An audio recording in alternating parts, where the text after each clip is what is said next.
three candidates that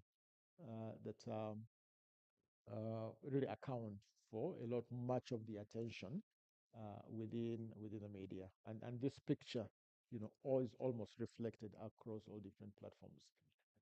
Next, so when we move to the um, so this is Bukit Day in the first 2 months of the campaign season, soon after the parties had their primaries. Again, the picture is just about, the same, although Bukit Day seems to be, a little bit, uh, you know, more balanced, I think the extremes sort of begin, to dissipate with Bukit Day, at least at that particular time. So it seems to be a little more evenly, distributed. The next, we look at front page again. As I said, we're looking at who is getting, the attention on the front pages. Um, and this is the overall picture across Bukede, New Vision, and Delemota. So when we aggregated who is getting the attention across the three dailies, this is the kind of picture that we get. That almost, I think, we have 70% of the aggregated attention on front pages, really, for all the three major dailies going to one candidate. Mr. Museveni. You have about 20% for Chagulanyi, then you've got about, interestingly, I take that back, but you've got Mr. Mubarak Serunga Munyagwa, also really getting some significant play on the front pages. Let's continue. This so Here again we look at coverage. So the interesting thing here, you remember the first data that we showed, the results was about coverage July to August by Bukede and New Vision. But interestingly, when we get to September, October, the picture now begins to change significantly. As you can see, the share of coverage is begins to change when the presidential campaigns start. And so you're now beginning to see, other candidates beginning now to chip, uh, into into Mr. Museveni's share of attention, and that again um, a factor in terms of the evolution of the campaigns of the campaign season. So you begin to see a little bit of not exactly parity, but at least other candidates are beginning to get attention as the presidential candidates, start to get onto the scene. Next, so again, that's about newspapers, and then we dig a little bit as well into the specific. Uh, Now we are, because as by September, we are really pretty much into the core of the presidential campaigns. The candidates been nominated and things are beginning to move. And this is the picture that we've been able to see for Daily Monitor. And these are, as you know, these are very important platforms in our politics, in our social public discourse. So this is the picture that we see. So here we are getting with the data. We give you a picture by daily. So we have Daily Monitor here, which is again, I think if you can read the image from the end, from far back, again you see, some reasonable, attention to the candidates across the board, which I think is a good thing when you begin to see, at least a bit of attention to other candidates. So that is the picture for Daily Monitor. Next, we look at we have a picture for let's move next. We're looking at Bukit Day and New Vision, where they started. and then I'll be able to show you how they moved again as the presidential campaigns were began to got into gear. So the here at in the earlier phase of the campaigns the elections. So we have New Vision here. We have Bukede. Um, but no, no, my apologies. Here we are talking about what are the issues, not the candidates. So again, as I said, we are looking at we're tracking also the issues or the themes that the media houses are covering. So for newspapers, we can see that the issue that predominates is election, no, no, not election management actually, as yet, but more about politics and power play. So basically, the candidates' messages, because they are competing for power, so obviously, political agendas and so on and so forth. So New Vision with a significant attention. So role of politics and power play as really, candidates promoting themselves, or their representatives promoting their agenda. That's what we really mean by politics and power play. It's interesting that Bukele was quite a bit of significant attention compared to your sister election. Management. If we can continue, then we can see how again this begins to shift a little bit. Next slide. Um,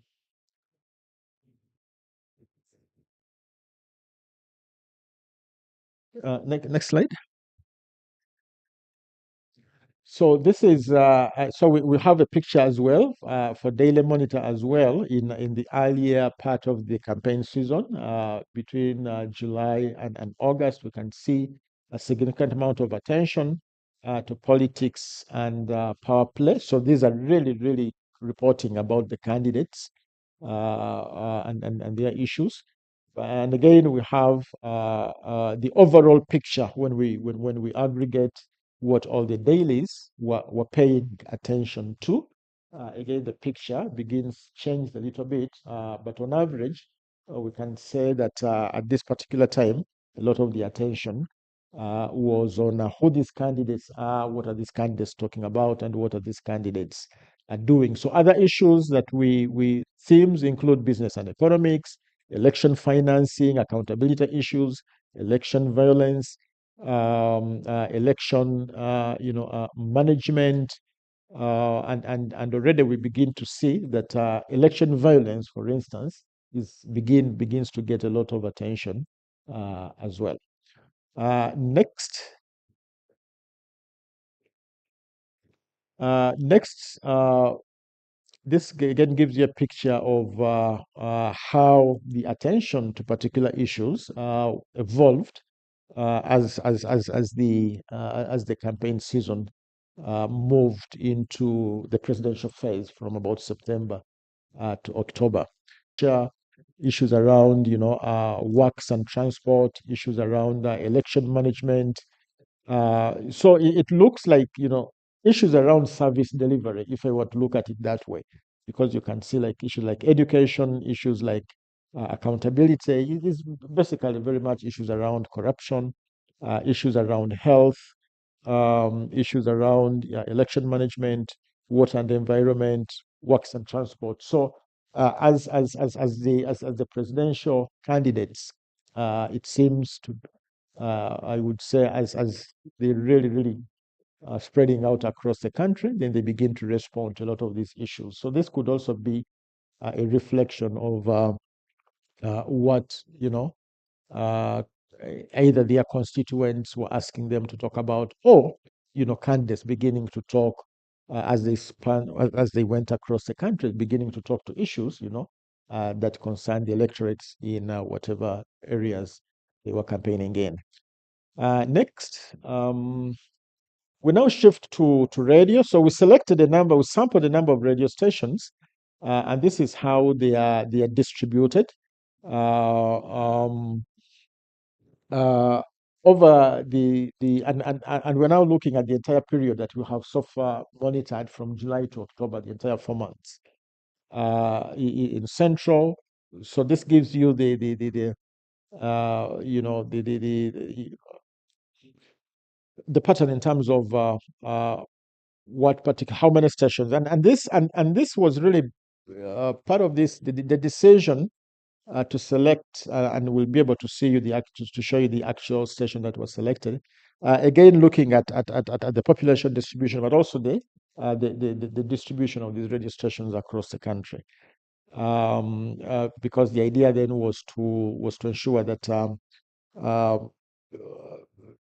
that we looking at all the major stations from what the data tells us in terms of what are the key stations really that are most listened to in these particular regions. So and then we picked out, we did a count of how much attention are they giving to election to the elections. So let's proceed. We'll be able to see more detail. Next slide. So what then we do is to again and take a deep dive into what kind of stories, what kind of content, are the media houses putting out, and we have some definitions there. But as we can see, a lot of this was really pretty much straight news reporting, that the candidates are here, this is the agenda, this is what is going on. But we don't see, enough, of commentary. We don't see, enough of, reporting, at least across the radio sector, that really goes beyond, merely following candidates where they're going and what they're doing. So this again is to give you an idea of how the content around elections appears, from what we see in the data. It packages and features. You would probably expect a little bit of documentaries, a little bit of more long form journalism around these elections, maybe stories that go a little bit deeper, that simply reporting what and it's interesting to see where the attention really is. But this probably also speaks to the fast-paced nature, of covering elections and not there being enough time, or newsroom not really having the bandwidth, to be able to take someone off and say, be in the newsroom after a week of coverage. Can you now stay in the newsroom and do a feature or a package of reporting, around what has been going on? So these are some of the things when we share these our reports that then the newsrooms can go back and try to understand or try to figure out how they could do things differently. Next, about radio as well.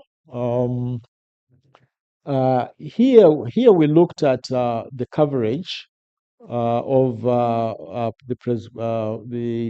the candidates by region across the radio space. And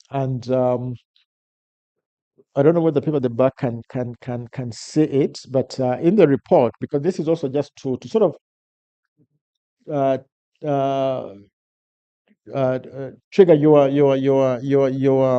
alert you, to the kind of data that is available for those of you who might then want to go into our comprehensive report. So what we did basically is the radio stations, the 28 radio stations that was sampled. We track then how they are covering the amount of attention that they're giving to the different candidates. And these are percentages. But very quickly, for instance, we can see that if you're looking at the central region, we can see that candidate Centamo, for instance, is getting the highest level of coverage at 38%, followed by Museveni at 20%. So that is really the average across the four regions. But when we look in our data, we saw that there were also changes. These things were also changing from month to month. So when you go through this data, you'll be able to see what particular candidate is getting what level of attention by radio stations in a particular region. I think I have a slide that shows, the average across. Next slide. We also look at how much time do radio stations spend over this time. How much time have they given to? How much time have they allocated to the presidential candidates? And we do real count. So overall, we estimate that almost 113 hours of content, across the radio spectrum is was allocated, to presidential candidates. So we disaggregate this by region, so we are able to show you which candidate in a particular region got how much radio play, in terms of while they were on the campaign trail. Again, if you're interested, then you can go back into this data. So if you're a political strategist, or if you're a political analyst, or a political commentator, or a political reporter, this is data that probably you may want to go back into and try to make some comparisons. But we have also the aggregate, so we can see that uh, clearly candidate, Museveni had the lion's share if we look at the total number of minutes. And the radio and the minute on radio is a big thing, as you know. So you can see that uh,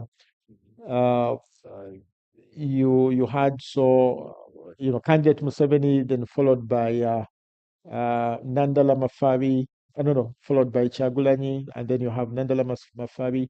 So those three candidates seem to have, and then you may also be interested to see how do you correlate, where a candidate, come, maybe the region that they come from, and what kind of attention that they're getting in the radio stations from that particular region. When you look at the distribution, for instance, you can see that particular candidates, tend to get, the biggest share of their coverage tends also to be concentrated in particular areas, but some are more evenly distributed. Let's continue. Another area that we've also looked at again is what are the story types. We're now shifting to television.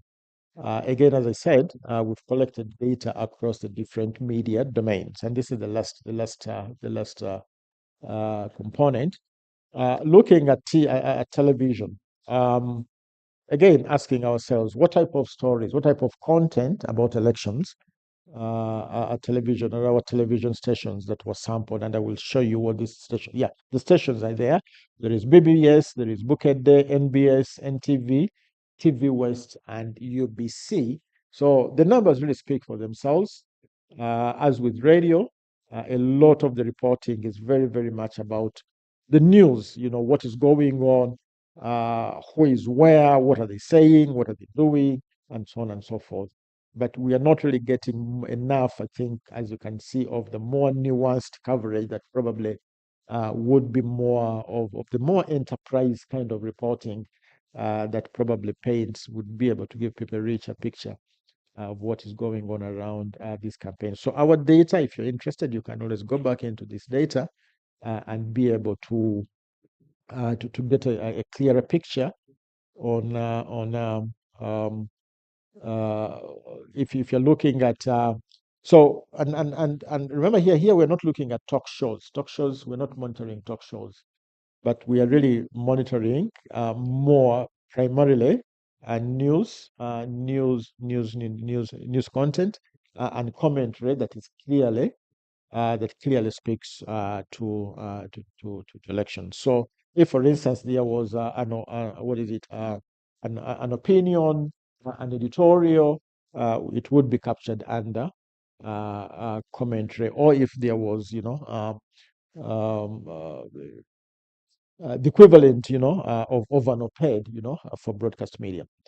Next, we also look at the what kind of stories. Again, I think again the pattern is pretty much the same. A few candidates have had some interviews, and these are really direct, one-on-one, interviews. But again, we can see that much of the coverage really goes to three candidates, or much of the news across the entire 4 month period is account three candidates account for much of the news. So that is Museveni number one, Sentamun number two, and Mafabi number three. So those three account for almost um, um, much of the almost three quarters of the news coverage. Next, but on TV, this specifically on TV. And next, we look at again, we hinted on this. Which media house is reporting which particular how television stations what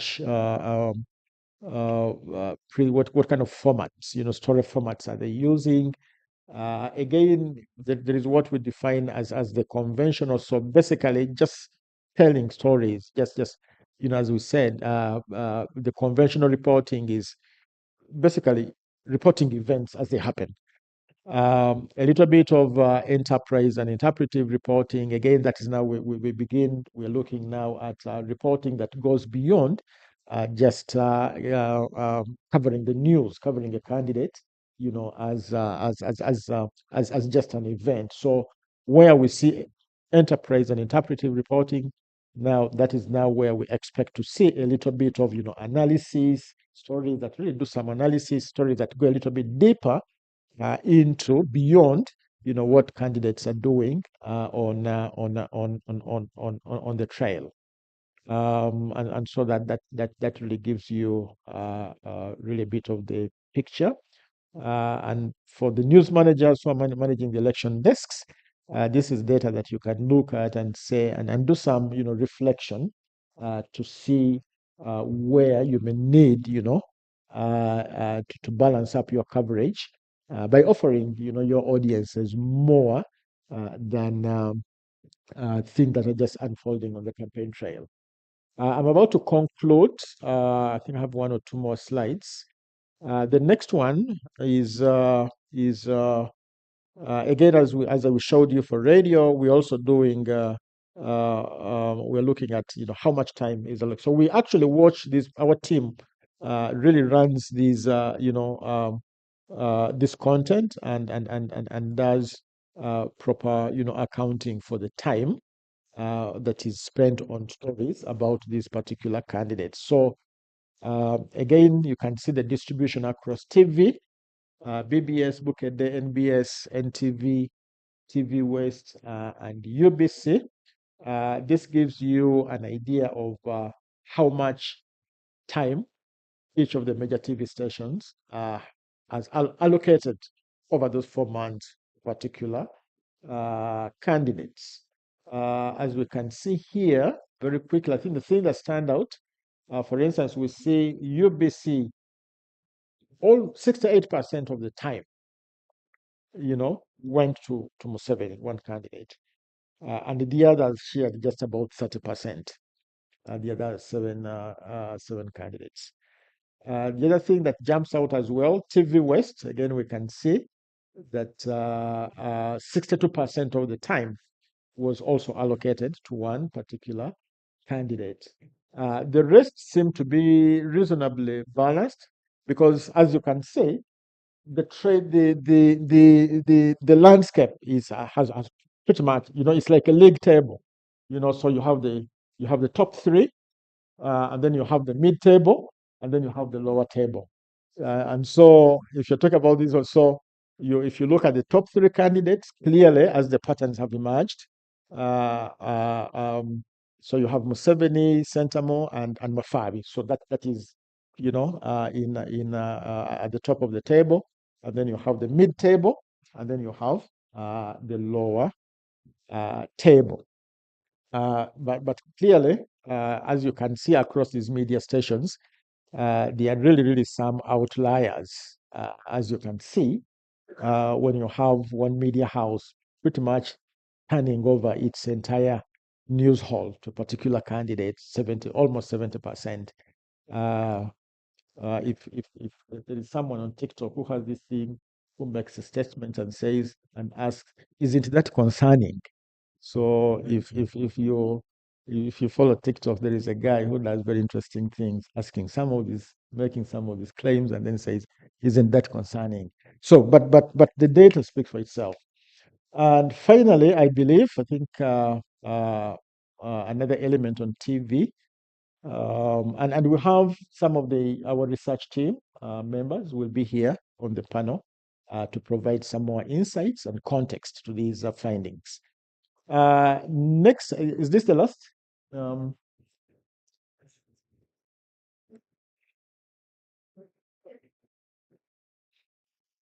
yes, I think this is the. I think this should be. Yes, my man on. Is it the last one? Yeah. Yeah, that was the last. Yeah, that was the last slide. So this was really meant to give you basically to do two things. One, to give you a flavor of the evidence that is available for you as news managers, as uh, you know, people managing, editorial desks that are handling the elections, to give you an idea. Because sometimes when you are right in the middle of doing this work, probably a lot of things, pass by extremely fast. But what we do is then to go back and say, let's collect this data, make it available. We don't have the resources, obviously, to monitor every media house because it comes at a significant cost. But in previous elections, the if you look at, I think, our data over the last election, we've had an opportunity to really look at pretty much most of the major media houses. But again, as we always want to bring in, new media houses that we haven't, monitored before, but also paying attention to the legacy media that, again, as we know, is very critical in setting the agenda for the national conversation around these election issues. We will be producing these reports and sharing them with the media houses so that people can take a look at, take a step back to see how the coverage is shaping up and how, they can address some of the gaps, that we see, for instance, in sourcing, in gender representation, and those sorts of things.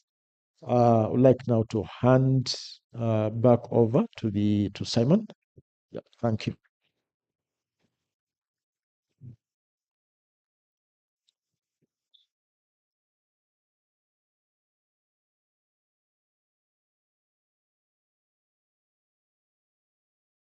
Thank you very much, George, for this very in-depth report and how best you have shared it with us.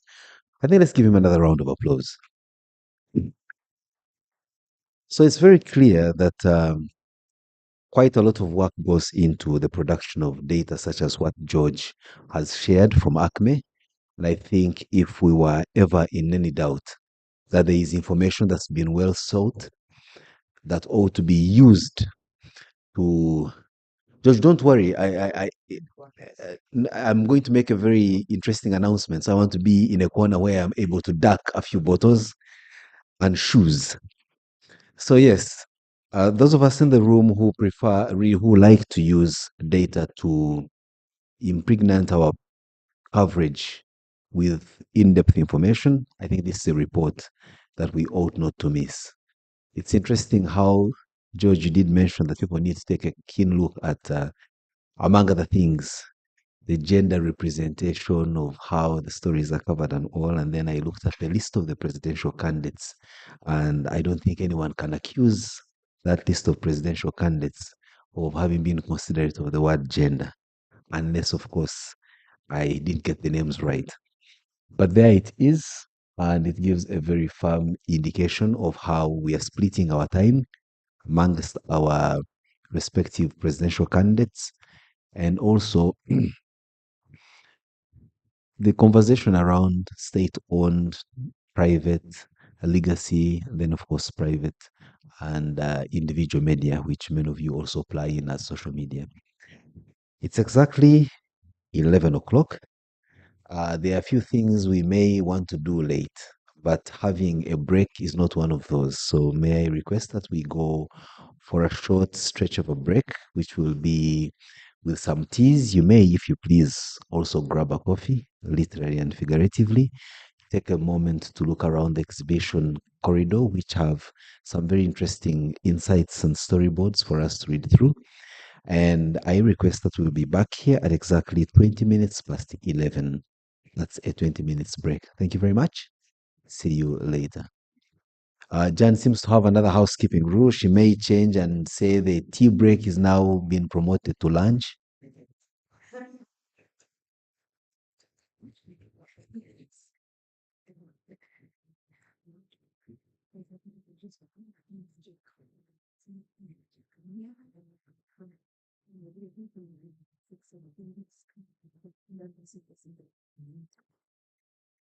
All right. Jan does inform me that beyond taking tea or grabbing a coffee over the break, if you have a gadget, laptop, computer,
Thank you.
agyasigala najja okitwalaganya paka aseeta kalida kali eri ku Uganda Bank Association.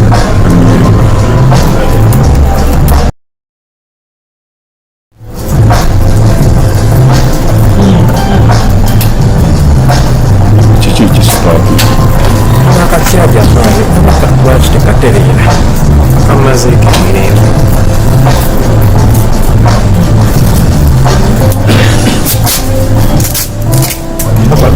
funire kuba okulya era kulya ku breakfast temufunye breakfast eweddeyo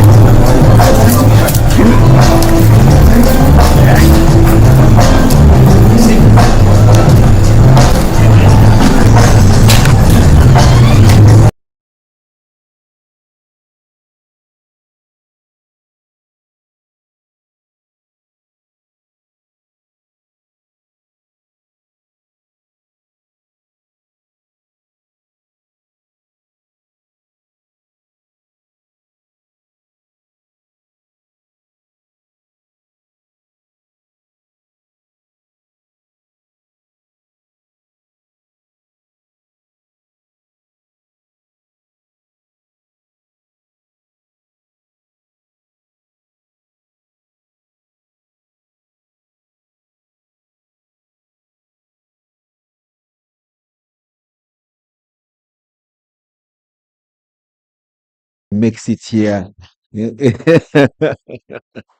JB, please. Thank you very much, Yes, Simon.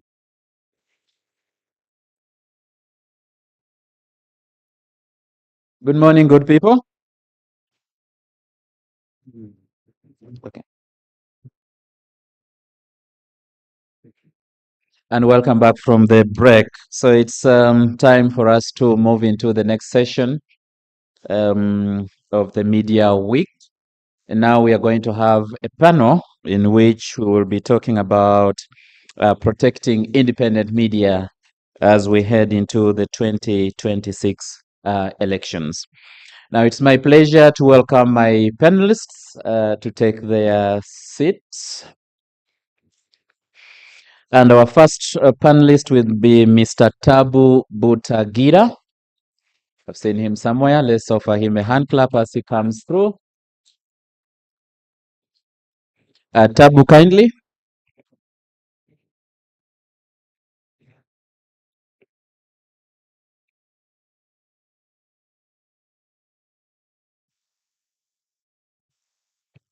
Yep. Anywhere, kindly. Our next panelist is Mr. Dick Mvule from Radio Simba.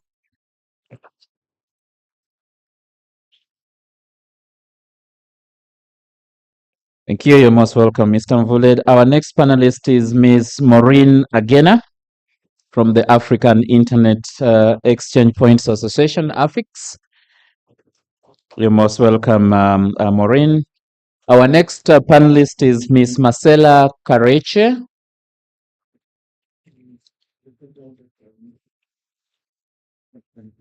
Okay. She has not been able to be with us, but she has sent a representative.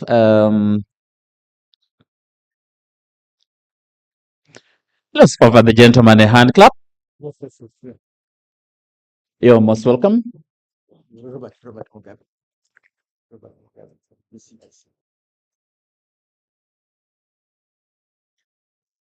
Is Mr. Robert Mugabe from GCIC.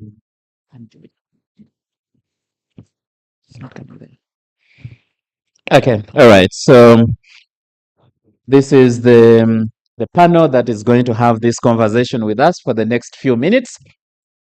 And ladies and gentlemen, we've been given a very interesting topic, Road to 2026, elections or a minefield, protecting independent media in Uganda's election cycles. That is the conversation we are going to hold.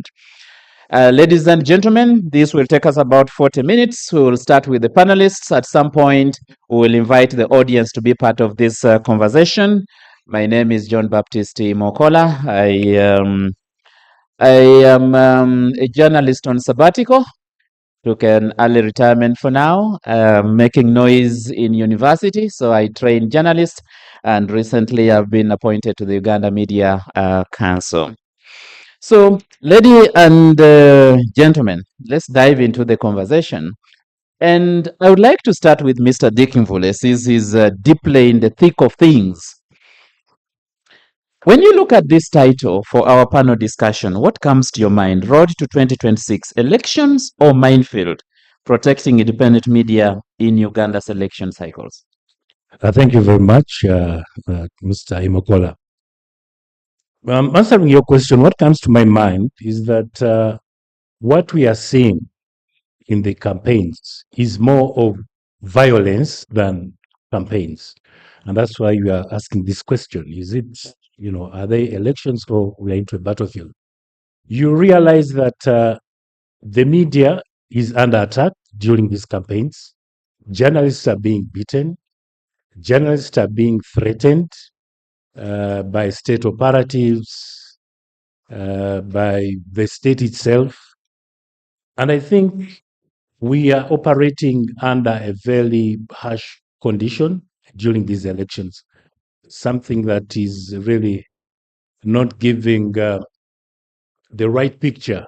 The journalists are not able to tell the stories as they should because of the harassment from the state operators. Yes. Okay, thank you for that precursor. But you're talking about all these things. What are the danger signs so far, apart from the harassment that you're talking about? And how much do we know about this problem? Because Tabu will tell you that for us who are outside the newsroom as of now, might not know the extent of the problem. We only see a journalist who has been beaten, a journalist who has been arrested, but there are also internal dynamics because Emily earlier was talking about issues of management, the threats to the editors, the letters, the warnings from UCC and other institutions. How big is this problem? It is big. From where I operate, last week we are supposed to host Chagulanyi, and we put a poster out there. Then a day to the show, the general manager says, I'm getting a lot of calls from UCC and the state, and they're asking us not to host him. I said, we shall give them an opportunity to also come and be hosted. Until he said, guys, we cannot do this show. The pressure is just too much, and we cannot do this show. Then we have also been getting letters from UCC. Some of our talk show hosts have been warned. And at one time, we were even forced to suspend a show for 2 weeks in these campaigns because of the threats from security and the state. So they are real. They are really real.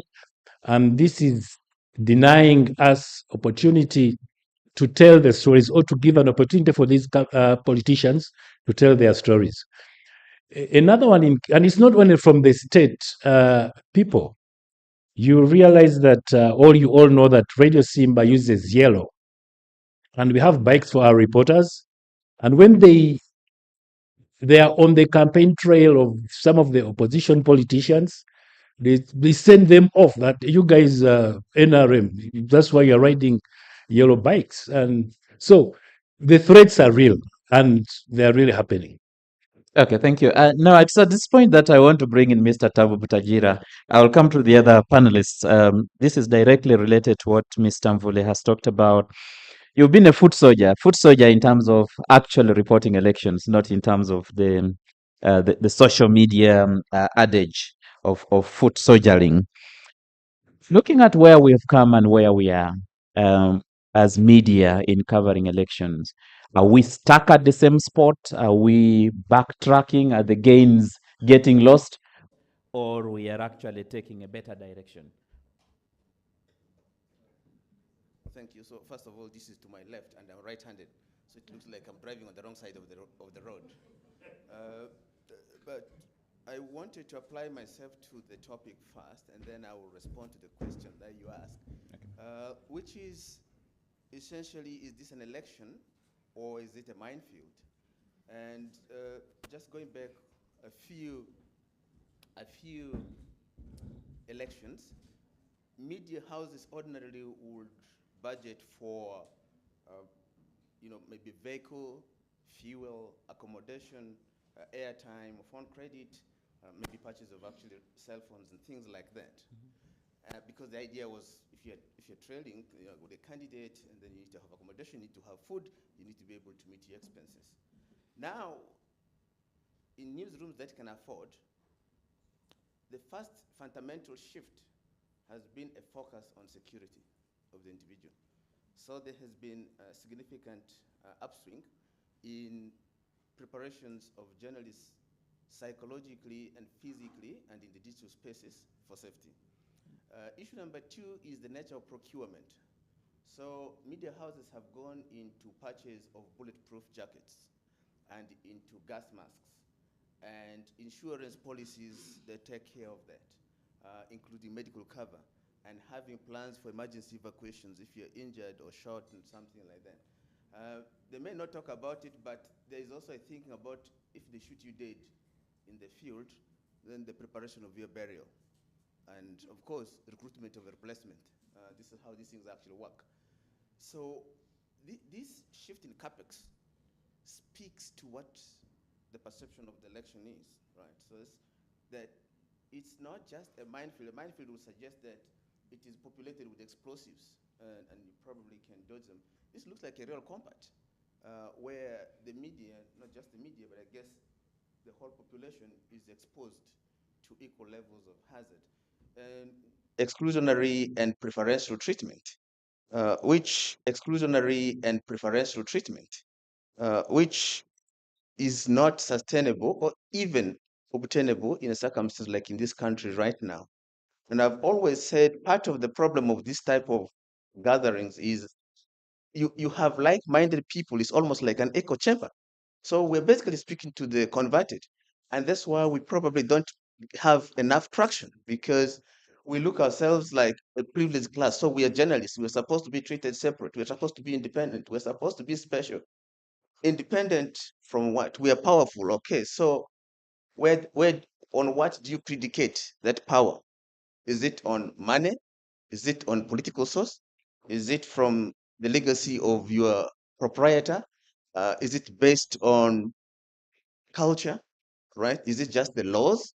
Is it public proclamations?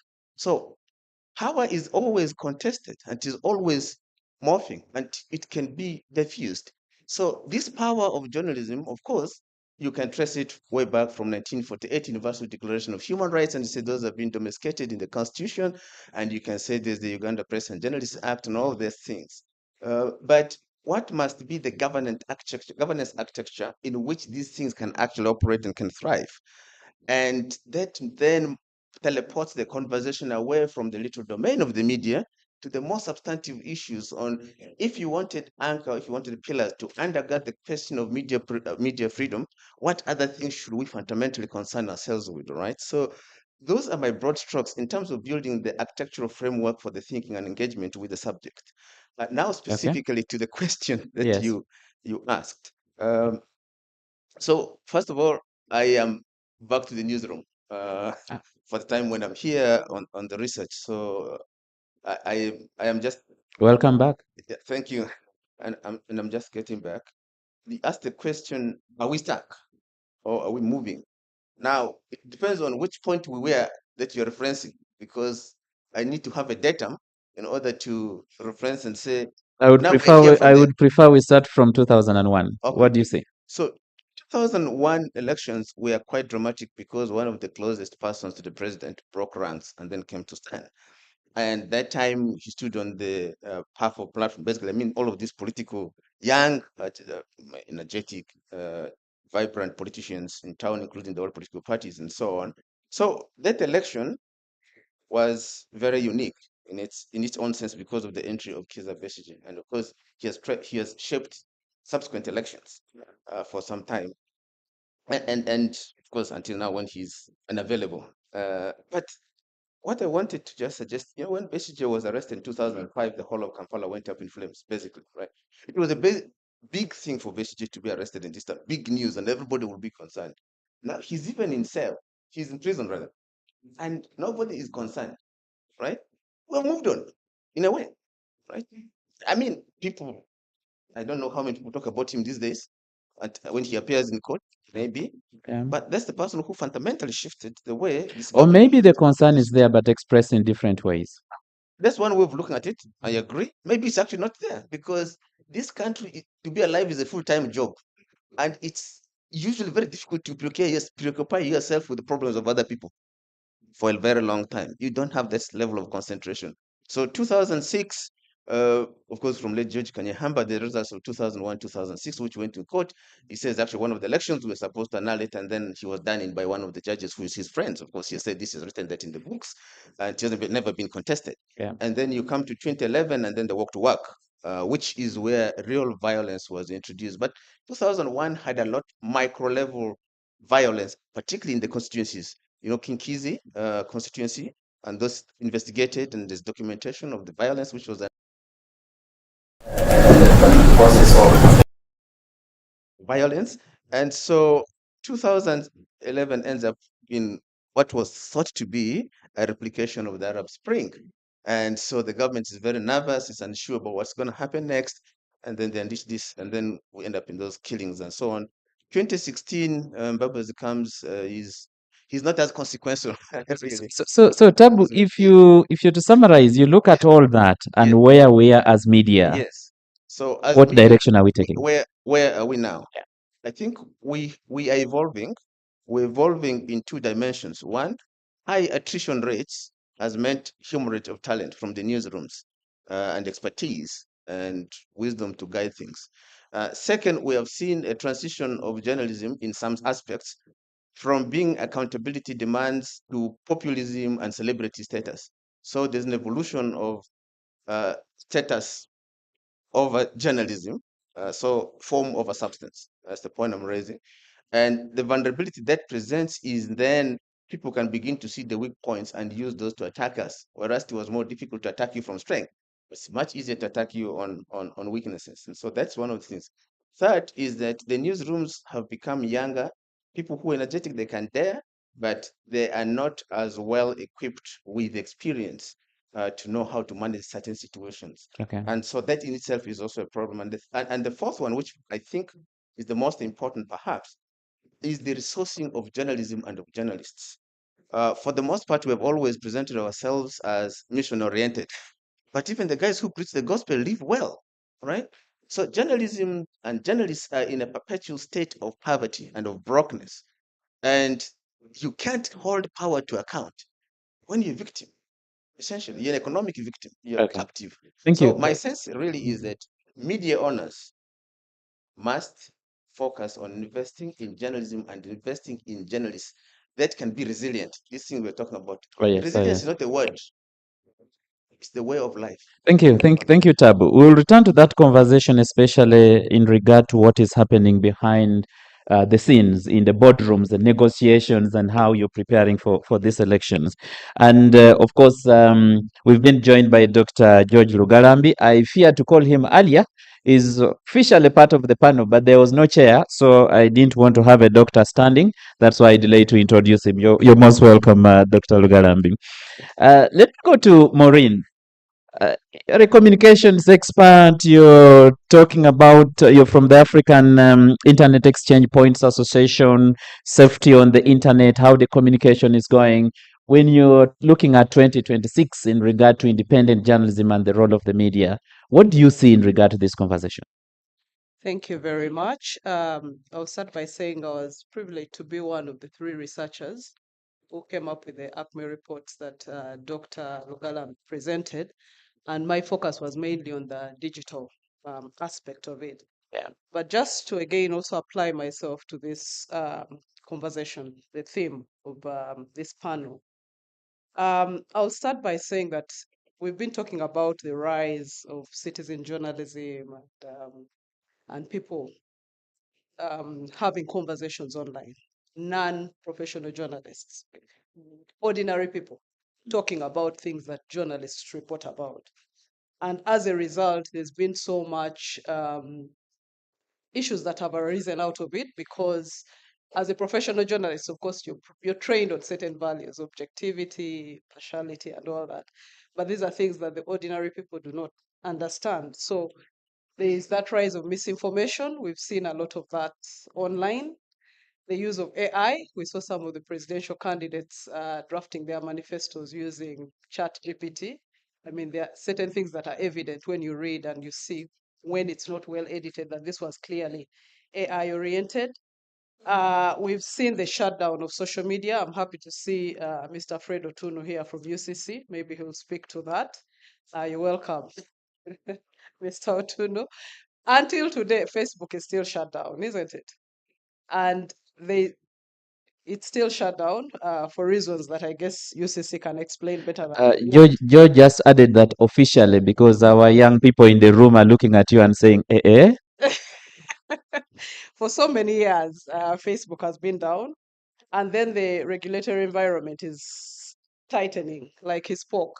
They're always receiving calls from UCC and all that. But to bring it to the online spaces, we've had internet shutdowns in the past.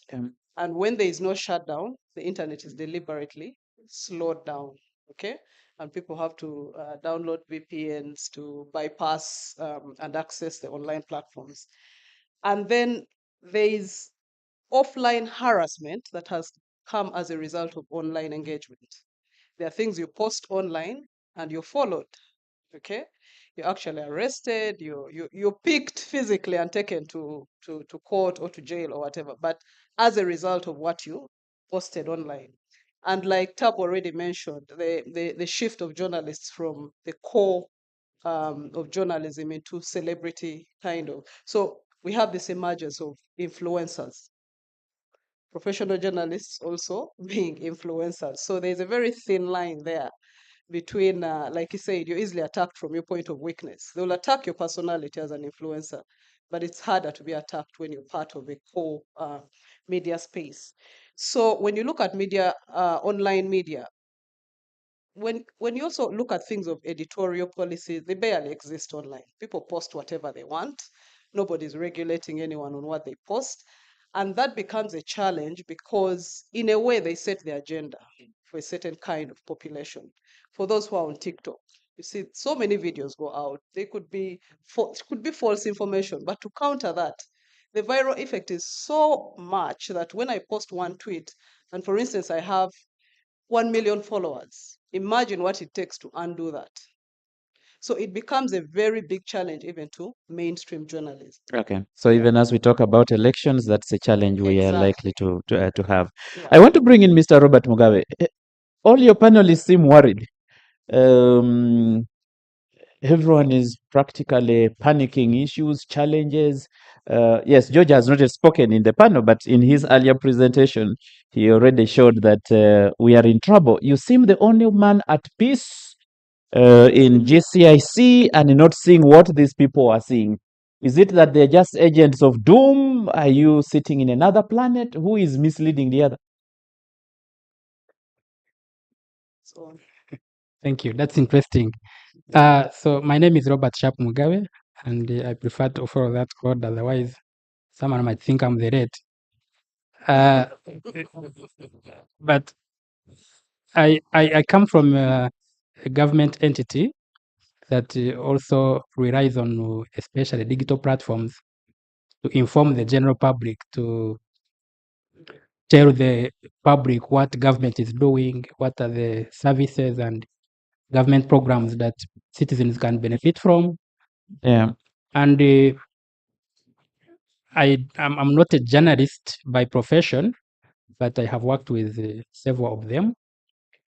And I really feel the fear that they have when it comes to election coverage. But what comes to my mind as a journalist, and this is a question I can pose to you, when you're going to cover an election where a candidate has declared themselves a rebel, how do you prepare for covering such? Because when you tell soldiers that you are a rebel, then they don't take you for granted. How do you go and cover that?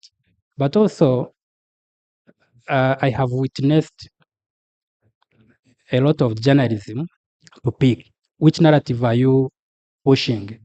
But you also understand that uh, uh, with the rise of citizen journalism, where people have gadgets and are able to go live anytime, they actually go ahead and pick some of these other stories that you haven't put as a journalist and actually show that you are biased. I watched a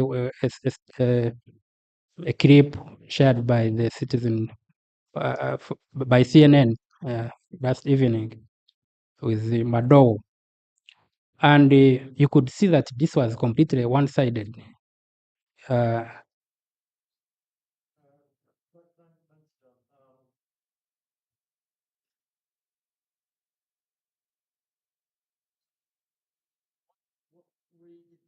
quite a mixed bag.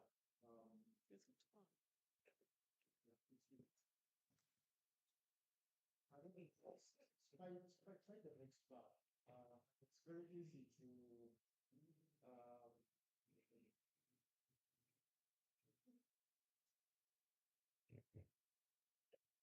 um, and I think when situations get heated the way they are, it's very easy to forget that there are people who take this work seriously. Yeah. If you look at legacy media, uh, they take this work seriously. They take it with as a discipline, and for them it's not just to cover a routine story. If you think about especially the legacy media across the spectrum, both the radio or TV. Uh, I find it gratifying sometimes when you see the level of preparation, the attempt uh, to prepare and cover this election as something that really matters to this country. And I think these elections really do matter because I think there are those moments that they bring out some of the best in us, but they also bring out some of the worst in us. And that is why I think context is also very, very critical. Uh, Robert talks about someone presenting themselves, as a rebel. And I think it's very important for journalists to really, really unpack, some of these narratives that are either being created about people, about candidates, or candidates framing, some of these, positioning themselves, in this particular way. Because I think sometimes there's a very looseness among politicians in the way they use the language. They use the language, and as I say, things get lost in translation. And this can become quite problematic. I mean, just think about like this recent issue about um, telling people that you vote and stay there and do what and watch the vote. Yeah. And then there is a counter advice that you vote and you go away. You are not supposed to be there. First of all, there is a misinterpretation of the law. Fortunately, the Attorney General came in, and explained what exactly is supposed to happen. So uh, we and I think this is really where the importance of the media, especially the disciplined media, the professional media, becomes very, very critical. To really be able to get to the bottom of these issues, provide the guidance. And in the data we presented, we saw, a little bit, some significant amount of focus now, on election management. Because I think that there is a lot about election management that really deserves to get the attention, the public's attention, that probably wasn't getting enough attention at the beginning. And what would expect of the professional media is to really pay attention to the importance of process. Because I think if process is not understood, if the processes that are leading into this very important political moment on 15th January are not understood, or if certain impressions are created about what is legitimate and what is legal and what is not illegal. I think those have to be, the focus of storytelling in and of themselves. Thank you, George. How possible is that in an environment where Dick has told you, you question a candidate and question the manifesto, you receive phone calls. You question another candidate, the foot soldiers go for you on digital media platforms and bring you down and bring out every data about you. You are even driving as a journalist, they are looking at the color of your car. You do a story just by seeing the headline, Mr. Tunu is calling. This is inciting violence. Are you licensed, by the way? My colleague there, Shamira, we are together in the Media Council, will start asking, but are you really registered by the Media Council? Have you followed the law? So what Dick is saying is that in such an environment, we let things be, let every man carry his cross. We got for the safe environments. Look at how many goals Ronaldo has scored. Because if you go there fully, the environment is not safe. What would be your advice? I think the like I said, I think if you know the discipline of your train, Yeah. you have to remain focused on what you really need to do. Tabu talked about the risk mitigation measures that media houses are taking. Physical safety, emotional safety, psychological safety. All those things are really important, and they really need to be done. And it's gratifying to hear that newsrooms are making those that kind of level of preparedness, which really never used to happen, because the threats of today are very different from the threats of yesterday. um, but I would really expect that the media houses, you do your professional job, and you remain really, really focused, and leadership is very important. I think it was if you listen to Susan Insibirua's the video that was the show, what is the interview with Solomon Saranjan, and had questions. You really want to see leadership at that level. Leaders in media really demonstrating that they really care about their people. Because it's very easy to say, this journalist is out there, and whatever happens, you've sent them out on the street. But you need to assure them. So my advice would be that, uh, and of course there is a challenge in terms of the different motivations of different media owners. They're really very different.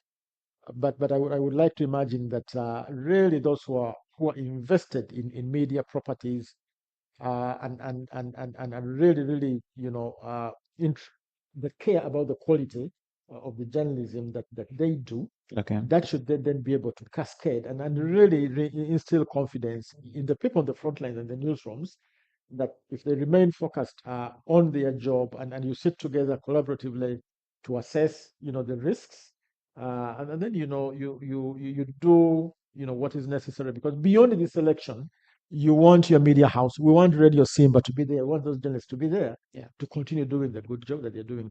They should be able to do the following day. Thank you, George. I want to bring in Tabu, and we're dealing with symptoms because you have a public that you said yourself does not seem to care. George is saying do analytical pieces. He's talking about issue-based reporting, but the public doesn't have a civic education. They are interested in Dombolo Solo.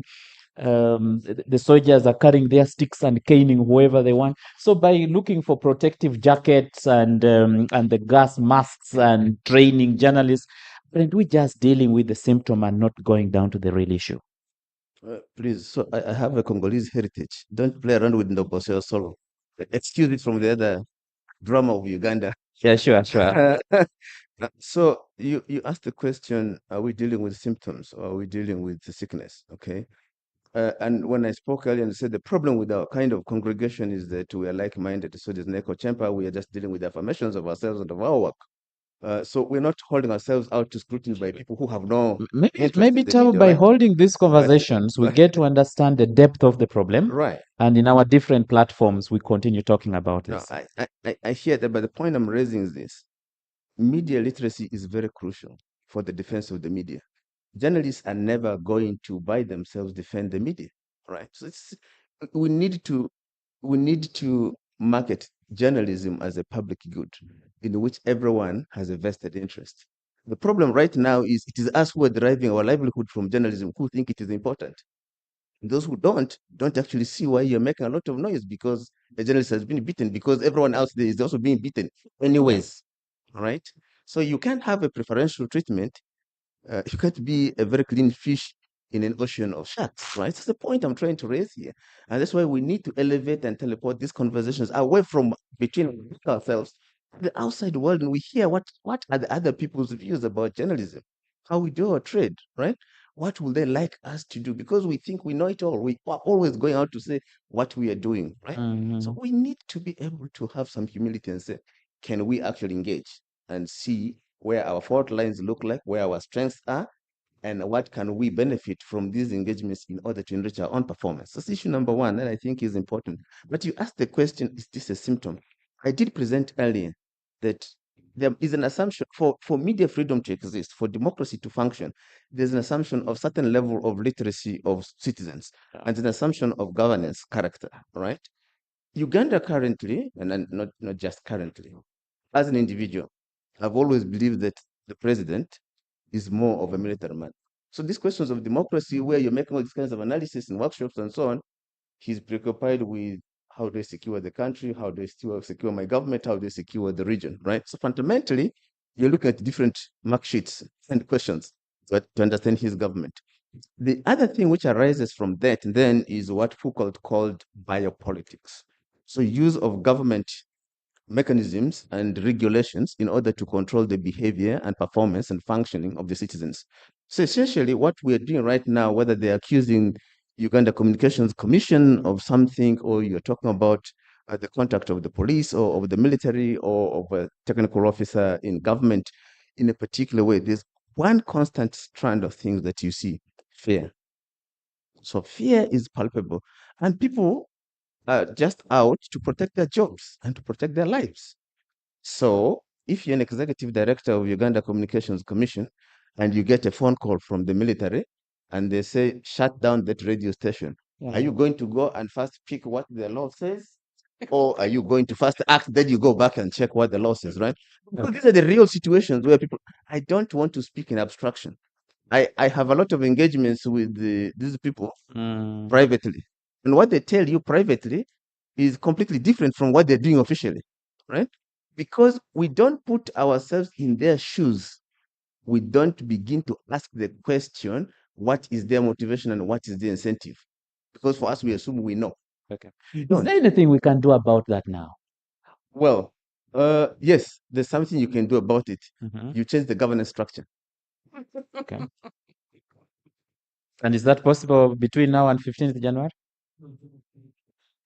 If you ask me, That's an interesting one. I want to I have an answer, obviously, right? Is it possible between now and 15? No. Okay. Why? Because of fear of citizens. Mm. If you look at the election results, I think for the last 2021, that's when the incumbent had the narrowest margin of vote, rather win with the opposition, right? But the number of people who stayed away, who didn't vote, were more than the number of votes the winner got, which essentially means if all those people turned up to vote, then you will have a different election result. Depending on how they voted. No, depending on who counts the votes. Thank you, Tabu. I want to bring in Mr. Dick Mvule. Tabu has admitted that the structure needs to change. There are things we need to change within the system and how we work, but that might not be possible by election time. How do we, as independent media, survive in this environment? What are some of the interventions that you've put in place to ensure that the independent media is protected and that we are able to report this election in a free and a fair way, at least from the journalistic perspective? I think it starts with removing fear from especially the owners of independent media. Because you realize that these state organs that Tab has spoken about, that like UCC, when I do my tweets as me, UCC will call my bosses and say, we are not differentiating between Dick Mvule on X and Dick on Simba. So he could be actually representing Simba on his personal platforms. And then your bosses will say that tone down on what you post. So whenever you are going to post, you have to, hold back. You realize that very many journalists are holding back on what they should be telling because of the fears from our bosses. So one of the remedies is that our bosses need to to be strong enough, and if they've decided to start media houses, then they should really be able to abide by the rules of the game. Otherwise, if they go on playing to the tunes of the regulators, then we are not going to have independent journalism. Okay, beyond the bosses, what are you doing in your newsroom to ensure that the reporters are protected, that they are able to go out there and give us the stories? Well, we tell them that, of course, there's no story that is worth your life. If you feel you're not safe, come back. We've also given them gears, and we have also worked with other institutions that have provided gears for them. But we tell them to always be objective and try to, trade between the lines. They shouldn't be excessively, on the one side and, like that. Yes. Thank you, Mr. Dikimvule. Maureen, how do we survive?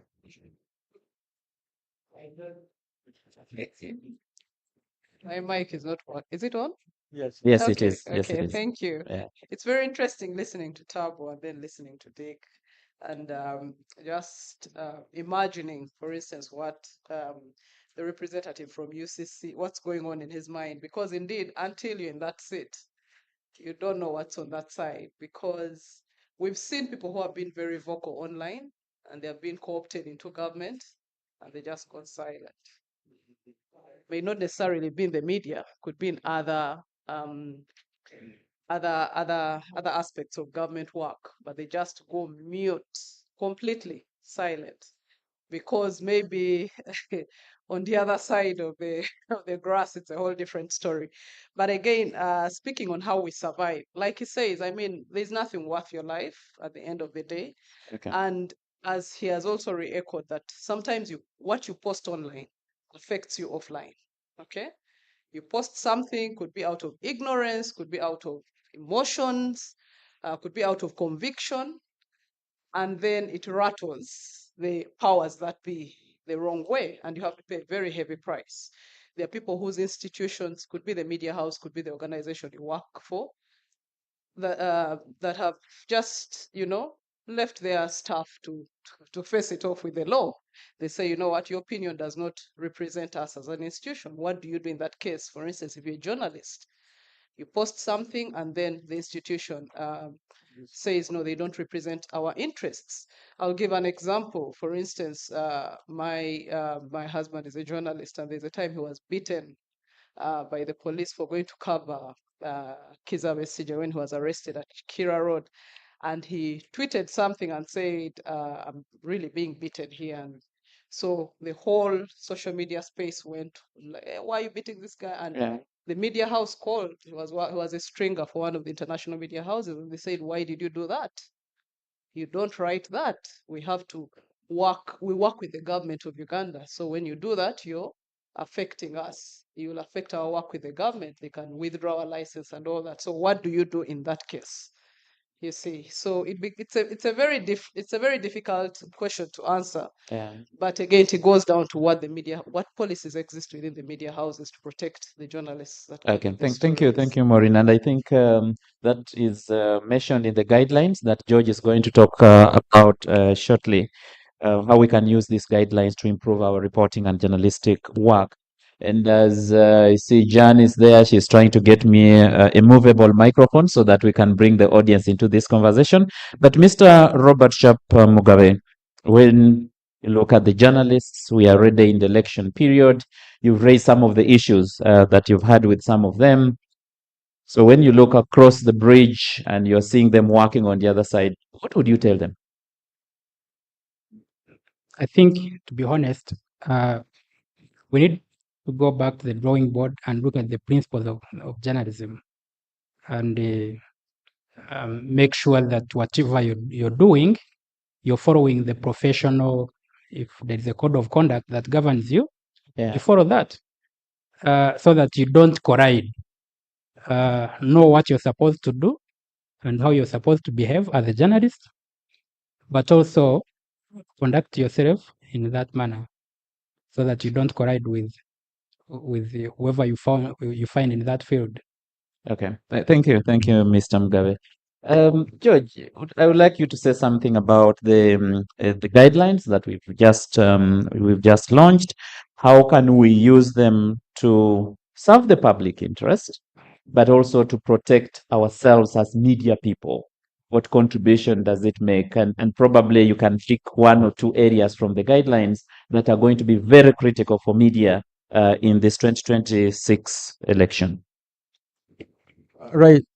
So there is this set of guidelines. We actually developed these guidelines way back in the period around more than a decade. The first, I think, iteration of those guidelines. So the version that Professor Marakso, presented, introduced here is an update to accommodate digital media, because a lot of the guidelines were pretty much pre-digital, pre-social media, and there was not yet a central place, where you had all these guidelines as they specifically apply, to the coverage of elections. Now, obviously, and previously we've shared, material with UCC, the Electoral Commission, and many others, where we have sort of tried to curate all this content and put it in one place where, a journalist, who is very, very busy in the heat of the moment, can have a reference point to say that, yes, of course, the media council as well has guidelines. But what we have done is to look at best practice globally, and contextualize it within within our laws, domesticate as much of it as possible, so that a journalist that is really working within our context is aware of what, the standards, the minimum broadcasting standards, and that, for example, that UCC has in place. The other guidelines, whether Uganda Editors Guild, the National Institute of Broadcasting, a lot of these. But what we have really basically done is to detail, our principles that specifically apply to the election context, so that because of the very critical nature and of elections at the moment, I think journalists need to apply their thinking very, very critically at what are those, requirements and responsibilities that they are obliged to conform to in the specific coverage of election. I think ultimately it is really about responsible reporting, and responsibility ultimately is not so much a legal compulsion. It's really very much about your professional values, and the context in which you work. And I will just say one last thing, because you asked, for instance, Tabu, about about the symptoms. No doubt, I think our political culture is such that if you look at what is going on in the elections, you look at the behavior of some of the security agencies. I think it's a part of the problem is fundamentally within our political culture that really does not allow for civic engagement, which is something that even as media, I think that in itself should be a story. That how do you actually make civic engagement, civic values a story in its own right? And that is, I think we don't tell enough of that. So we haven't made it a story in its own. That a civic engagement is about promoting it and creating spaces where you can, celebrate it, recognize it, but also cover, civic engagement, as part of your, editorial, routines, because I think it is what is now really corroding our political culture and makes it very difficult to speak, across the divide. Thank you, George. That's important. Tabu has talked about that. Dick has talked about that, and for the media people in the house, the editors, that is important. Sometimes we want to talk about all the other issues without paying a lot of attention to the civic issues, but also telling our own story. So a journalist is beaten and then the media itself is not reporting these issues. I think we are doing a disservice to ourselves. A very quick one, Mr. Mvule. Maybe switch off that. Okay, it's on. There's something that is coming up from the Electoral Commission, and I think we as journalists need to be worried, because the Electoral Commission is saying that for every journalist that is going to cover the presidential elections, I think on that day, they have to be in good books with government agencies. That is UCC, you've paid up your licenses, URA, you've paid up all your taxes. So you are going to find journalists that won't be able to be accredited and we are silent on this. And I think that is a worrying situation. We are looking on when government is using agencies to gag us. And I think we should be worried, because I see a danger where very many media houses, because of the way they relate with the state, are going to be denied an opportunity to have these documents. And Electoral Commission will say, you are not fit to cover this inauguration or the elections. Thank you, Mr. Mvule. And that's why George is saying we need to tell this story, but also,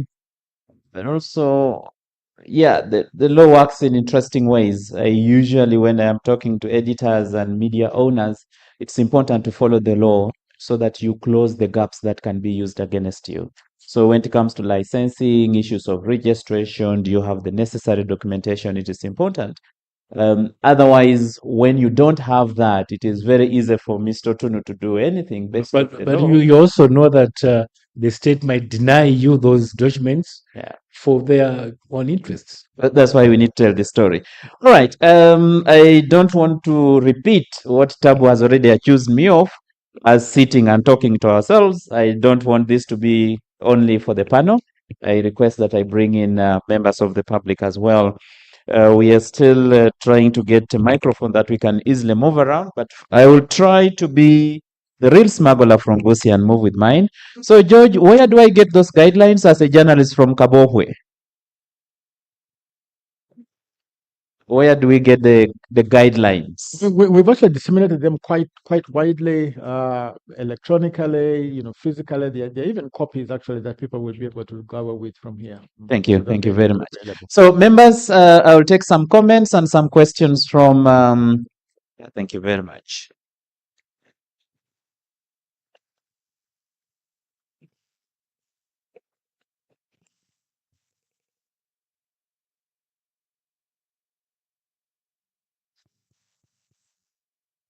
Right, for purposes of time, I will try to be very with our comments. And you can also mention your organization so that we understand the context. Kindly direct it to a specific person. Let's know. 40 seconds to give me back the microphone.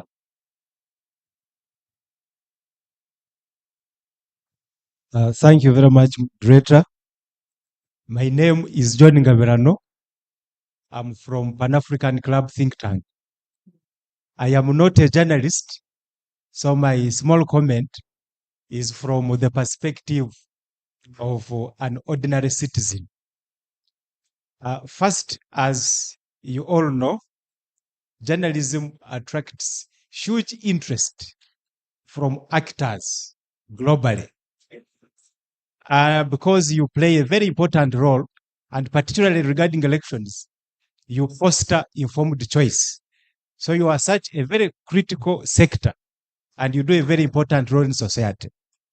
But from the discussion, I think one of the challenges we have is limiting press freedom to policy and law, rather than expanding it to a shared social value, because you are providing a public service. When pressure or challenges arise, it is the public at a loss, because you are fostering information dissemination, accountability, informed choice, name it. So how come that there is limited broader solidarity with the public. Yet what you are doing is for us.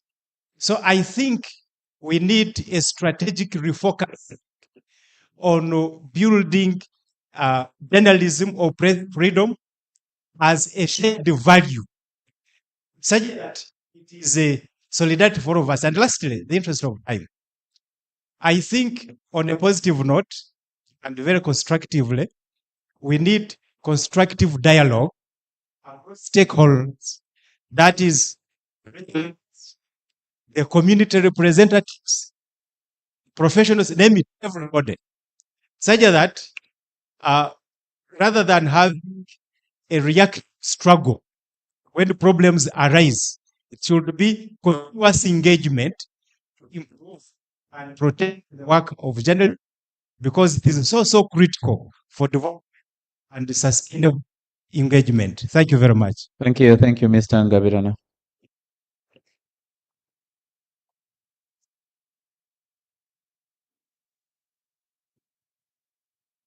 My name is Jackson Sewanyana. I work with as a freelance journalist, officially attached to the print. One of the lead us to do what we are supposed to do as journalists. But to my disappointment, on several occasions, we are instead assaulted and brutalized because of doing what we are supposed to do. Then, this is because of the prevailing environment. No, we are trying to solve a problem, but the solution is the ethics and policies. They do not rhyme with the prevailing environment. So the environment in which the journalists operate is hostile. So I think anything we are trying to put in place, we should first focus on working on the environment. Like one of the panelists said that the system or the structure is what is now the problem. So the ethics may be in place, the policies, whatever, but does the environment allow us to do that way? That is what one of the panelists said, that the officers, like in the UCC, what they do officially differs from what they do off their official desks. Thank you very much. Thank you, Jackson. Mr. Mugabe has noted that. Probably he will say something. And on the second comment, I think George will say something small. Yes, the environment is not the best. Do we surrender, or there's something we can actually do? My name is Bishop Samuel, and I'm a communications expert of Miyaka, Uganda. I would like to first of all thank the panelists for offering themselves to really be there to present on such an important topic. Are they elections or minefield? My first question would, if we don't check ourselves, then we cannot gauge how good we are serving the people. My first question goes to Mr. Sharp Mugabe. In depth, how can journalists avoid being perceived as partisan when reporting on electoral disputes? The second one goes to Mr. Mivule. What practical steps can media houses take to verify information quickly before publishing fast-moving election cycles? I don't know if you've heard it well. I can repeat. Mr. Mvule was asking, what practical steps can media houses take to verify information quickly before publishing during fast-moving election cycles? Okay. The other one goes to Miss. The final one, probably. Miss Maureen. You'll give me one more because this is very important. Miss Maureen, how does sensational reporting influence voter behavior, and should media adopt stricter editorial guidelines during elections? Lastly, lastly, it goes to Mr. Imokola. No, we did not come here to waste time. I was really listening to these people. Um, uh, how can Ugandan media innovate to cover elections in ways that strengthen democracy rather than deepen diversion? This goes to Dr. Imokola. Thank you so much. You're welcome. Thank you, Bishop Samuel. Next.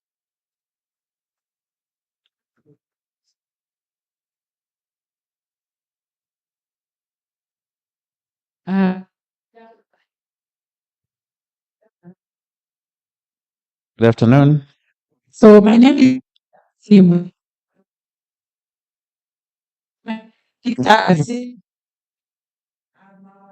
Big square, but my channel is break.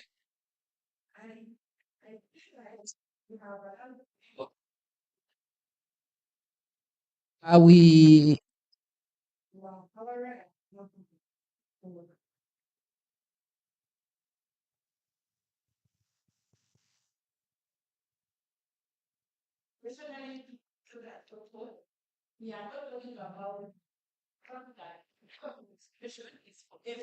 including members of the public, and maybe that's why the public doesn't care about us, because to be honest, these days there is a lot of TikTokers and others going to jail over what they are saying.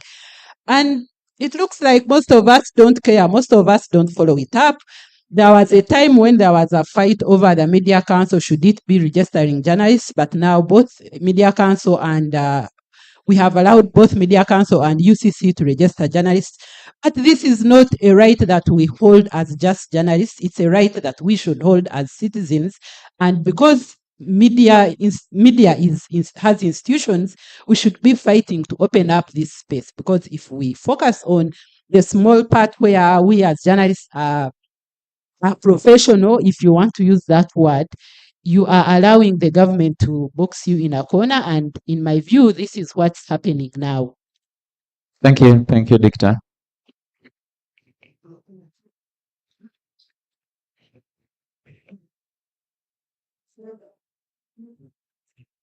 Okay, let's have the gentleman there. Then we'll have three ladies in a row. My name is Simon Chris Makanga. I am a journalist and a founder of Athari Media Support Africa. I am a fan of constructive and objective conversations. But from the communication and the conversations we are having right now, we seem to be protecting our interest against a falling relationship between the government, security operatives, the regulators, and the general public. And I'm wondering what happened? How did we get there? And how do we get out of there? Thank you so much. Okay, thank you, Simon. Let's have the ladies. There is a lady there. There is a lady there. There is a lady there.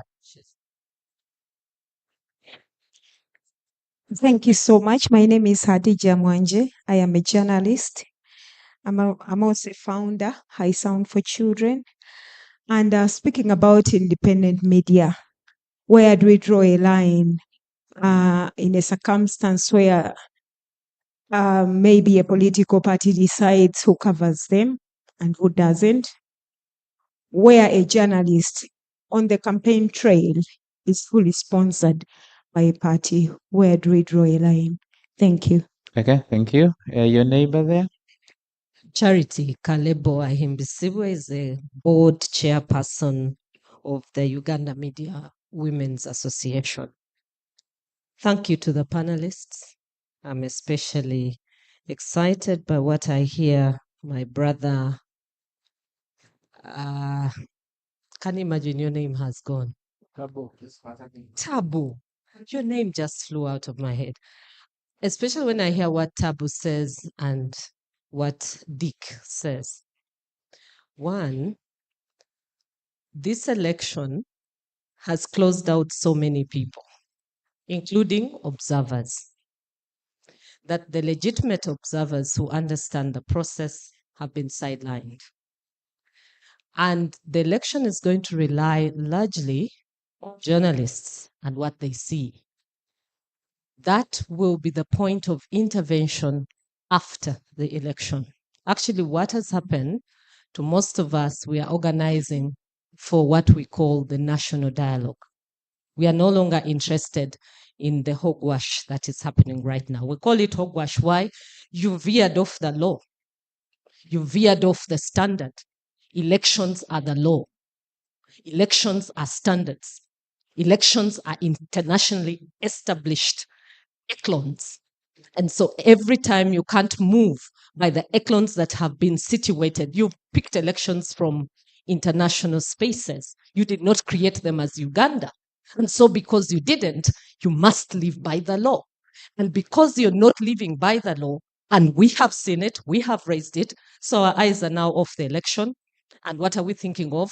Beyond the election, what will we do? We must push for electoral reforms. We must do dialogue, national, not just small pocketed dialogue like what is happening here today. But this is a good step to the bigger dialogue. Now, for me, what I want you to do urgently, Electoral Commission called journalists, and Dick raised this. Dick has said there are people who are being closed out as journalists because of all the things you've put to yourselves. You must make sure you're registered, you're in good books with government, you're what. Article 29, the lady has just told you, is your freedom. It is inherent. Even me as a citizen of Uganda, it is inherent in me to vote and know that my vote is succinct and it's sacrosanct. It is given by the Constitution. It's not like I am begging it from somebody, and that's it. Take it from me. That right is sacrosanct. Now, Dick says, how then do we report about journalism? They did a training for BBVK. They called journalists. By show of hands in this room, how many journalists attended the BBVK training and have relayed that information to the public? I just want you to see. Put your hands up if you did the BBVK training with the Electoral Commission. I want to see your hands. Please put your hands up. You're journalists, you're here. They called. This was closed on 25th. Put your hand up. Yes, but by 25th, you had to have registered, and then you're now training. Put your hand up. Why aren't you putting your hands up? So none of you is going for that training. So you see what I say. It is a dire situation. You don't know what is going to happen with your BBVK. And then you're seated in this room and telling us, I'm a journalist. I'm going to report the election. And I know the election. What do you know about the election? What do you know about the election? If you can't report BBVK, then what do you know about the election? So, Dick, that's a serious issue. Don't allow to be closed out of the election. Work out a mechanism where you must report the story to help the process after the election. Uganda belongs to us all. I thank you. Thank you very much, Mr. Bisiwe. There was another lady there, Shamira. And then we'll bring the microphone in front here. And Mr. Tuno, there is no way you're going to dodge the microphone because your name was mentioned during the panel discussion about 3 times. I'll give you at least a minute. Yes, Shamira. Good afternoon. Good afternoon. I'm Matowi Shamira from the Media Council. And just to supplement on what Mr. Imokola said some time back, yes, we are blaming the agencies for not helping, but my humble request is, like that lady has just, I'm sorry I didn't get your name, but yes, Charity has just told us, please be on the good side of the law. How shall we come out as the council to protect you when you've even refused to accredit yourself? How shall we know who you are? You come, for example, the foreign journalists, you'll come to our country, you're covering elections in our country, we don't know about your existence. When something happens, you'll come out and say, the council is not protecting us. We don't even know about your existence in the country. How am I going to protect you? Please be on the good side of the what? Of the law. Some of these things are free of charge, but still you just choose not to go for them. And then later you'll come out and say these agencies are not helping. We cannot help without you adhering to the laws available. And also, you don't forward your complaints. There are very many incidences happening currently amongst journalists, the state, and everything. But all you do is we shall hear about them. But we cannot act without complaints. Forward your complaints to the agencies responsible so that we can intervene and help. But we are also getting it as hearsay. We cannot act on hearsay. Even if I watch it on the television without a complaint to the council, we shall not come out to act. So I request you, please, forward your complaints and also comply to the law. If the Electoral Commission comes out and says all journalists who are going to cover the general election have to be accredited, please do so. Because you're not going for it, and then later you'll come out and say they're stopping us from covering the elections. But you can't be allowed because we are protecting the citizens of Uganda. We don't know. Activists will come in, and we need to protect our people. We need to protect you.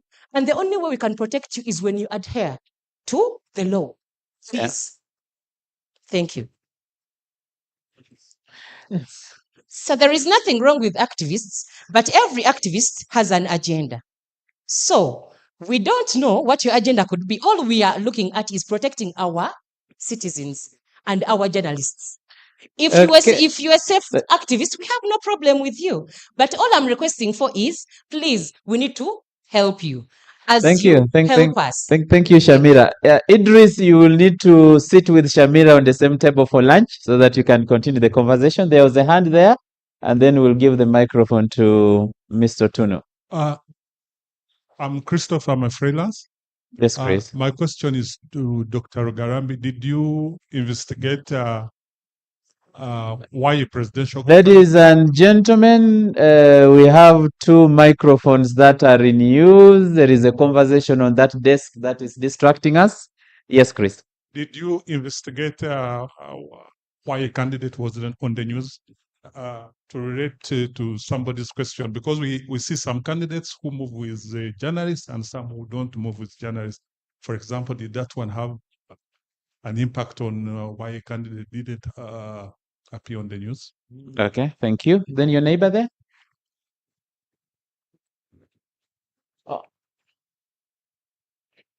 Okay, thank you very much. My name is Simon Eroku. I'm from Science TV Uganda. I'm happy to be part of this conversation about news reporting. During the electoral season, I see where the challenge is. It's hard to talk about the independent media when it's the government that is in control of the media with an upper hand. For example, last time we saw what happened in Parliament.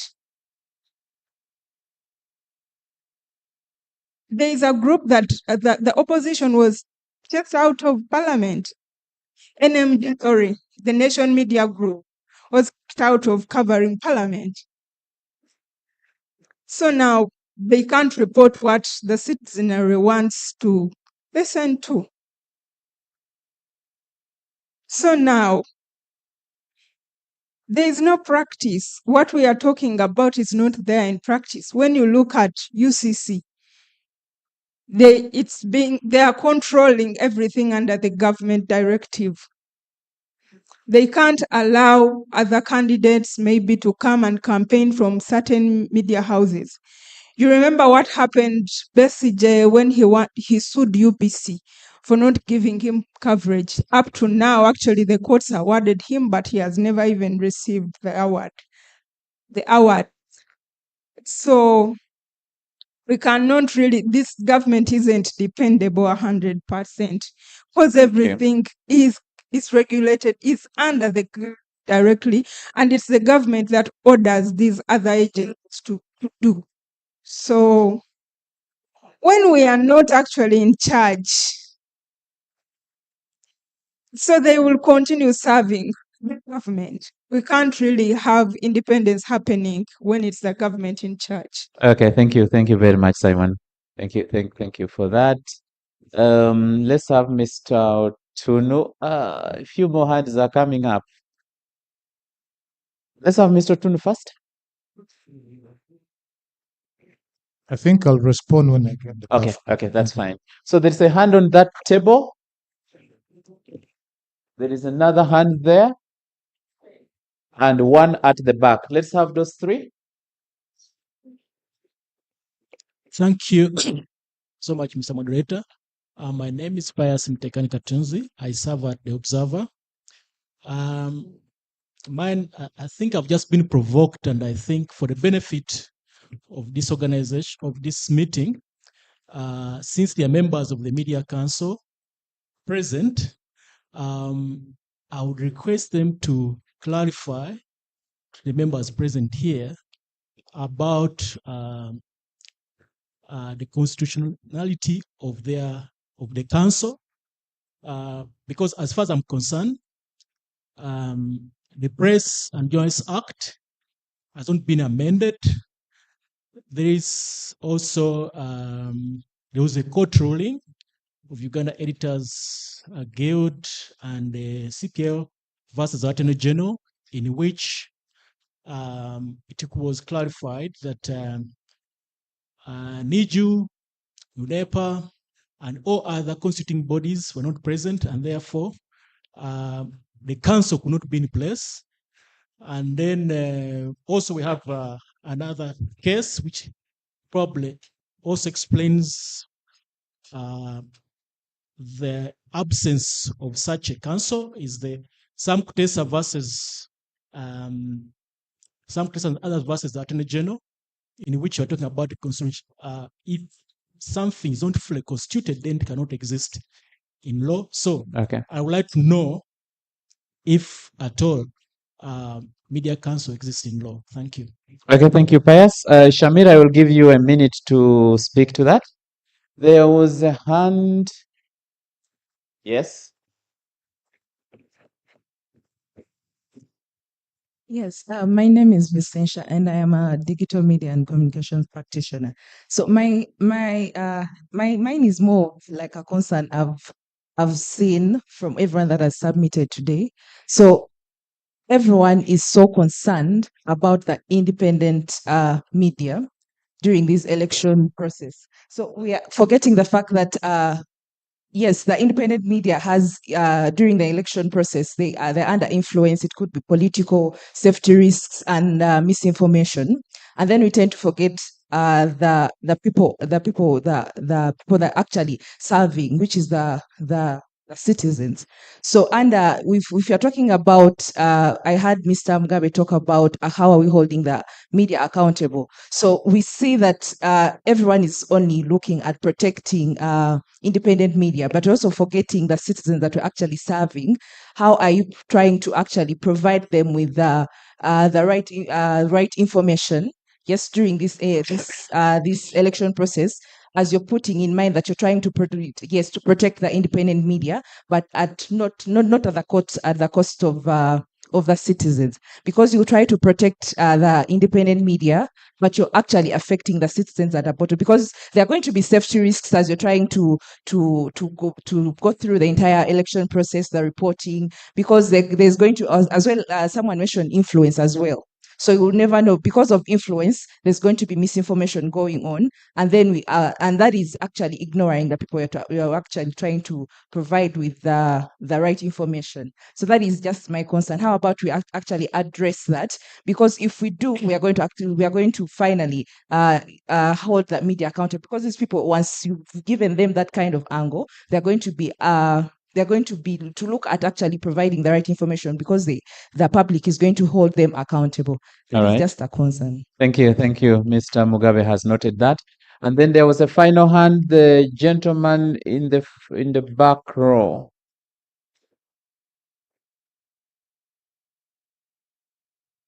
Thank you. I'm called Bill Dan Arnold from Witic Group. I'm a comms practitioner and also do journalism once in a while. For me, when we're talking about independent media, I feel like we are not independent from the word independence as a profession. Our profession is the only profession, it's among the only professions where everybody can practice. I know of radio stations where senior sick dropouts are actually prime news anchors You know, how then are we going to be independent? How then will government, you know, listen to us? You know, we have been infiltrated by uneducated journalists. So how then do we depend for independence, yet we are not independent? I think we need to have serious discussions on the profession on journalism.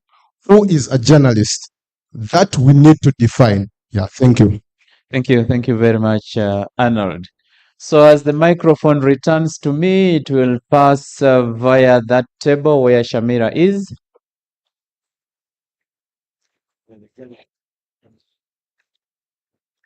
Good afternoon once again. Good afternoon.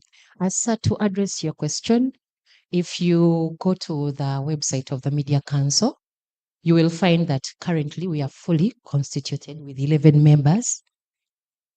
I don't know whether you've passed by to check that. So currently, the council is right to be in place under the law. Okay, thank you, Shamira. So Piers, I know that there is a new council that was recently inaugurated, and that overtakes some of the rulings, especially on the composition. And just like Mr. Himbisiwe was saying, as media people, let's look for the facts, and then if there is anything that is not right, still there are platforms through which those questions can be raised. And then the microphone will also pass through the table where Mr. Tunu is seated.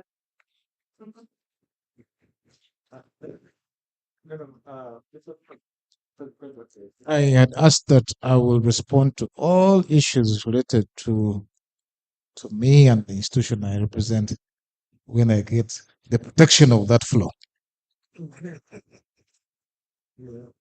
Thank you very much, Mr. Otuno. I will now turn to my panelists. Those who have questions, kindly address them. Tabo, I don't know how you bribed the audience. You didn't have any direct question, but I will give you leeway in a minute to respond to any of the issues that have come from the questions and the comments. Let's start from the other side, Mr. Dikimvule. Thank you very much. Bishop, you asked for what practical steps are taken when there is a break, when there's a story that really needs to go, and yet you're not yet sure. First of all, there are 3 steps you have to take: verify, do a second verification, and also avoid single sourcing. When you do that right, you won't go wrong. The challenge we have today is that we as journalists, we want to be the first to break the news. But what are you breaking? So verify, and avoid single sourcing. That was directed to me directly. Thank you. Okay, so Madam Himbisiwe's comment is an important one for you to note, that as media people, we can't detach from these processes and then we keep crying. Yes, Charity, you raised a very important issue. You said it all that I would add on. You said it all. We as journalists and media owners, like, you question them, because the Electoral Commission has asked people to submit their documents, and some of my reporters are doing it. And at the end of the day, they talk to us as editors and said that you need to submit all your documents, tax payments, whether you are in good terms with the Media Council, before they can do all these approvals. So, well, Simba could be able to do all that, but how about the poor stations that may not cater for all the journalists? For instance, I would want all my reporters and correspondents to be, clear, but it's a fee. Although Madam Namatov says that it is for free, I think there's a fee you pay for accreditation for journalists. How much do we pay? There's a fee that we are supposed to pay. So, some media, how much? 50,000? Yes, 50,000. It sounds little, but when you have very many reporters and correspondents across the country, some media houses may not afford. Media houses that pay reporters 2,000 shillings for a story and ask them to pay 50,000 for accreditation might be Okay, so the might cost be of too much. accreditation is an issue. Thank Then, you. then Hadija Mwanje raises another issue, and I think we face this challenge as well, where a journalist covering elections is determined by the candidate. We've sent in names. The president's office asks for names for journalists to be accredited. We send them names, and they refuse to accredit them. Then, before you know, someone from security says that we have accredited a reporter that you didn't submit. And well, this reporter has to go. So what we do, we as a media house, we ask this reporter that when you go to that rally, we want you to get the voices of the people so that we integrate them with what the president is saying. Otherwise, it's a big challenge for editors and media houses where you submit names and the candidate is determining. And when you don't abide by the person that have accredited, then you go in bad terms with them. So it's a very tricky situation. So you have candidates, rather you have journalists covering candidates, but you seem not have full control over them. It's the candidate that is really owning them. Okay, thank you, Mr. Mvule, for sharing that experience. I don't like violence today, but when I was active, I rejected that. And after that candidate going a week without any coverage, they had to soften and change their position. But today, I don't like violence. Maureen? Thank you very much. Mine was also from Bishop on how sensational reporting influences election reporting and whether mainstream media houses should have strict editorial policies. Very quickly, I would say, yeah, sensational reporting definitely influences election reporting in a way that you have, for instance, influencers and all these people hoodwinking the public and diverting the population from critical issues. We've seen people with very big followings, even here in Uganda, when something very sensitive, especially political, is happening in the country, then there is diversion. If you pay attention to digital media, something very useless comes out and the whole population shifts there, unfortunately.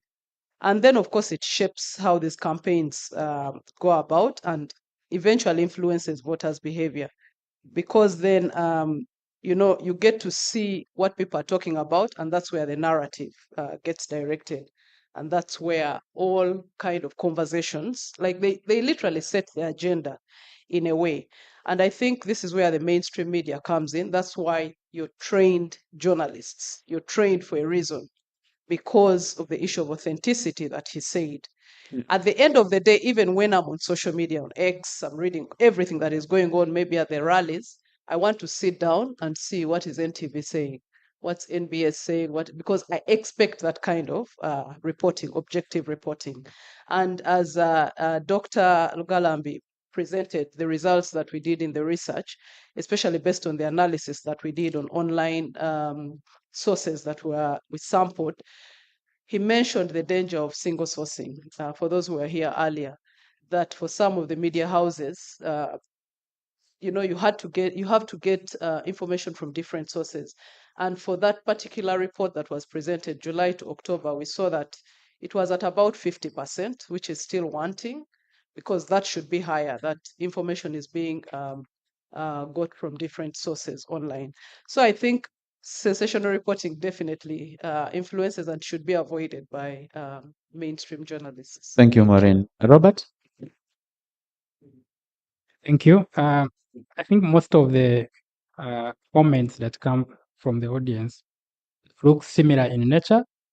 And for me, there is Mr. Jackson who mentioned about journalists who are assaulted, brutalized because of doing their work.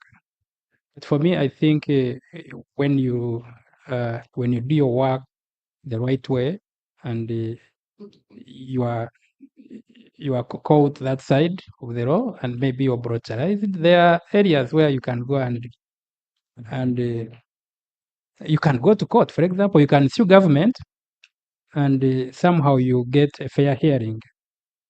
But also Mr. Bishop, who mentioned about journalists being partisan, how can they avoid that? again, it's you have to follow the principles that guide you. Yeah. There is a rise of journalists who have gone to now the habit of asking for kitu kidogo before they cover you or before they give you a story. So there is that as well. So as a professional journalist, is it the thing that you're supposed to do? And the lady who mentioned that, and this has come up, I think, from many presenters and people who reacted, the aspect of civic education. I think it's our duty. It's your duty as a journalist to educate the public. Yeah. Without really being, you don't have to be paid to teach, for example, citizens on how to vote. There are people who will go and because they like a candidate, they tick that candidate and they go crossing out those that they don't support. And you see a rise of invalid votes, which would probably have turned the result the other way around if they had voted the right way. For them, they think that is what they are supposed to do because I hate a certain candidate, so I have to really cross them out and I tick the one that I like and I tick multiple times. And Okay, when as they are counting, as you conclude, Robert.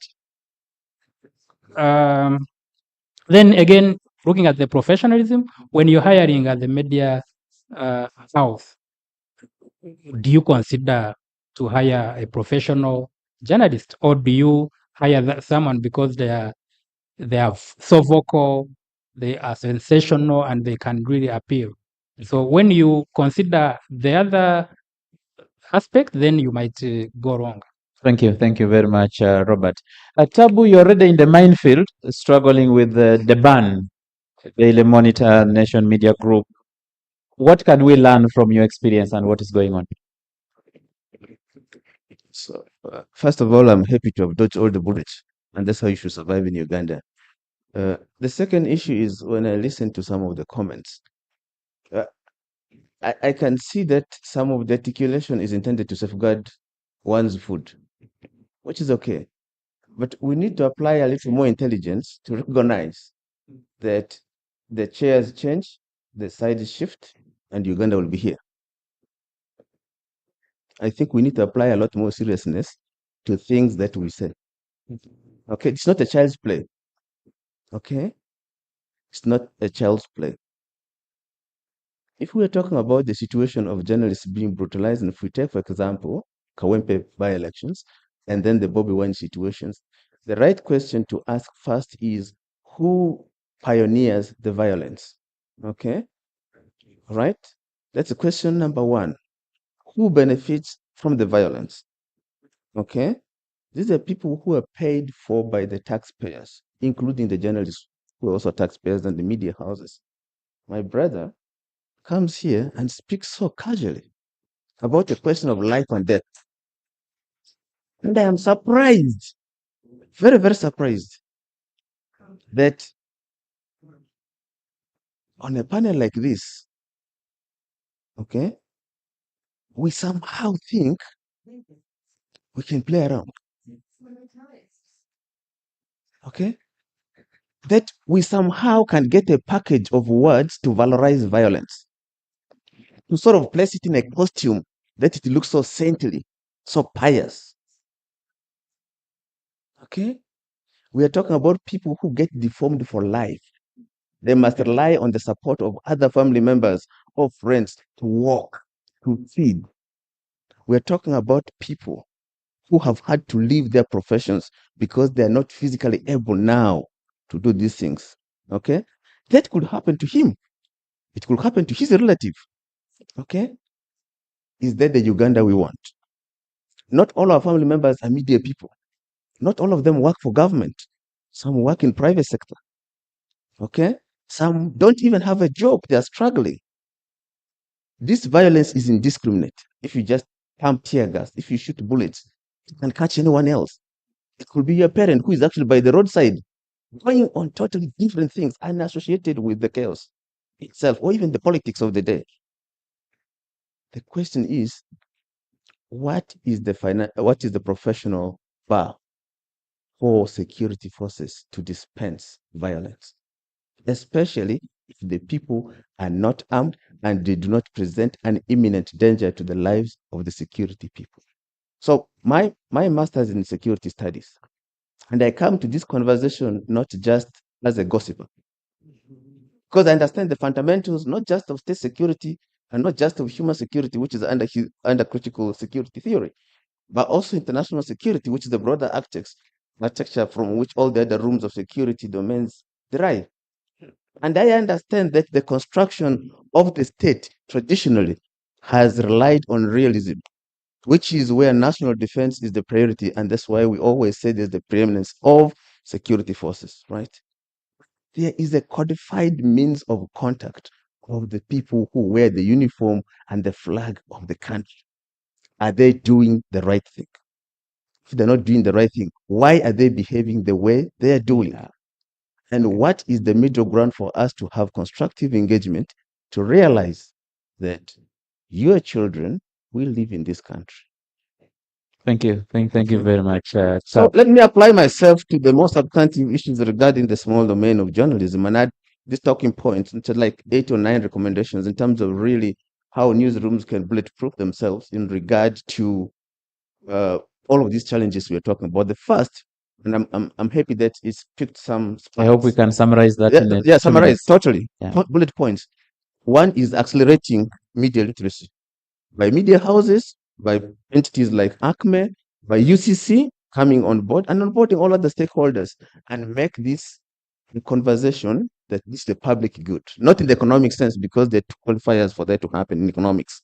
The second one is journalists to be professional and to practice in a professional way. I can tell you that just before I went back to the newsroom, I had a training by the Editors Guild. In Eastern Uganda, almost all the radio stations, all the media houses do not have an editorial policy.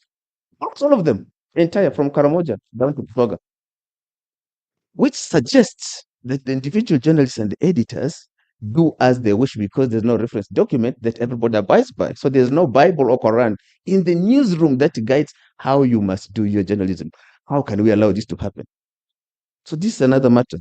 Related there is the question of medical cover and legal insurance. Uganda Editors Guild, with support from the donors, is onboarding some of this, but how sustainable will that be if the donors pulled out today? Yeah. Who takes the burden? The other matter which comes is fair and commensurate remuneration, the labor rights of journalists. Journalists are the most abused workers I know in this country. In fact, if it is supposed to be a riot over pay, it must be the journalists. But they go and report about the police, they go and report about the teachers who are striking, and everyone else. I can tell you, journalists get anywhere, most radio stations, anywhere between 3,000, even 2,000 to 7,000 maximum for a story. Okay? Yeah. But that's if it gets paid at all. Because most of the time it's not paid. All right? How can you tell somebody like that can hold anyone to account? What accountability is that? What's the name of that accountability? All right. So the exploitation of journalists under the guise that journalism somehow is a passion is a joke. Okay. And I've argued this before internally. And I've said, why is everyone in other departments paid so well on the labor, sweat, and blood of journalists who go and gather the content? But there's no problem with that. It's an internal problem. It has nothing to do with the state. Why is that the issue? Media proprietors, some of you might be here. Why do you treat your people who are journalists worse than anyone lowest in society? And you ask them to hold the power to account, to take risks on your behalf, to get shot, to be tear gassed. Why? Okay. The other matter I want to raise is skilling through scholarship. So people must go back and study, fellowships, mentorships, and technology uptake. I would have expected some tech people to be in here. I also expected the Electoral Commission to be here with discussing elections. I don't know if I miss them. But we need to have a convening of important stakeholders at the same table. So we discuss these things. All right. Talent retention is a very key thing because many media houses are suffering from the hemorrhage we need to strengthen the bargain between media owners and editors and managers about journalist welfare. This is really at the heart of it. And you academics need to be interested in this as well. We need to break the walls for constructive conversations with different actors. Sure. And the last one is ACME to use its convening power to gather, former or editors or academics together to provide some kind of editing support on needs basis. I know that they've started and think they have advertised for 3 positions, but I think that needs to be regionalized and expanded so that there are people of maturity and of broader knowledge who are able to treat content in a more professional way. Because if you don't have a broader knowledge base, how can you be the one informing people when you're uninformed? It doesn't make sense. I agree. Thank you you very very much. much, Tabu. George, you had one question and a comment. Are you able to summarize in a minute? Yes, a quick one from, but then I was asking about, the research. So, I mean, like any observational study, we lay out, the data as we see it. So the thing then would be that this is to be shared, and it's always shared with newsrooms and media houses to try now and interrogate further what are the dynamics that actually inform the patterns and the trends that we have presented in the data, because you're asking about why, as you ask about the news, that why are some candidates not being covered or whatever. So, but those are really questions for newsrooms to address. They look at this data, they look at these patterns, and they can compare with their peers, and then they can have a proper discussion of why are those patterns the way they are. So I think this is just meant for newsrooms and platforms to introspect, to really to do some self-critique and figure out how better they can cover these elections. Thank you. Thank you very much, George. Ladies and gentlemen, a round of applause for Mr. Dick Mvule. A round of applause for Maureen Agena. A round of applause for Robert Sharp Mugabe. A round of applause to the Congolese, Tabu Butajira. And a round of applause to Dr. George Lugalambe. As Simon Kasiate walks over here to take over his microphone, I request the camera persons that we give these panelists at least a photograph.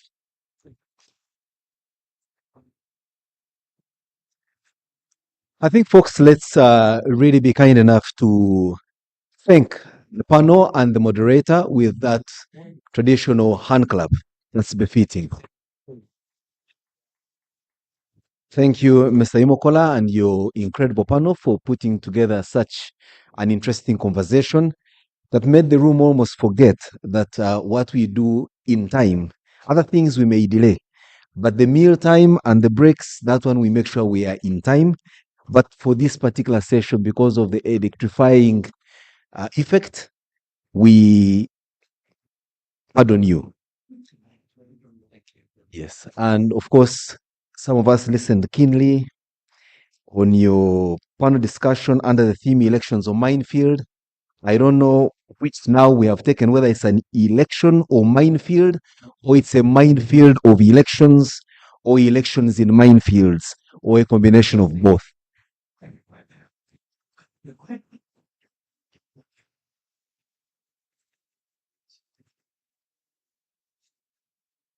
Okay, I thought these panelists knew each other, but it looks like they are going through a round of introductions.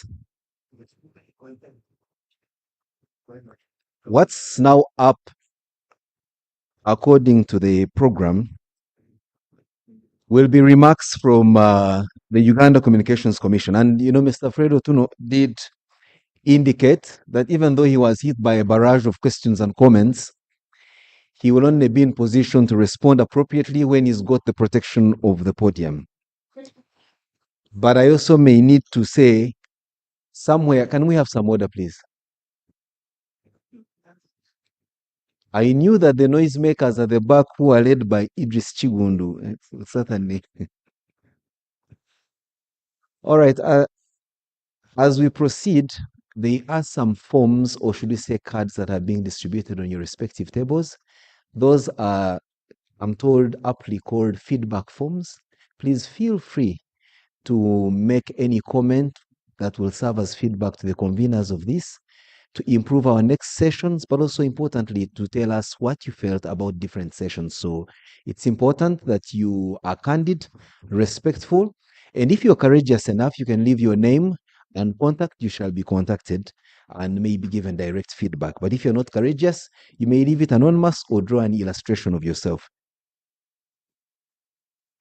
Before I invite Mr. Tunu, I think, Tabu, I must pay special tribute to you for making a very important point that has repeatedly been made, where you say the challenge to media freedom, independence of which and everything is not so much the state, but perhaps media owners who don't mean serious business. And you do not know what you just did for Mr. Fred Otunu. He's coming here feeling like the state, after all, is perhaps not the biggest abuser of media independence, media thriving and surviving. In fact, some of the media owners do worse to you journalists than the government does to you. The media owners may not physically beat you and maim you like the husband of my friend Maureen, but some of us may prefer to be beaten so that from the beatings we get public sympathy and we are given some kind of alms, as opposed to go 8 months without salary and you are unable to convince anyone that you're reading news every single day, but you do not have so much as to feed your children at home.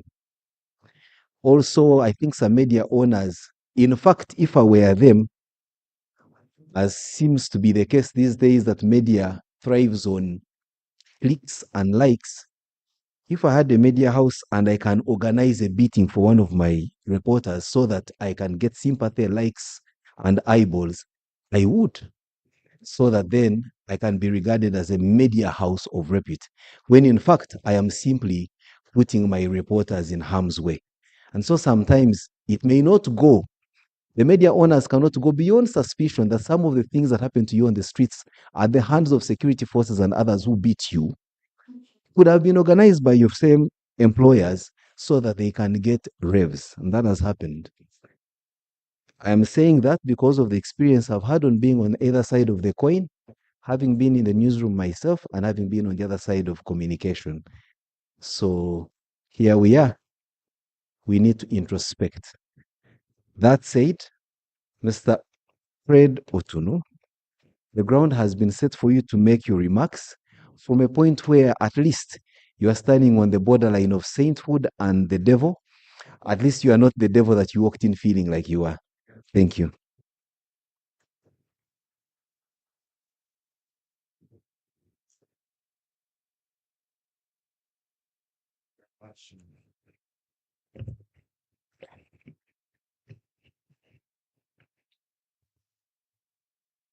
A very good afternoon, ladies and gentlemen. I didn't know that I was coming here to stand trial on this day, and prosecution is being led by my young sister Maureen here. But nonetheless, I must say that issues that you were discussing at the panel are very pertinent issues. Even the concerns that you members of the floor or the public did raise were very pertinent issues, and I'll respond to some of them by way of making clarification where I think there were mixing of issues or not fully understanding some of the issues. Firstly, I would say registration of journalists per se is not done by UCC. It is the mandate of the Media Council. We regulate media entities, the media houses, and then the content that comes out of it. However, we expect the media houses to comply with all the other laws of Uganda, whether it is Press and Journalists Act and any other, as you come for licensing to the Commission. I hope I'm clear on that. The other clarification I want to make regulation is not punishing. Regulation is actually enabling, facilitating, ensuring compliance with the laws, the governing laws that exist. If there is a problem, some aspects of what is being regulated as infringing on some rights of our people, challenge the law. The regulator only enforces the law to ensure compliance. But having said that, at UCC, I think we have been the most liberal regulator. You even shut yourselves down here. A panelist said, went to media houses, no editorial policy at all. If we were to go by the letter of the law, we'd have no FM broadcasting station in this country. In one way or the other, there is non-compliance here, compliance in other areas. But we say this is a developing country. Our people are entitled to information. So let's go baby steps as we implement and enforce the law. But that doesn't mean it's going to be business as usual forever. We shall expect them, all you media houses, to develop, provide at least an editorial policy to guide the way you operate. I would like to thank the panelists for the very candid way in which you raised your issues, you discussed them. Of course, at one moment I saw some bit of emotions beginning to take the better part of yourselves. But that is expected. We are human beings. But the greater goal is that a message was put out there and someone received it and feedback was received. Maureen here asked me about Facebook. Yes, Facebook still remains closed. The government of Uganda felt that Facebook was not complying fully with some of the provisions of our national laws. These tech companies or platforms are not immune to the laws of the countries they operate in. So discussions are still ongoing with Facebook, and we are optimistic that they'll return to operate as normal. Of course, we know you are using Facebook in one way or the other, but officially it remains closed. Dr. Lugalambi was spot on when he said, as professional journalists, remain focused. Some of the problems we have in this space is because of the unprofessional behavior that some, I'm not saying all of you, have found yourselves in. And it also goes back to what my young brother Kasiate said, the pay. So, journalists are probably the least paid professionals in this country. And that, in a way, raises the issue of temptations to be unprofessional. But also, you need to borrow a leaf from other professionals or professions. Have some standards that you will comply with and be able to enforce so that the profession is respected. Do not underestimate this small gathering. I had a member talk about national dialogue. Yes, national dialogue is good, but national dialogue is arrived at from steps like this. These conversations build into a national dialogue. So let us take these small gatherings seriously to enable ourselves develop the culture of dialoguing, accepting constructive criticism, and being able to provide uh,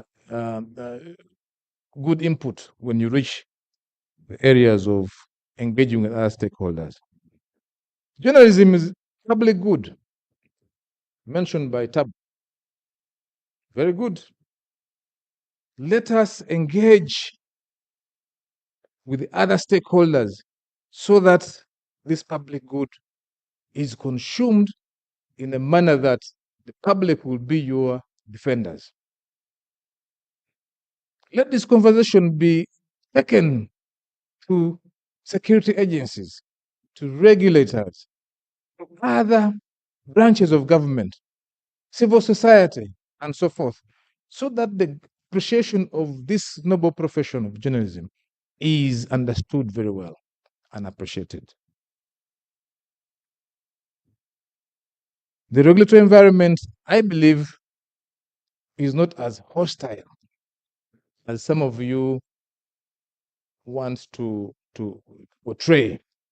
I think Uganda enjoys one of the most prolific media spaces in Africa or the world. We have 300 and something FM broadcasting stations. People speaking in all languages,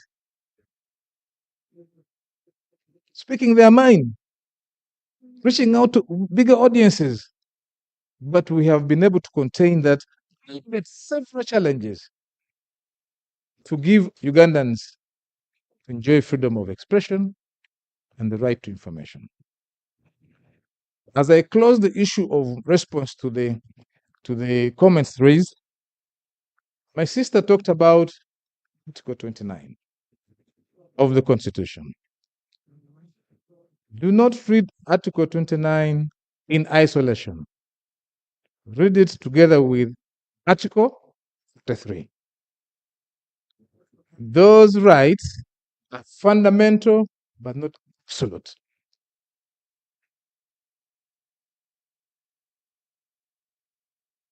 There are limitations to those rights. The right of freedom of expression, to the interest of public morality, public health, interests of other persons, national security, and so forth. The whole list of the limitations. So, balancing act has to be pursued when enjoying Article 29. Colleagues, I may not have exhausted all the issues that you raised, but I believe that will suffice for now. I must say it is my honor and pleasure, Dr. Lugalambe and colleagues gathered here, to join you today and thank the organizers of this Media Week for the invitation. We don't take it for granted. You may have had other entities to invite to talk to the journalists here, but you chose UCC and we don't take it for granted. I warmly welcome or congratulate Media Focus on Africa, Uganda, in partnership with ACME for reaching the 7th edition of this gathering. 7th. This shows you're growing in strength, you're growing in interest and impacting on the practitioners as well as other stakeholders. Sustaining an innovative or initiative of this magnitude for 7 years, like I said, George and colleagues, is not a small achievement. It speaks volumes in terms of your commitment and credibility. Credibility. Coming together, colleagues, as an industry in a forum such as this is very essential. It strengthens collaboration, deepens dialogue. I was happy the kind of exchange you had. You're deepening dialogue. If you don't speak out, you will die with that in your heart. Come out, speak. Even if someone rebuts, the point has been made. They will never be the same. It creates space for honest, deliberate discussions around issues which are you're facing, challenges. And indeed, there are challenges that the media industry today in Uganda faces, as well as globally. The choice of this theme, Dr. Lugalambi and colleagues, you adopted, building resilience and safeguarding independent journalism, is very timely. I don't know whether you had these elections around the corner in your mind as you were conjuring this. It speaks directly to the pressures confronting journalism, and this challenges us to reflect seriously on practical, realistic ways to respond to them. What you guys were raising here, what you people are raising here, are the real practical ways of how you want to respond to them. Let's document them and let's engage with other stakeholders that are responsible for some of the challenges you are experiencing. The theme reflects a collective commitment to promoting and upholding the critical role of journalism in a young and growing democracy like Uganda. Independent journalism, colleagues, is simply too important to be allowed to fail. We can't. And I don't think any country, any government worth its salt would like independent journalism to collapse. Well, the mushrooming digital platforms and citizen journalism that we talked about today continue to play a very valuable role in today's information ecosystem, democratizing news, storytelling, and promoting audience engagement. They cannot and should not replace professional journalism. They should not, and they will not. So continue pursuing your professionalism in your space while the citizen journalism are also doing their thing. The discipline of verification, ethical storytelling, editorial judgment, gatekeeping cannot be replaced. These remain the foundation of the fourth estate and embody public trust. You read so many things on the social media, but at the end of the day, you go back to the mainstream and say, I read, but let's wait whether it will come out in this news cast at 9 o'clock, 7 o'clock, because you know that process has been thorough. Take heart. I'd like to say that news media is an indispensable part of every country's development journey, and Uganda is definitely no exception. But not just any media, a free, independent, and professional media. You will unpack what independence means, what professionalism means, and you'll see whether you, as the journalists or media houses, are actually meeting those requirements before you point a finger at the other place. But for us at the Commission, at UCC, we remain firmly committed to supporting such media environment because it is essential in the socio-economic transformation, peace, and social cohesion. We are particularly proud to associate with ACME, an institution whose very name speaks to excellence in journalism. While our mandate may differ, we are bound together with, to, or by shared interests.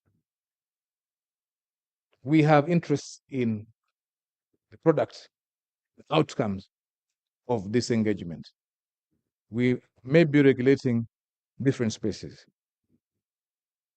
Indeed, as a regulator, on one hand, and you as a media practitioner on the other hand, there are far more that brings us together than separates us.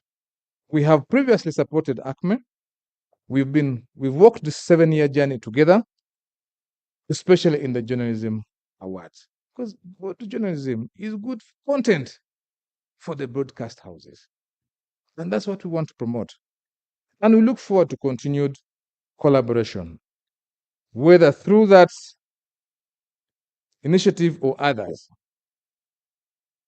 From a regulatory standpoint, UCC, we place strong emphasis on the fostering of supportive regulatory framework, one that enhances media resilience, promotes professionalism and accountability, while safeguarding editorial independence. We are convinced that regulation should not stifle journalism. It should not. Instead, it should enable professionalism, accountability, and sustainability. At the same time, we are under no illusion, ladies and gentlemen, about the realities your industry faces. The media landscape is undergoing profound transformation. Newsrooms must adopt to digital technologies to remain relevant and viable. With media convergence, integrating telecommunications, broadcasting, and online platforms, our paths are increasingly intertwined. We regulate telecoms, but telecoms and broadcasting, you can't separate them, and you can't separate online media as well. Because today, increasingly, journalism depends on connectivity. Whatever we do here, you post. Without connectivity, you're stuck. Affordability of the broadband itself, the users out there, we have to ensure that access to smartphones by the citizens, access to reasonable cost, broadband cost, and reliable digital infrastructure so as to reach your audiences. So there's a meeting point between you and us who regulate the other sector. At UCC, we recognize our role as in enabling this sector.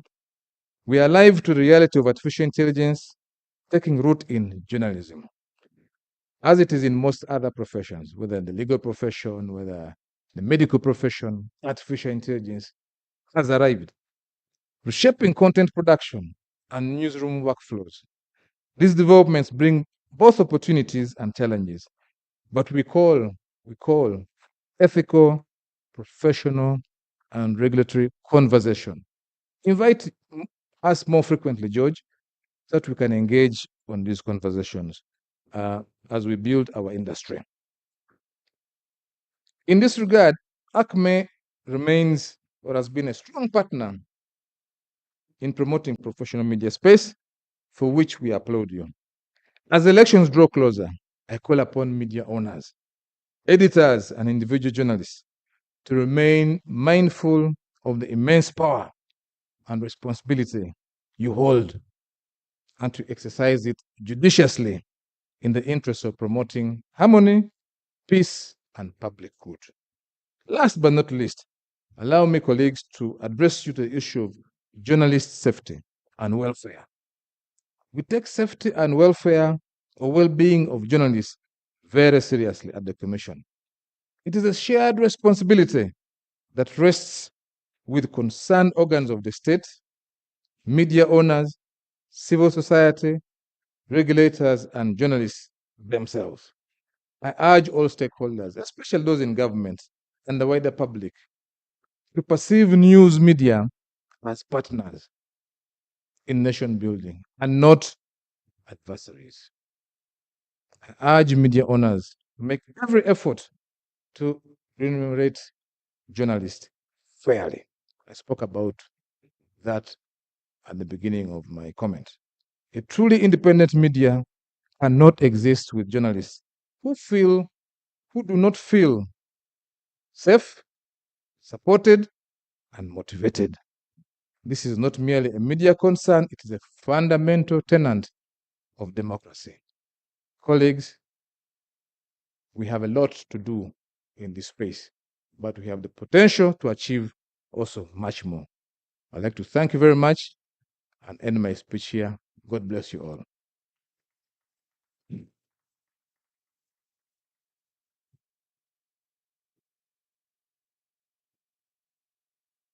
Thank you, Mr. Otunu, for those very reassuring words.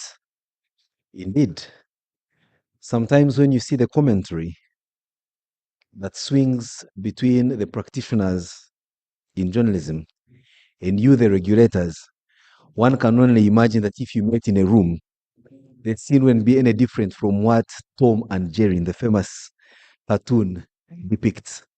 But now it looks like we are in biblical terms and times where the proverbial lamb seems to rest comfortably in the bosom of a lion. Because you sound and come off like one who is very much concerned by the welfare and well-being and the proper practice of journalism. And yet, on the other hand, sometimes you're looked at as the perpetuator of what's the opposite. And I think this is only possible because we have moments like these where people like ACME and Media Focus on Africa are brave enough to gather us in a room and to have these conversations. I would, and many others, I feel, would also feel a bit interested and intrigued in finding out exactly who do you mean, Fred, when you say I urge government. So who are you? I thought you were a government. Maybe others will say I urge myself. So, but looks like government is much bigger than we thought. We brought you here knowing that you are government and government is you. But to be fair to you, you're not the only one. We hear even the Speaker of Parliament saying, I will appeal to government. You also find the head of the executive saying, I will appeal to government. Then even the Chief Justice in his remarks will say, I will appeal to government. Then you say, but the last I checked, government was 3 pillars, the legislature, judiciary, and executive. What many pronounce as executive. I wonder how that comes in play. That said, we are now into the more important part of our conversation where we are headed out to lunch. We will be given some housekeeping rules on how the lunch shall be served. I think it's the usual UNEB model where you are advised not to open the booklet until you're told to do so. So I don't know who is supplying the booklets and at what point we'll open them. But what I can tell you is that we are having even a more captivating engagement when we come back from the lunch break. And this is not just academic from what I have seen, but it's a blend of academic and practice that will only serve to make our practice as journalism a lot better and even more enriching to those who listen to us. So, colleagues, let's take a short break. It will be for 45 minutes.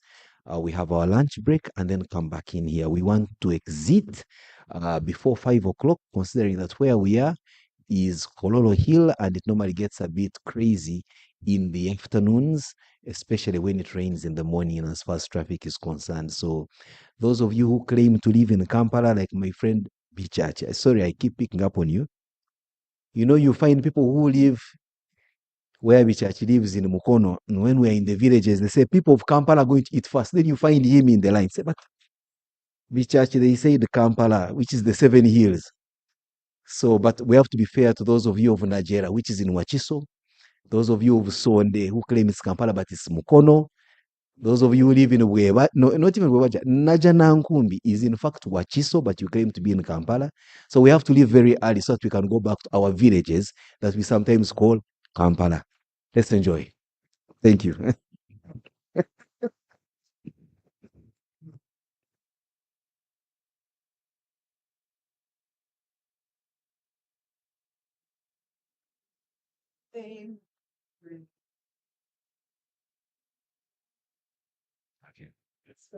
Okay.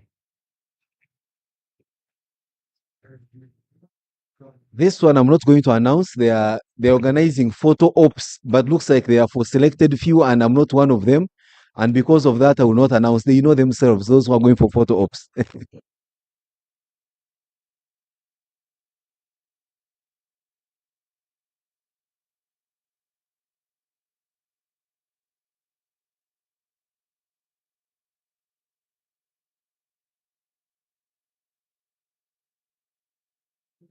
May we have the panelists back here? Dick, Maureen is here. Is Tabu still around? And Imokola, John. Let's check. Let's do this quick photo with Mr. Tono quickly. And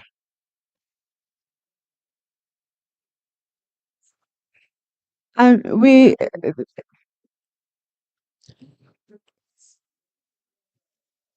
while the photos are being taken, there are two doors where which you will be able to get your coupons. So as you exit, you get your coupon.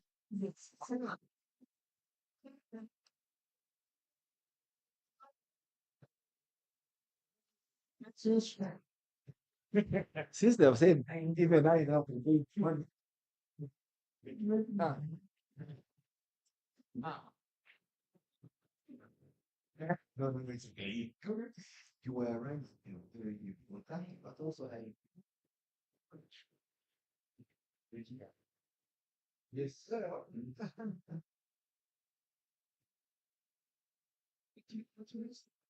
Transfer from your big bed on your hour.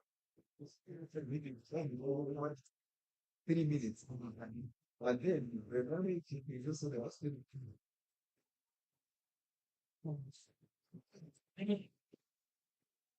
Guys, will join me. You're supposed to be here. You run away, there's another one. Hey, okay.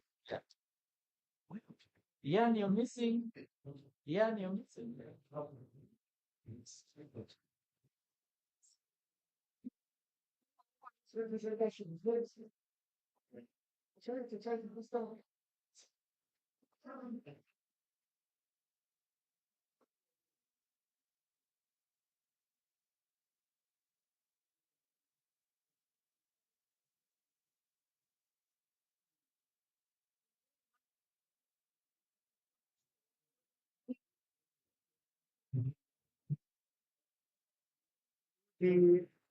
Madam Saint Amour, Margaret. She's just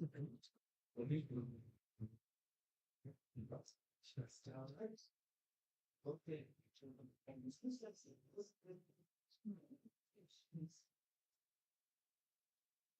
I think it's okay. Yeah. Fire. Yeah, we need was. Yeah, you're better place being here.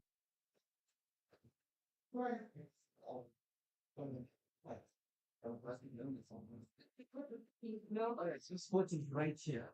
Here. Oh yeah, I will keep my space for you. I don't mind anybody, but I'm waiting for more important people.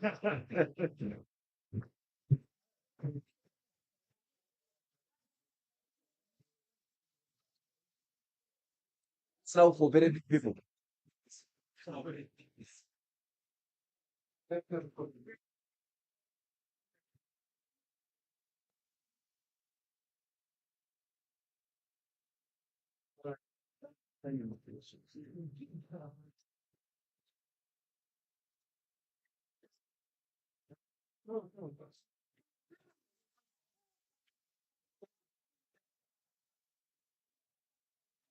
Share a picture. Yes. And this is to regulate. Brother, photograph. We are not regulating.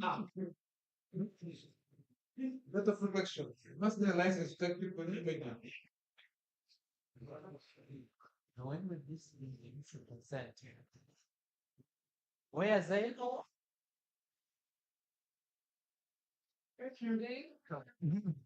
Come on, man. Let's events. Yeah, it's like public places. I will put this. Yes, it is coming at you, though. But we put it down in the access. Time consultation. Yeah. But how do they come?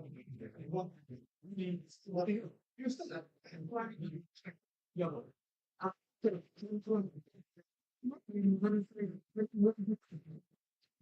Clara, Clara, everything okay?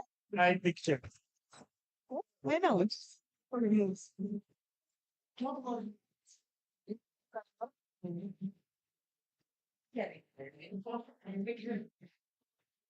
So in exactly 40 minutes, we are going to be back here. So make sure you quickly rush for for your lunch. The coupons are to exit there. With as you get out, you get your coupons.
an academic presentation by no less Dr. Adolf Mbeine, who is going to present on the role of the public editor, or should they call them the ombudsman. Now, if the editors in this room, you know that any letter missing from a word could certainly make it a totally different word. And especially for the word public. If the L is missing, that becomes not just another word, it can be a very disturbing word. So that's why it has to be mentioned very clearly that we're talking about the role of the public editor. The L is very loud and not silent, as it should be. Then we'll be followed after that presentation that will set the context by a panel of eminent folk who are looking at citizens' collaboration with the media for accountability. How do we get the citizenry involved in what we do so as to foster the issue of accountability? There's been conversation on who sets the public agenda. As journalists, do we publish or set agendas based on what the public wants?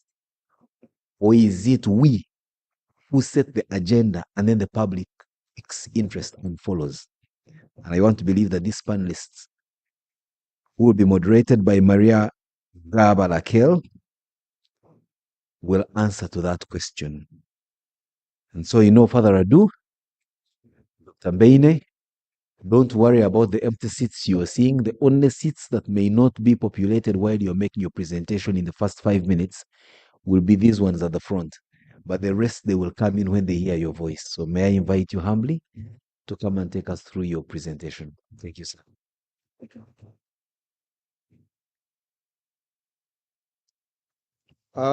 Good afternoon, ladies and gentlemen. We need some vibe, but the president doesn't like vibe a lot. But I think we need some vibe this afternoon because after the beautiful meal that we've had, maybe we are not as active as we were in the morning.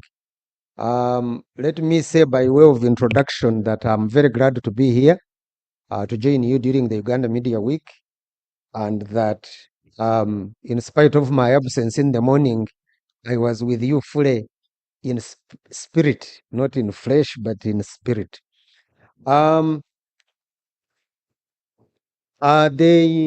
Uganda Editors Guild, I don't know whether my presentation is being screened, but I had prepared a PowerPoint presentation. The Uganda Editors Guild, in their wisdom, hired me as a consultant to produce a contextually grounded ombudsman guide for use by news ombudsmen, or what we call public editors or public affairs editors. And generally those assigned with responsibilities to engage audiences by their respective media houses. And so this was an assignment that seeks to really mainstream the position of public editor in the Ugandan media. There is a feeling in many ways that the ombudsman, I'm sorry, Rachel, I don't know whether there is an ombudswoman. Ombudsperson, okay. That's the gender, because we must be gender correct. There are feelings that the public editor or the ombudsman or ombudsperson is an important aspect of media practice. And that is for many reasons. Because one, the ombudsperson is one of the instruments of a serious media accountability system. Yes, that is one. So the second, of course, is that the public editor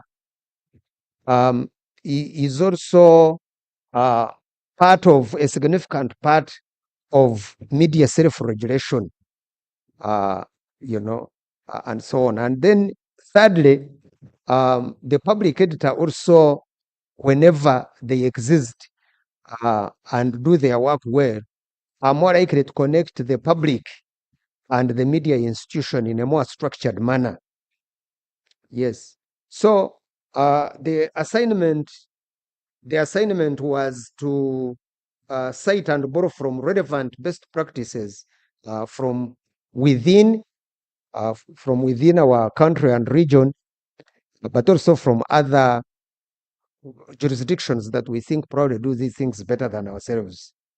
And it also had a geographical scope in the country, especially around Kampala and the northern Western Nile and Karamoja regions. And it had also to involve youths, women, and so on, and be gender balanced.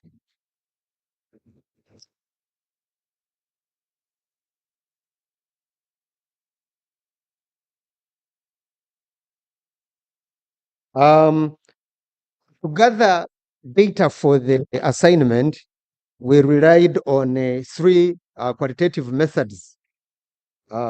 We used document analysis. There were a lot of documents to analyze.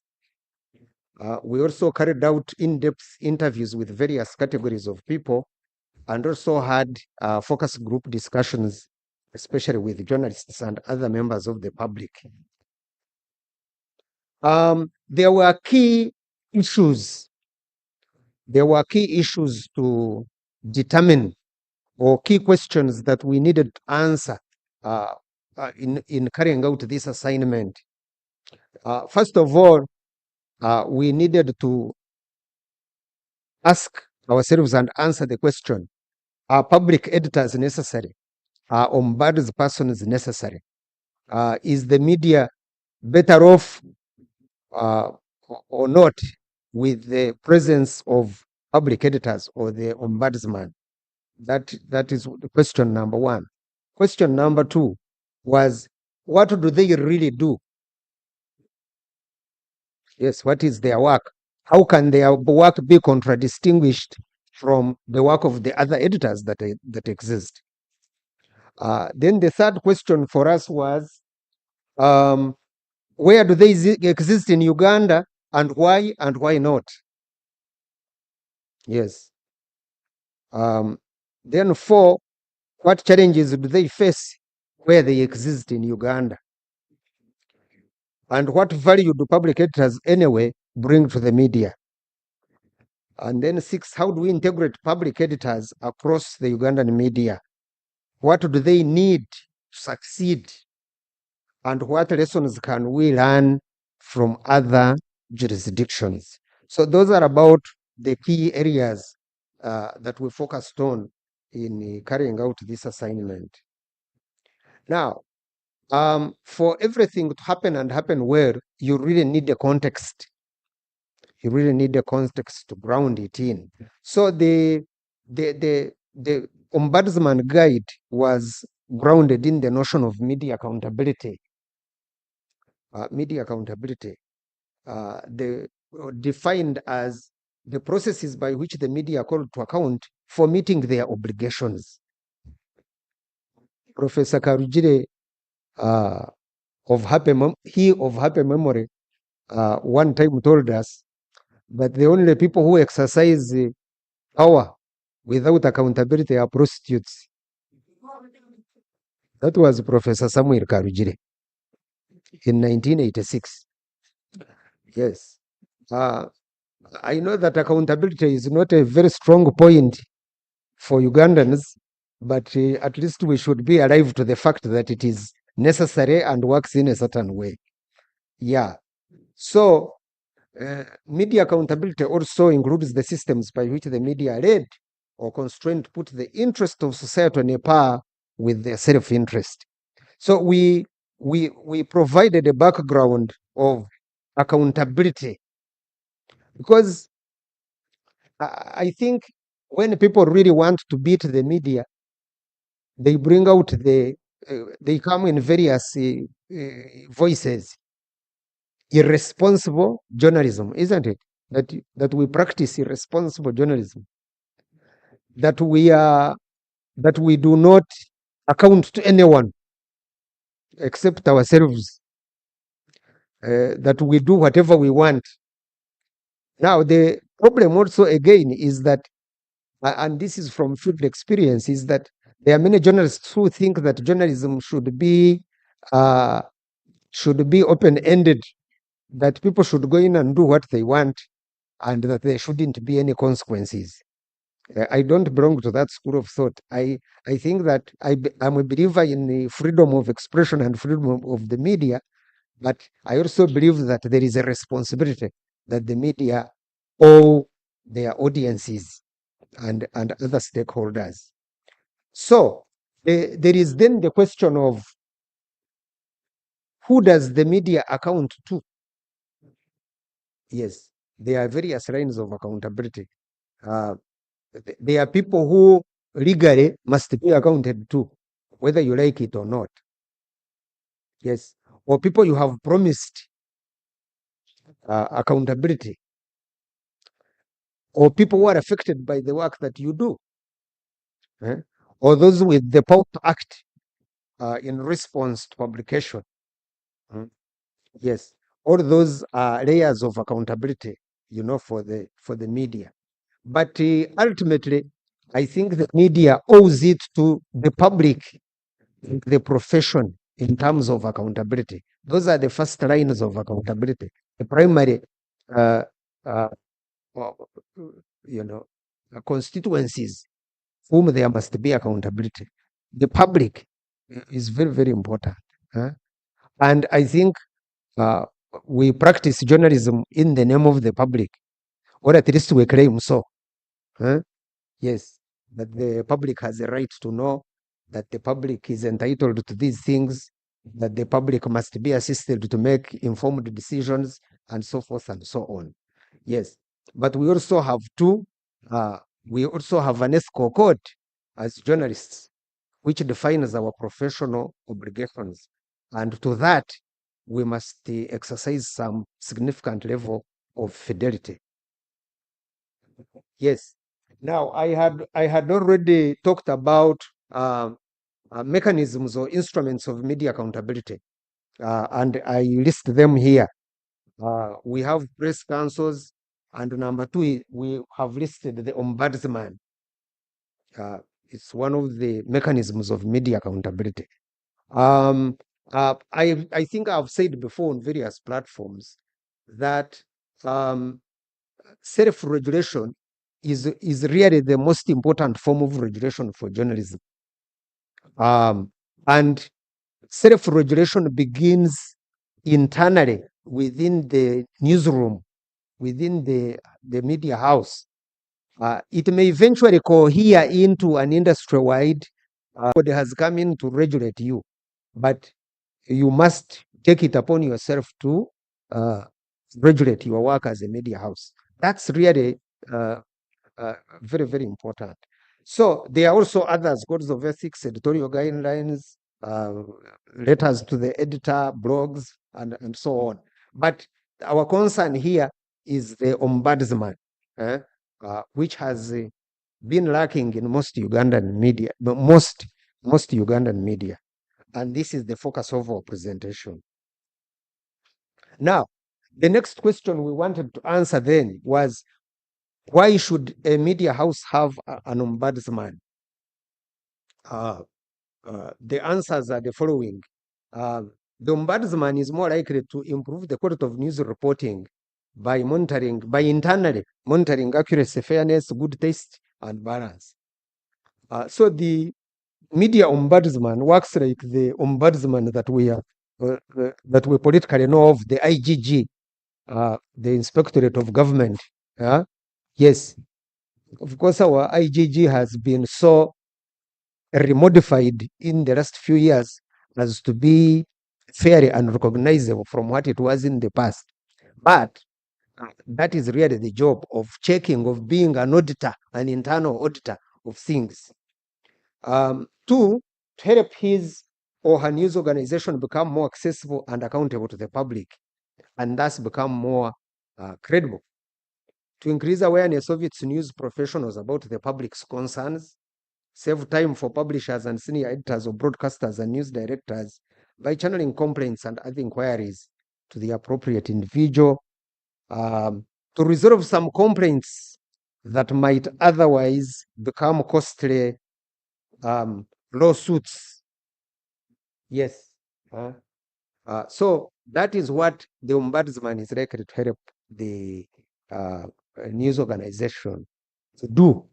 Ensure that there is quality, improve the professional focus and practice of the news of the journalists and so on, and become a bridge between the news media organization and the public, and even prevent costly legal suits. When people have recourse to a news media organization, they are probably more likely to want to exhaust that avenue than immediately run to the justices of peace or related people.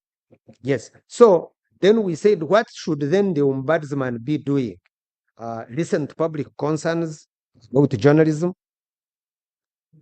determine whether complaints are credible, present the complaints to the right people in the organization and try to elicit an answer. Yes, and if the complainant is still dissatisfied, the ombudsman is there to investigate and report his or findings to the specific complainant and to the public at large, as well as to the organization. So the ombudsman is more likely to work as a link, between people, between the audiences and the news media organization. And we think that is an important aspect of this. Yes. In more established, in countries which have more established offices of ombudsman, the ombudsman is more likely to work as a mediator between complainants and the media organization. Of course, people will come to complain to a person that they have trust and confidence in. And so that takes us to, the nature of this person you are going to appoint. It shouldn't be anybody. It should be somebody with the requisite experience, the integrity, experience, expertise, and so on. And also be a go-between, shuttle between parties, and ensure that if there are issues to be resolved, then they are resolved. Yes. So what are the challenges? The challenges we found out about where ombudsmen actually exist. What are the challenges? The first one is lack of awareness about the importance of that office, including amongst the journalists themselves. The journalists we talked to either did not understand what even an ombudsman or public editor was, or did not see the importance of such an office. They did not, in their experience and training, they were not alive to the possibility that you can have a public editor for a news media organization. And that is a bit of a challenge. Then two, the failure to establish effective and functioning structures to achieve it. Yes, you can establish an office, but if you don't give it the requisite resources to make it work, then it will not work. And sometimes that is what happens. So there must be resources available. Yes. The third challenge, and this is global, is sacrificing journalistic, ethical, and accountability values for profit, especially by powerful corporations. And this is also what has often failed self-regulation, media self-regulation. that if people are happily making money, they don't see why they should voluntarily exercise restraint upon themselves, you know, because regulation necessarily means that there is some form of restraint, that you are, there are certain things that you think you are not going to do, even if they look attractive and profitable. Yeah, so that is also the problem with the public editor, that a news media organization that is considerably focused on profit making is likely to look at this kind of office as simply an annoying inconvenience, and therefore not want to get involved in the creation of the same for their own organization. Then the other challenge is also low public awareness and participation by key public about key public issues, which affects the perception and conviction about values like media accountability. Yes, the low public awareness is lives with us. The other day I was meeting a group of people. They were wearing certain party symbols, and there was written a slogan, protecting gains or something like that. Then I said, what gains are you protecting? And none of them could say to me any gain, but they were happily involved. I am not saying that there are no gains. Please get me correctly. But at least we should be aware which gains we are doing what. We are protecting ourselves, even individually, not somebody else's gains. So low public awareness is a problem actually for the media. I think we don't need to overemphasize this. Media literacy levels here are very low, and that is why when even people like Rosemary Kemich are talking about journalism as a public good, people don't understand exactly what she's talking about in the ordinary sense, because if you have low awareness about even yourself, it becomes even more difficult to be aware about certain concepts like journalism as a public good. Yes, so low public awareness and participation is a problem. So if you create a public editor, then it means that the public is going to use that office for certain issues. Now, if the public is not aware about the office, its importance, or even about the importance of journalism itself, then quite certainly you have a big challenge on your hands. Or as Professor Mamdani used to say, you have a huge dilemma. Yeah, then the other challenge is, of course, the political and work conditions that exist, especially in our country.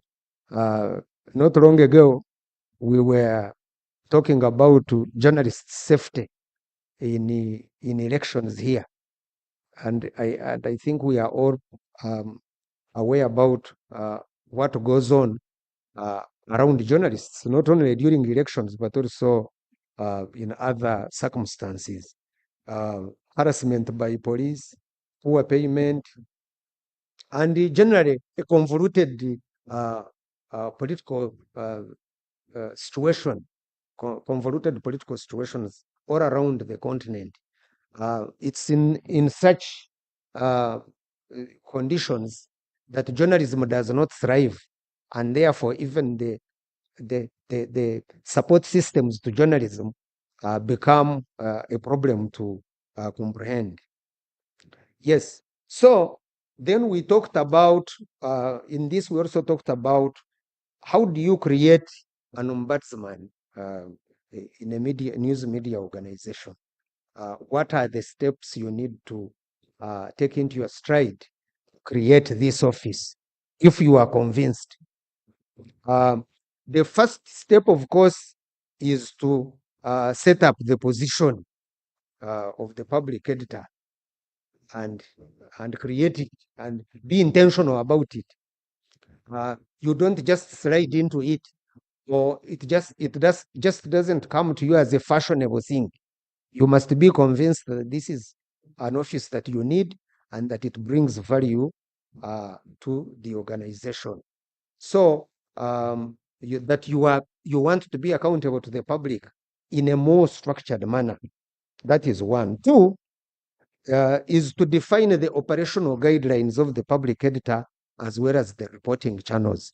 I think it is important to have an establishment document so that it clarifies the position, the role of the ombudsman and in the organization, and what they are supposed to do and what they are not supposed to do. Otherwise, you have people running into each other, because their roles are not very clear. The other step you need to undertake is to find a suitable candidate, fill that position.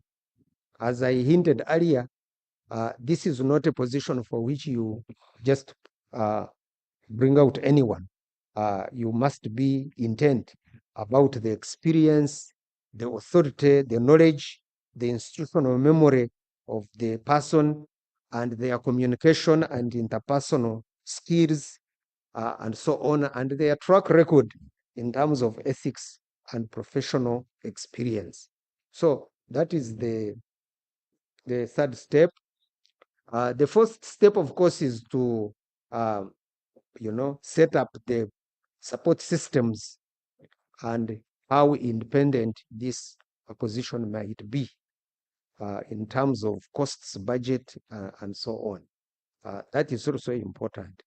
Otherwise, the best way to compromise a regulator is subject them is to make it an object of charity. That you have an institution, it doesn't have money or resources, and so whomsoever is kind enough to donate something may do so. Then quite obviously you are not, this office is going to be, will never find any independence at all, or even the backbone to do the job that it is required to do.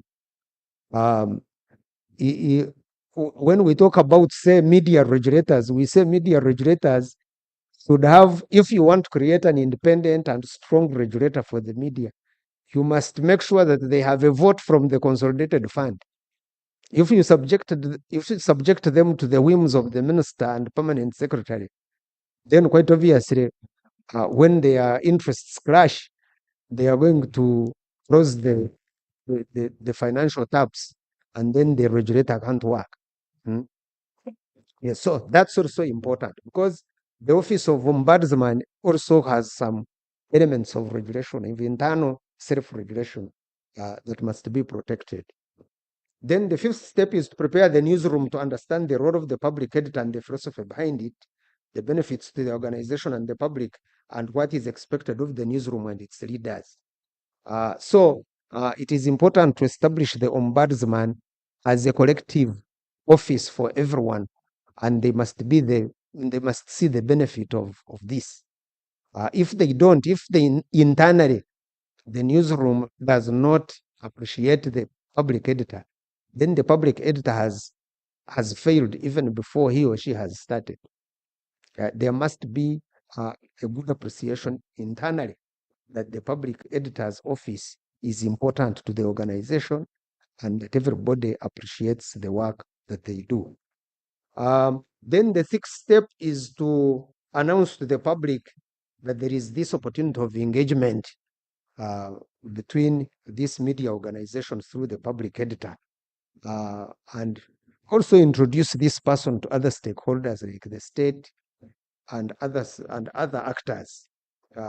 Yes, so that everybody appreciates this office. And lastly, any media organization creating this position must have editorial policies or be signed to the Journalism Professional Code of Ethics that is publicly known and which it can be held to account. That's also very important. How many minutes do I have? I wouldn't like to be told that I have 1 minute when I still have like 5 slides to do. Because I can speak until morning, I am a teacher. Yes. So we also there is a more detailed document about this. I'm just giving you a large, fairly large preview into the document. Yeah. So we also looked at the approaches useful in the Ugandan context. How do you ensure that the ombudsman works? Huh? Yes, public education about the essence and role of public editors is very important. Yes. Does the public understand? Our research showed that the public does not even understand what a public editor is and how different the public editor is from the other editors. Yes, so that's very important. Then two, journalists' understanding of the role of the ombudsman and the value such office brings to journalism itself as a check and balance mechanism. As I hinted earlier, many journalists, especially the further away you go from Kampala, they do not even understand the concept of the ombudsman or the public editor. Where people had an idea, they couldn't distinguish between the ombudsman and other editors. Yes, and so on. And that is a serious matter. Then the other, the other issue is about the involvement of key stakeholders, particularly the owners. Yes, because the owners are the ones who pay for this office and provide the resources, not only to appoint these people, but also support their work. Then next, research and documentation to inform policy and action. Yes, there must be constantly. Research is best, policy is best informed, and certain actions are best informed by research and documentation. Because even the owner may ask you, where do these public editors exist? What do they do? You must be ready with the answers. Yes, and then of course, networking and collaboration is very important. Networking and collaboration is very important. I thank you very much, and thank you for listening to me, and I will entertain questions and comments. Thank you once more.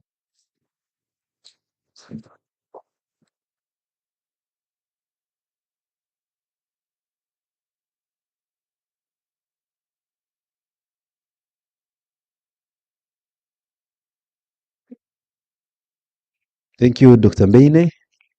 Thanks for being the teacher that you are. Very elaborative. Although you almost scared us when you said as a teacher you can talk till morning. Yet we also know that teachers operate on a timetable. So at what point do you allow other teachers who may be in the room to carry on their lessons that come on after you? But also talking about teaching, I don't know about you, but my recollection of afternoon lessons, especially after the staple of posho and beans in secondary school, in rooms that were far from air conditioning, in places that were hot, were not the best of lessons.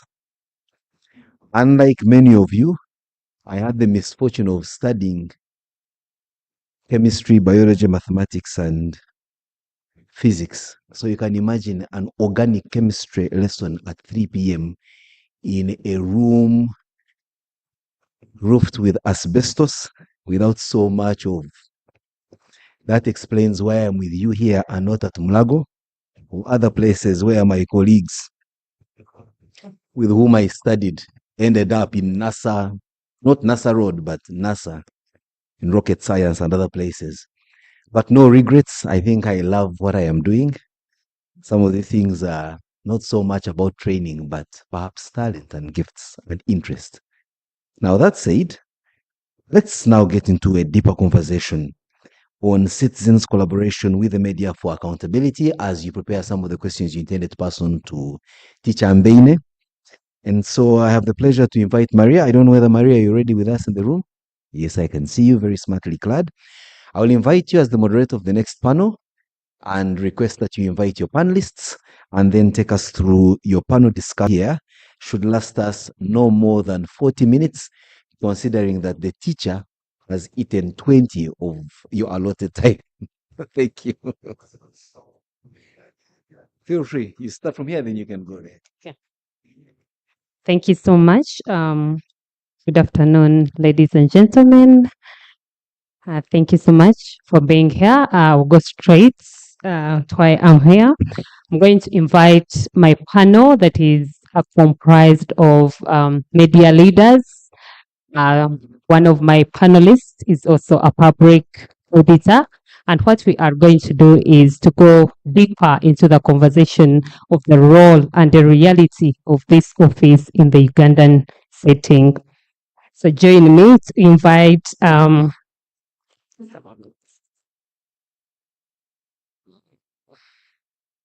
okay. Join me to invite my first panelist. He is the executive director of Kampala Reports. He has extensive experience in journalism work. He has been an editor for over a decade, and we believe that he's going to give us a deeper context of this role. Join me to welcome Mr. Alex Athaire. On second to my panel is also an executive director of the Observer. He has experience in editorial work and media industry at large. Join me to welcome Mr. Pius Tuzi. Thank you. My other panelist is from Uganda Broadcasting Corporation. She is a senior editor. She has extensive experience in the industry, and she will give us the context of this role, especially in the public broadcast. Join me to welcome Ms. Juliet Naiga. And lastly, hope I mentioned his name correctly. He is a public editor himself, and he has been in this role for some time. He will give us the context and the lived experience of this role. Join me to welcome Mr. Charles Bichachi. I'm not sure about the pronunciation, but thank you. Okay, so, sorry? Doctor, you'd like to join us? Please, you can join us. Public demand. Doctor, public demand. That you join. Okay, thank you so much, Doctor. Okay. So we'll go straight to the conversation. And since I've already introduced you, I'll go to my first guiding question for us, and it will be directed to our executive directors. From what we have heard from the guideline, the public role has changed in terms of the value due to the change in the business model, especially in the African setting. I would like to know from you, Mr. Athaire, according to you, how does the public auditor's role translate into business in your context?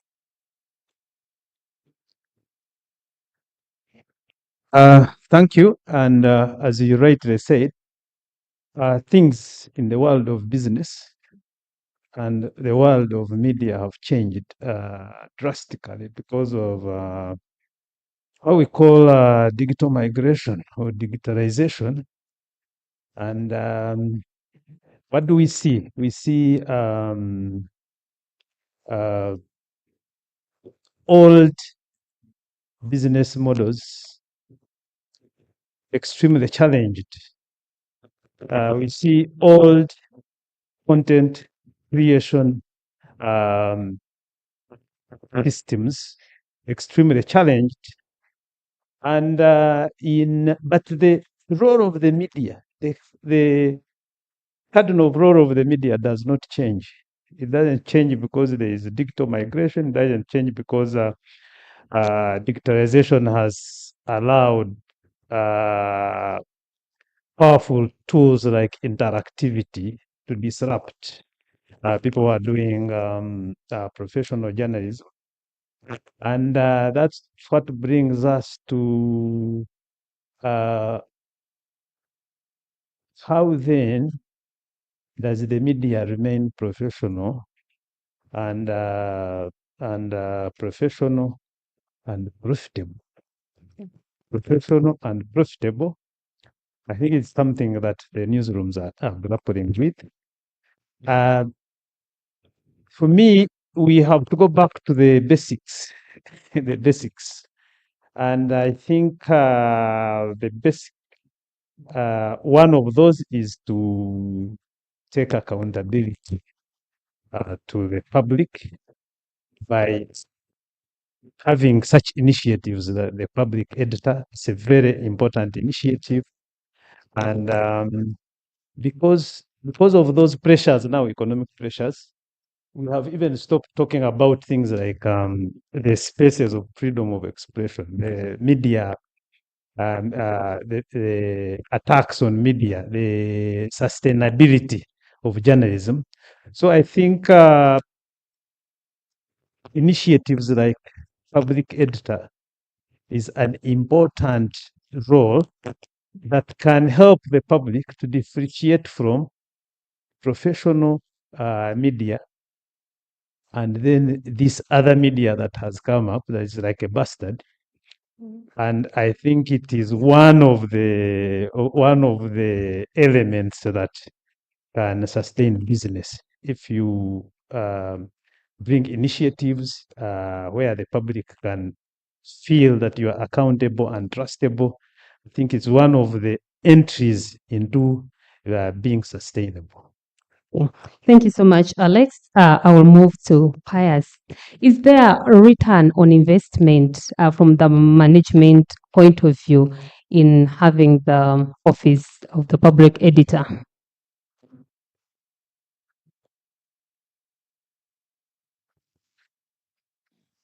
Thank you, Marie.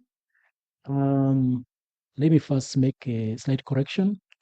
I'm not an executive director. Oh. I'm the managing editor and managing director of the Observer. So again, it goes back to the public editor's role. I'm now being the public editor of this. Okay. Okay.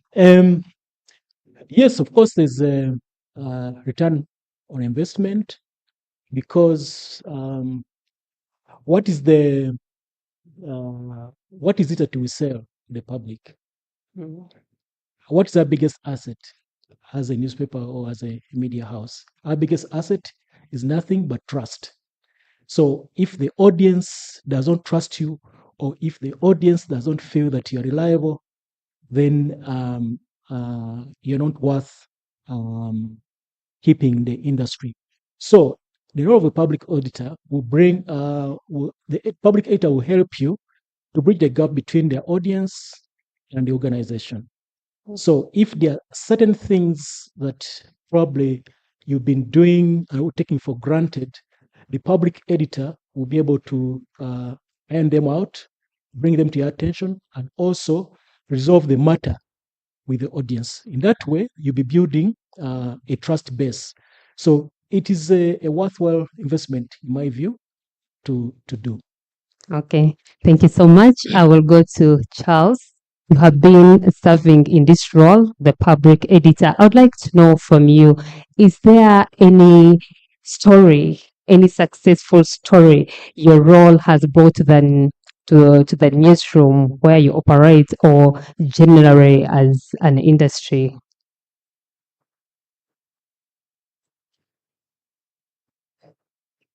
Okay. I think the role of a public editor cannot be judged on stories. Because the public editor is not involved in content at all. A public editor or an ombudsman is like It's like an auditor. It's like an independent referee.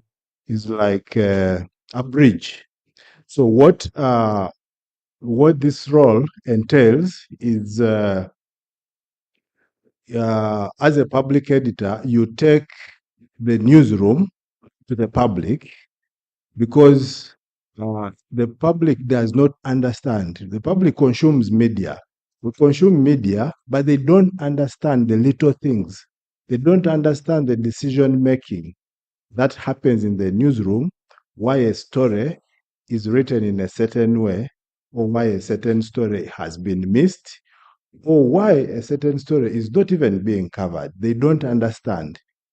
So the public editor helps the public, the audiences, to understand the decision making. But also, the public editor takes the public into the newsroom. So that's the bridge, because we journalists tend to get so closed into our little space. We are there, we think we are the brightest guys, we know everything, we are the fourth estate. So in the process, we get locked out of what issues actually are important to the public. So the public editor helps to bridge that gap by, reminding the newsrooms of the issues that are important, but also explaining to the public why certain things are done. Now, to talk about very specific stories and the benefits, when I became public editor, I think that's I've been public editor for 6 years now. And I mean, I had to learn the ropes, but of course, with the benefit of interacting with other public editors, there's an organization called ONO, Organization of News Ombudsman Worldwide. So one of the things that a public editor that I've had to do is to look at the editorial policy and ensure that our stories stick to it. And one area where there was always a problem was, for instance, when reporting about trauma, reporting about accidents, about death, about suicide. Would have stories about victims, say, of crime or victims of sex abuse. You don't name people, you are supposed to report with sympathy, but sometimes those things are in the policy, but they are not followed. So when I started highlighting those and reminding the editors that, no, you can't name a victim, you must correct this, so that changed. And the other thing is that sometimes we get things wrong, many times. And the policy says we must make corrections. And that is even in the code of ethics. But we never do it because there's no pressure to do it. So as public editor, I've worked with our newsrooms to cultivate that culture. Today, when there's a mistake made and it is reported, in the next day in the paper, there will be a correction. The online story is corrected. So that has helped create that, it has helped create that confidence. And one last thing, perhaps, when there's a corruption scandal, people are taken to court, we all report about it. So and so has been taken to court over this crime. When they are cleared, we readily do. Most times we don't. And so people go away knowing that one is a thief. He was charged. He has been cleared long time ago. So now, because of this position of public editor, I've been able to get people contacting me that, you covered this story, I've been cleared by the courts. And I alert the editors, they share with me the documents and the court clearing and say, guys, this story, you must update it. This story is resolved. This guy was cleared and a story is published. That person has more confidence in the media that it is fair. Thank you. Thank you so much. Well explained the impact. I can see the impact, and I will move to Naiga. I would like to know, as the public broadcaster, in the absence of the public editor's office, like Charles has explained, how have you handled the challenges that he mentioned, given that you do not have this specific, role in your newsrooms, and how do you think this office would then help you in enhancing accountability to the citizens? Thank you very much.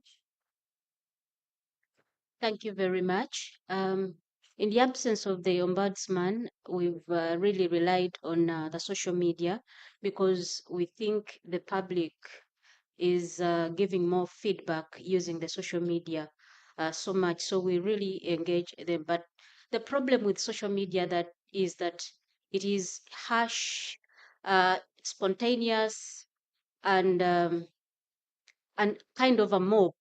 They don't investigate, they don't listen. What they see as unfair is what they report there and then. But unlike a former ombudsman who would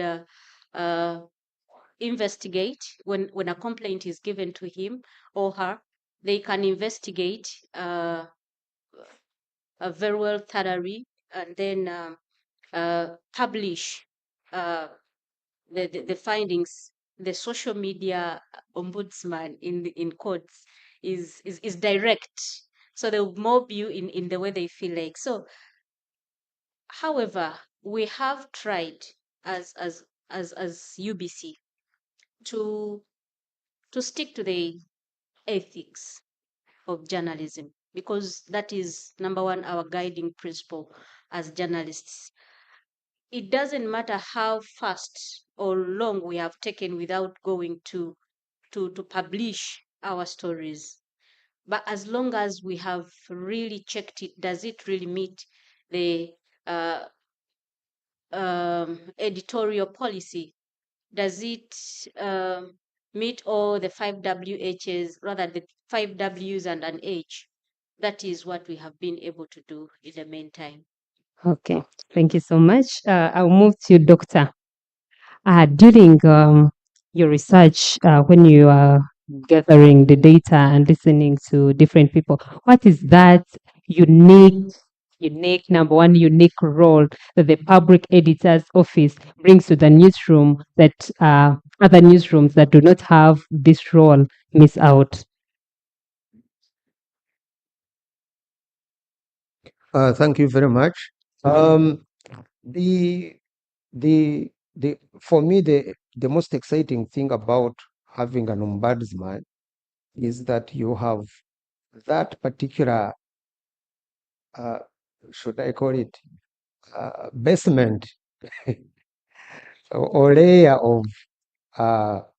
of self-regulation, that as a media you are responsive public concerns about what you do and that you are able to check yourself in many ways, so that you bring out a product that is not harmful to society, that does not necessarily target people unfairly, that you are fair and balanced, and that you are responsive to the public out there who are your audiences.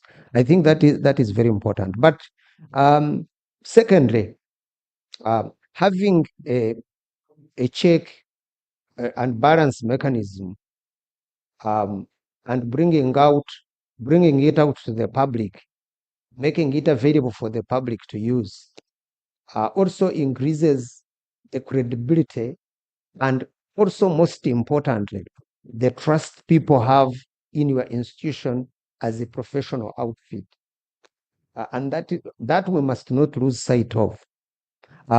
Trust in the media, I think it is Charles or somebody who underscored this. If people trust you, then they want to be near you, they want to do business with you, they believe in what you do. Conversely, if people do not trust you, then they want to have very little to do with you, most certainly. Yeah, and so for me, the issue that came out was that if you have a process of accountability, holding yourself accountable to the audience that you need, which an effective ombudsman would definitely render to a media organization, then quite certainly you'd be able to do business with the public. The public will feel you, they believe in you, and they'll feel that they can trust you quite significantly, and that's very important.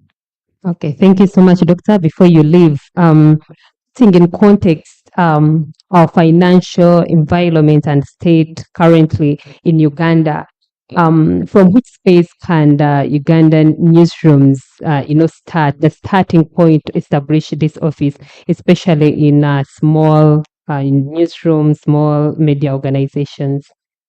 Well, I think that has been resources are always an issue, especially when you move away from the big corporations, which I think also have their own financial challenges at that level. But the further away you move from the bigger boys or girls, the more difficult some of these questions become. For me, I think the most important thing is that there is an intent on having this office. Yeah, if you are intentioned about having this office, you must look at it in the way you look at marketing, sales, and so on, the things which bring value from the other end of things. But quite obviously, this is an issue that needs some more discussion. In one of the meetings, even somebody has raised the possibility of pooling resources. Like, for example, can we have regional ombudsmen so that if media houses individually cannot fund this office, can we have a collection of them contribute something, and then you have an ombudsman that takes care of a certain area? I don't know how feasible this is, given the way media individually relate to each other, but that has also been mooted. But the issue of funding, because I'm told that some media houses can't pay their employees, especially the upcountry ones, that even those which do pay them much less than you call decent, a fairly decent wage. Yeah, but if the office is important and we all recognize this, and we say, well, we can pool resources and have a regional or an area specific ombudsman for that purpose, maybe that would work. But the people who work actively in the media industry may wish to pronounce themselves on a matter of this importance. Yes, thank you so much. And we'll say, Doctor, I will give the microphone on the same to Alex to shed some more light. Yeah, by the way, I'm the editor of the Kampala report, not the executive director. So I came here as my right as the editor of that platform. By the way, I am also the treasurer of the guild, and we commissioned this report because we are looking at how we can foster and enhance professionalism in the media. As one of the tools that we use to drive sustainability across board in the industry. And one of the things that we understand is that because of so many things, people are changing from this model to the other. People are shifting from previous business models. So we know that there is normally a problem of resources. And but I would want to believe that creating a role like the public editor, which helps you to deal with sustainability issues, should not be a big problem for the big media houses. And so on that front, we want to do engagement to drive the importance of creating these roles. And then for the small media houses, then we are looking for partners to explore possibilities of creating a shared role. Like, for example, you can create an ombudsman at regional level, and the medias who want to sign in and use the service of the ombudsman, they can do that. Now, having said that,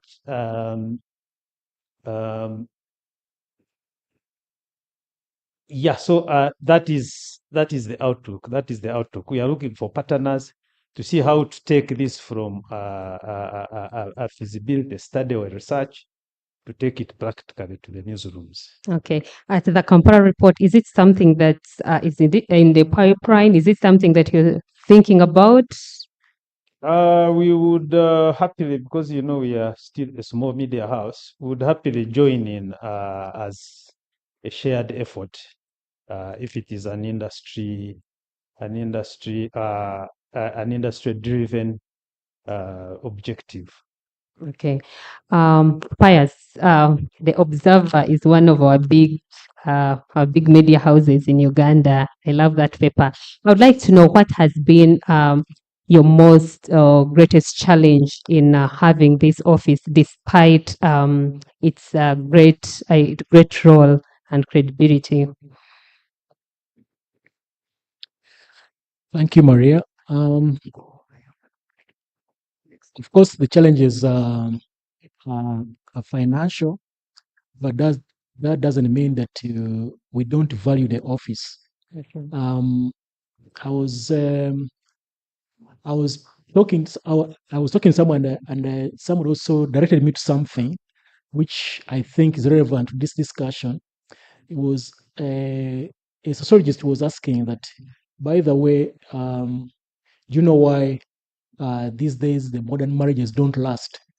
And I said, no, I don't know. He said, well, there are certain things, there are certain accountability tools we abandoned. And one of them was that those days, marriage was never a two-person contract, but was kind of a societal contract. So someone, probably your auntie or your uncle, will look for a partner for you, and then you would need to be spiritually connected, and then your families will have to agree. So the beauty of that was that you would never do something that would make you appear irresponsible to your either partner's family.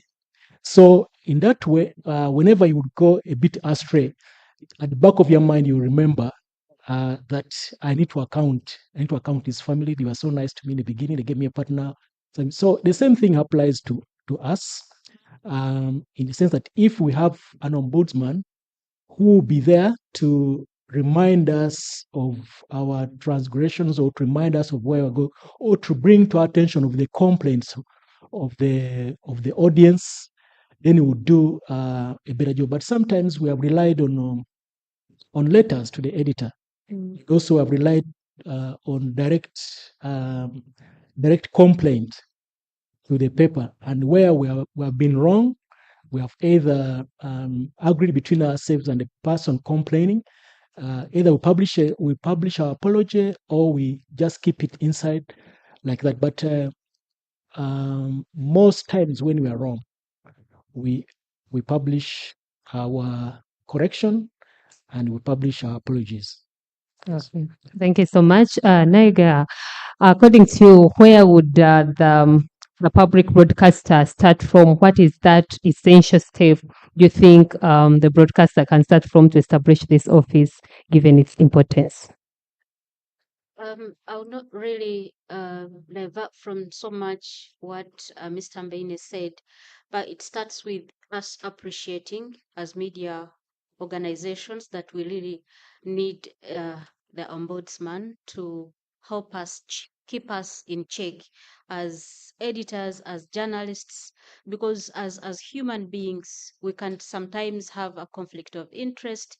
Sometimes we treat sources unfairly. Sometimes we bring stories that are one sourced. So we need somebody to really keep us in check, and we have to appreciate the role of a public editor. So the fact that we appreciate, then the powers that be, those who take us, like our bosses, we can now convince them that, look here, we also need someone like an IGG to scrutinize what our public good, which is information, and bring back our trust to the public, because those are our main uh, people of interest. So we need first to appreciate that we need this. Besides that, it won't be making any good intentions, really. All right. Thank you so much, Charles. Here, I would like to know, in guideline, Dr. Adroff talked about independence is one key area for for this office. I would like to know from you, what should a newsroom that is looking at establishing this office be aware of? Maybe some of the challenges or key things that they need to be aware of as they establish this office.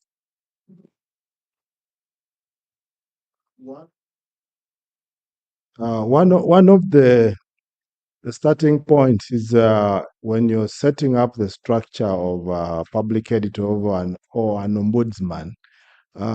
This is a person that is going to stand in between you yourselves and the public, and sometimes they will not tell you things you like. Sometimes they will. So it's you must protect the public editor to have the authority and the what do you call it, the security to be able to tell you, even the owner of the business. So what happens in most places around the world where you have a public editor, the public editor does not report to management. So they are not supervised by management. They are supervised by the board. So you insulate the public editor from the pressures of management, which might sometimes not be happy with what the public editor does. It's the same thing you do with the judges. The judges are protected constitutionally, so that even the president can't just wake up and fire a judge. So a public editor needs to report to the board or the publisher. So then they can hold the journalists and the management to account without fearing that they will not sign their check. Okay. And also, of course, the public editor must operate within certain guidelines. The public editor is not above the rules of the organization. So when they break those rules, that is when they can also be held to account. But provided they operate within the parameters, they must have security to be able to speak for the public inside and to be able to have the confidence to interpret the rules. Okay, thank you so much. We are coming towards the end and the closure of this session. I would like to use the few minutes that we are remaining with just to welcome one question from the audience that you would love to ask any of my panelists. Someone to help with the microphone to him.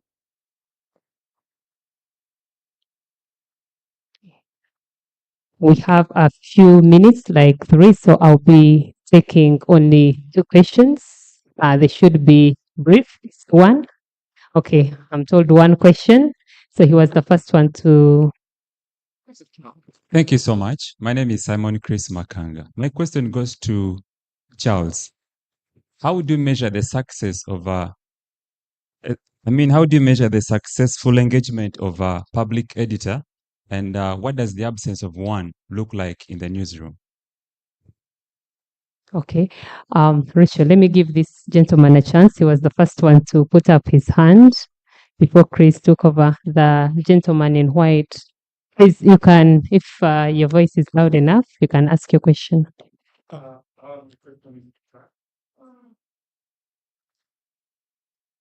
is there what it does?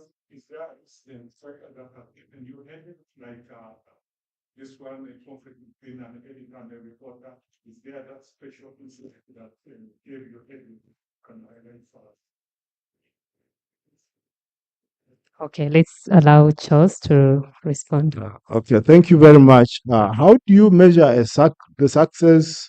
I think it's you can't measure it on one specific parameter, but I can tell you that there are a lot of complaints which we have resolved, which could have ended up in court. I remember with big organizations, and usually because there's a misunderstanding, there's a misunderstanding, a mistake in the story, and the complainant thinks it was deliberate when it wasn't. And sometimes the editor made a mistake without knowing that it has huge implications. So as public editor, you are able to bring these parties together and take away the personal feelings of the complainant and also the resistance of the editors, because we journalists sometimes don't like to be seen to be wrong. We say we stand by our story, even when we are wrong. So a lot of times, I think we have reduced cases where Monitor, the Nation Media Group, NTV would have had unnecessary friction, even with the state, by simply sharing information that this is what happened and this is the basis on which this happened. So that is success. And the time is too short. I could have enumerated to you a number of them, but we have had a lot of that success. In terms of a story which has given me headache between reporters and editors, my interaction, I can't say between reporters and editors. It is between the public and the editors. They have been quite a number. Because usually the editor and the reporter agree, which is why the story is published in the first instance. So I have had challenges where the facts have been disputed by the editors, and the news subjects have also brought their own facts. So I've had many of those, but usually we have resolved them, and many times amicably. Sometimes we agree to disagree, and that is part of the job. The editor, the ombudsman, does not have the last word, but they go on record. And when that happens, I always do a report to the board, and I say, on this matter, we didn't agree. So the board can revisit it if they think it's important. Thank you. Okay, thank you so much. You'll give your parting shots just seconds, and in your parting shots, all of us, I would like us to give just one recommendation on the next step after this guideline is here.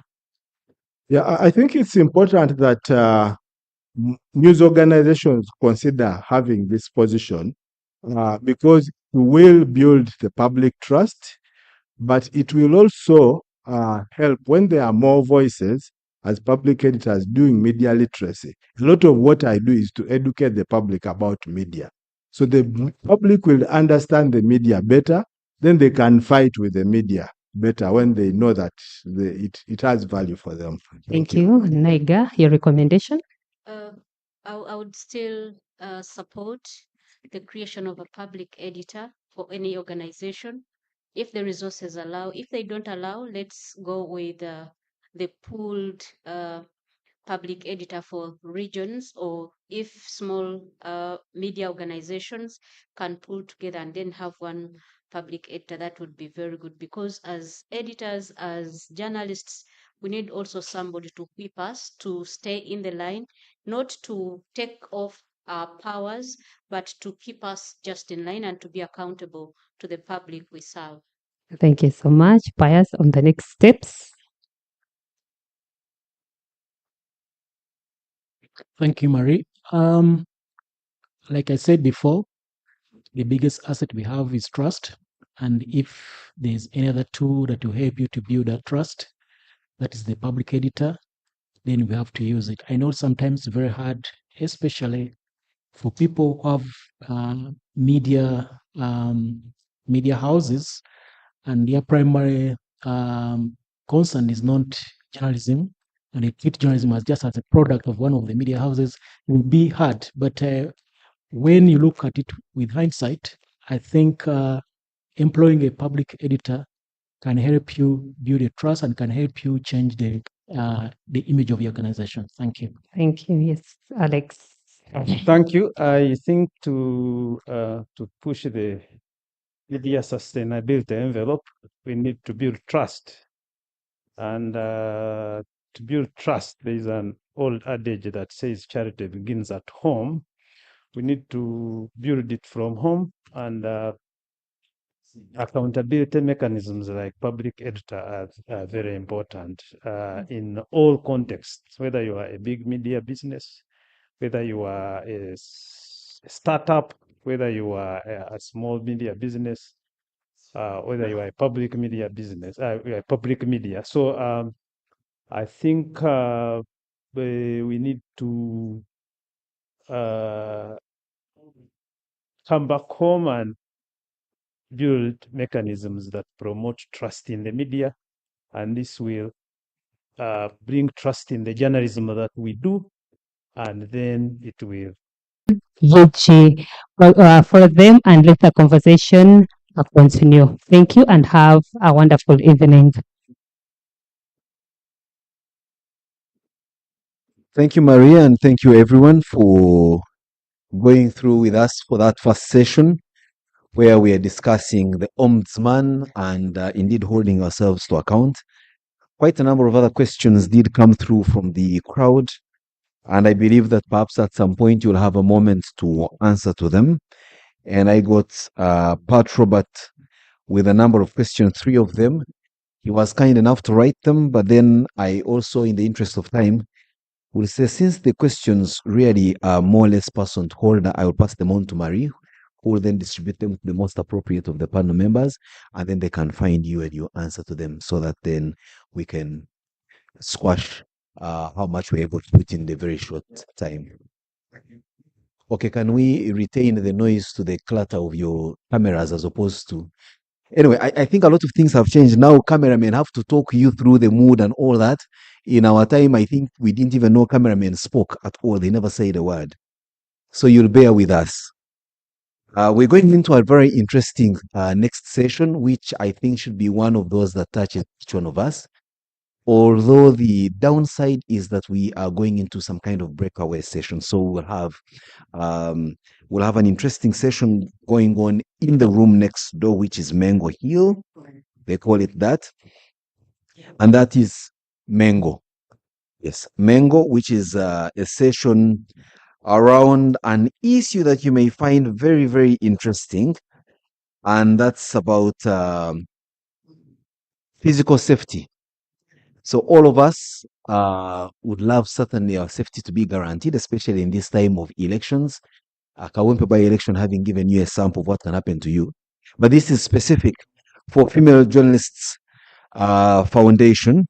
And that's where conversation may certainly be leaning into that direction. So I don't know. I will check out of curiosity whether there's going to be taekwondo or tai chi lessons for female journalists. But it's one of those that would encourage you to attend. However, in this room, we are going into another. And that is an issue that not many have always talked about.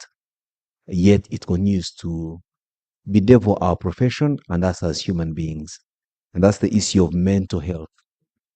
So we have a professional, Angela Nsimbi, who is a team lead at Heart to Heart Chat Mental Health Program, who will come in, and I'm sure she's already in the room, to share with us practical ways to stay above the waves in complex times. You'll agree with me that the newsroom, considering that you're already seated at the front as history is being made, part of your experiences make for what could make of bad mental health.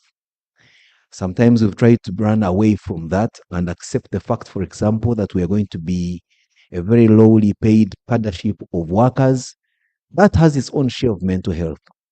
It also means that sometimes, because of low pay, Many of us chose or choose total celibacy because we can't afford spouses, or where we break the norm, we marry amongst each other, and that now compounds the mental stress because it is now a problem squared, not a problem doubled. So many other things. So Angela is going to share with us how we can circumvent all that and stay with our noses above the water. There is also the other section we told you about, where many of you are operating with tools of trade that are, for the most part, in a more dysfunctional state than the government that you say is dysfunctional. Your laptops are worse in state than the Kampala roads. Your cameras do not perform anything close to the garbage collection regime at KCCA, and yet you'll be the first people to shout when you fall into a pothole, and yet your cameras look like the Kampala potholes or worse. So to avoid all that, please go to the booth of our partners, CPESA, who are saying we're going to diagnose your equipment and try as much as possible to repair it within our means. But if symptoms persist, then you may seek a higher intervention. So those are the 3 sessions currently going to start. May I request that Angela? Let's see. Yes. Mengo is out of this hall to the right. So if you walk, you'll walk out of the from whichever door, then you take a right. So extreme right, you will find some kind of branding that will lead you to Mengo Hall. CPES, the CPESA team is also towards the registration point. Yes, Apollo.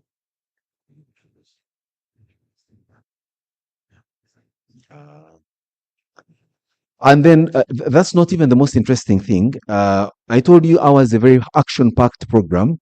And now the challenge is that after all this, we are going into the conversation around the insurance scheme for journalists. So yes, you have struggled with low pay. But even when you have low pay, there is need to have some kind of safety netting, and the Uganda Editors Guild, of all the good things they could bestow unto us, the insurance scheme for journalists is one of those that they are put on the table. So they'll be discussing a guide to the insurance scheme for journalists. So, Angela, you're most welcome. And I was told that as part of correction, you sit at the panel top and that you'll be joined by my good friend Panary, who has just walked into the room for a candid conversation. And okay. Now, Jan, you are causing a bit of mental anguish for me. I am only able to multitask the effect that I can see and talk, but not take instructions as I talk. Most welcome, Canary. For many reasons, because he works so hard, lately he has become the postcard image of mental health concerns. But we are glad that he's here to share with us. It is just that his story is out there.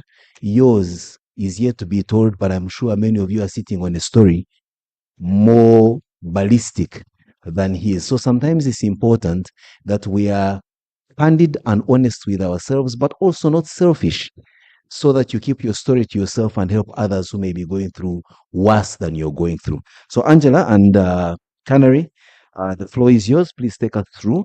But as a way of preamble, you can filibuster for 1 minute as the other group goes for the other session that speaks to physical safety. So I know many of you have a very difficult choice to make: mental health and physical safety. So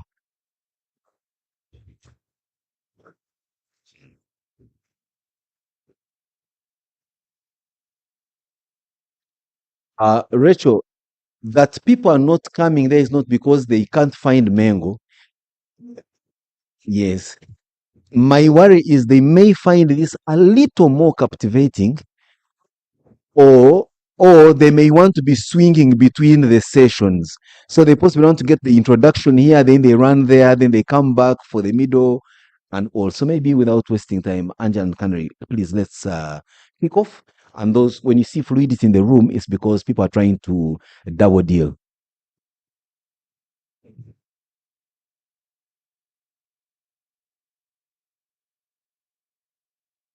So now, what I want to first know from Jean, how do you want us to do this?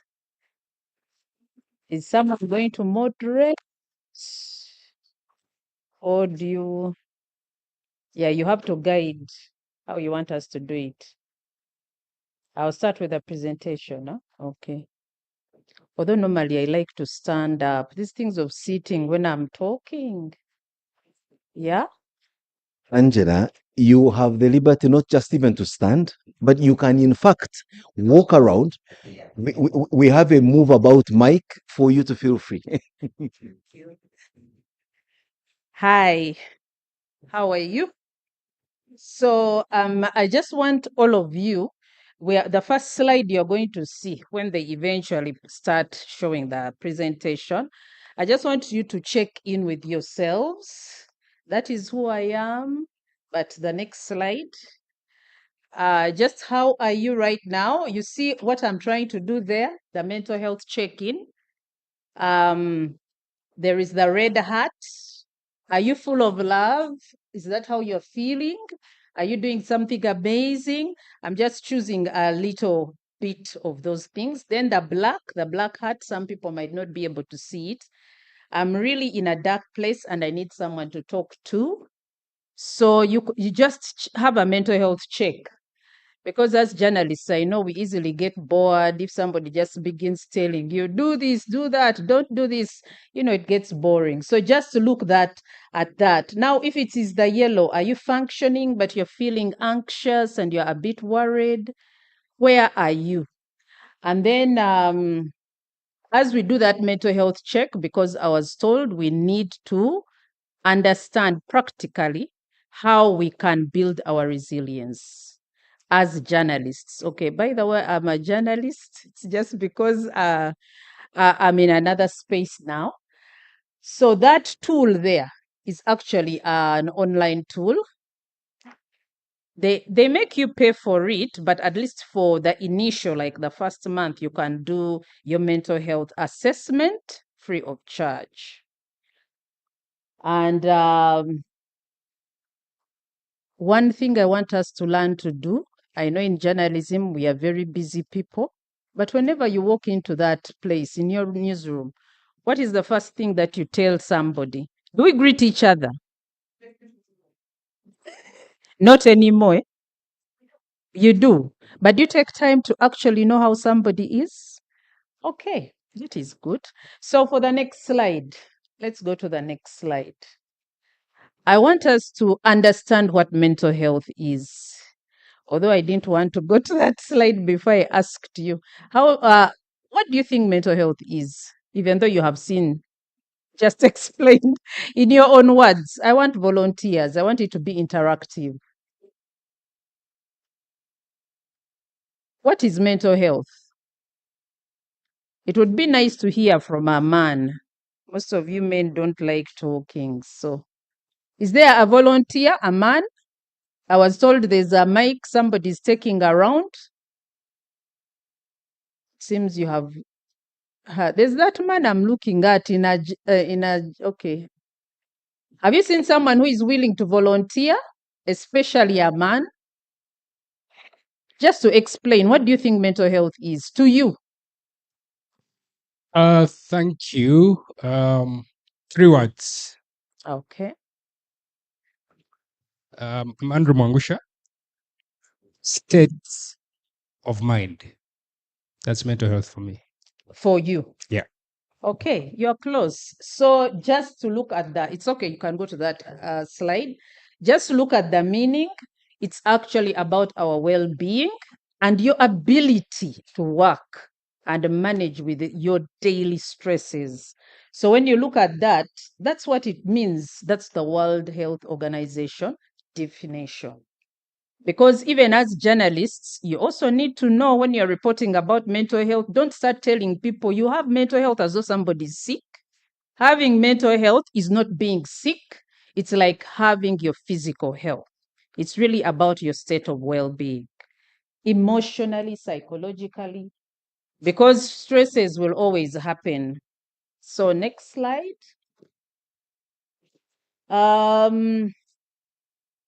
Did someone remove the picture which was there? I think someone deleted the picture. Because for me, the reason why I had to do the work dynamics, there is a picture which has to be there. And I think someone has removed it.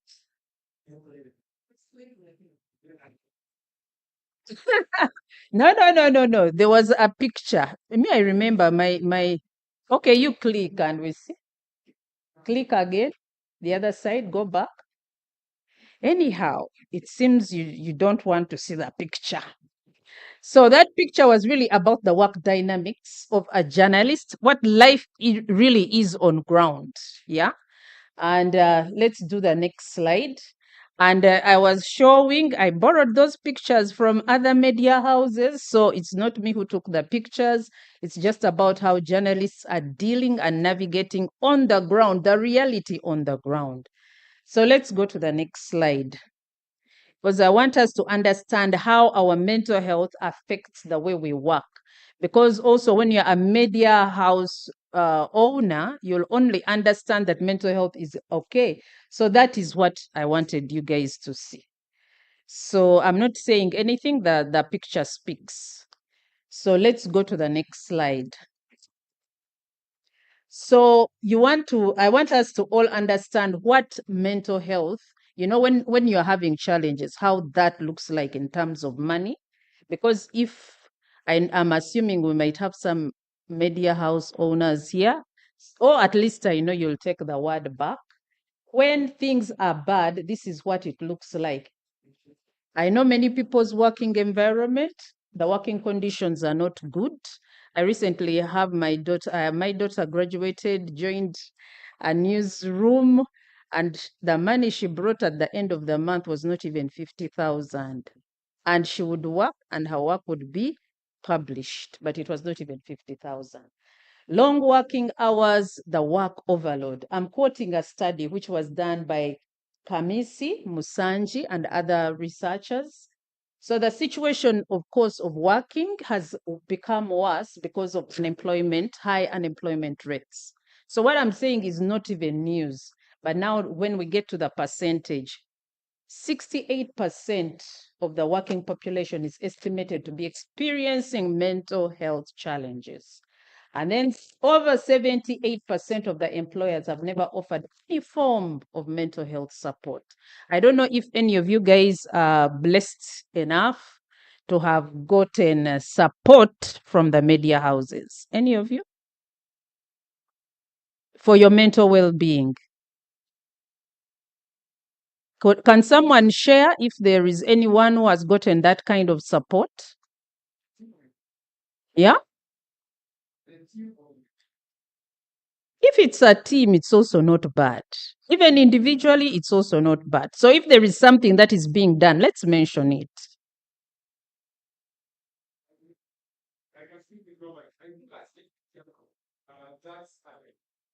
So do you have individually or as a group?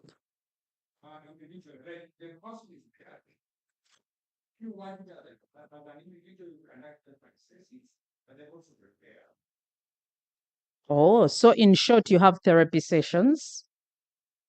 Oh. No. Okay, explain it, quantify it. I don't want to put words in your mouth.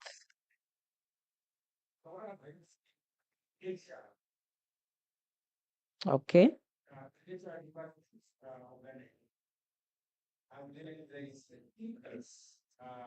Telling the staff that we have this and okay. But do people come? With remote working, not everyone does. Okay. But there's openness to the point that if you feel you need it, it's there. Okay. At least something is being done. All right. Let's go to the next slide. I'm just showing the realities on ground when a journalist is at work, especially during this season when it's and these pictures, by the way, some of them are quite old. Some are 2018, some are 2020, but there we are. Let's go to the next slide. Tear gas. and all that. There's one particular journalist who, because I was reading some news reports, and he said how he was abducted, taken into a drone, beaten, blindfolded. All that is trauma, right? So we could go to the next slide. I'm trying to show you this, how all this plays out in terms of money as well. Mental health effects on your work. So 15%, I'm quoting the same study, and some of these things are also from World Health Organization. Globally, 15% of the working adults suffer mental health related challenges. And then this costs us $1 trillion. And it translates into 12 billion working days annually. So the mental health burden is normally, although sometimes I wonder whether to believe some things, but yeah, those are studies. But the mental health burden is higher in middle and low income countries, low income countries, and that is 75% of the labor force is in the low income and the middle income countries. So that ribbon, because I always try to make sure, even when I'm making presentations, present, but also as people are being educated, that is the mental health ribbon. So when you people are doing campaigns on mental health, please also include that little green ribbon. It's really a mental health ribbon. And so there we are saying stop stigma. Next slide. So anyone who knows what they feel like when they are not well, emotionally, mentally, I have been there, so I know. But before I even say anything about myself, I want to know if any of you, when you have gone through certain seasons of your life, how do you feel? What shows you that you're not okay mentally? It doesn't mean that you have to strip. Some people might fear to share. You don't have to first strip, because you might actually never even strip naked, but when you're not well. Yeah. So anyone, like, have you ever lost interest in what you love doing? Lack of sleep, insomnia, loss of appetite.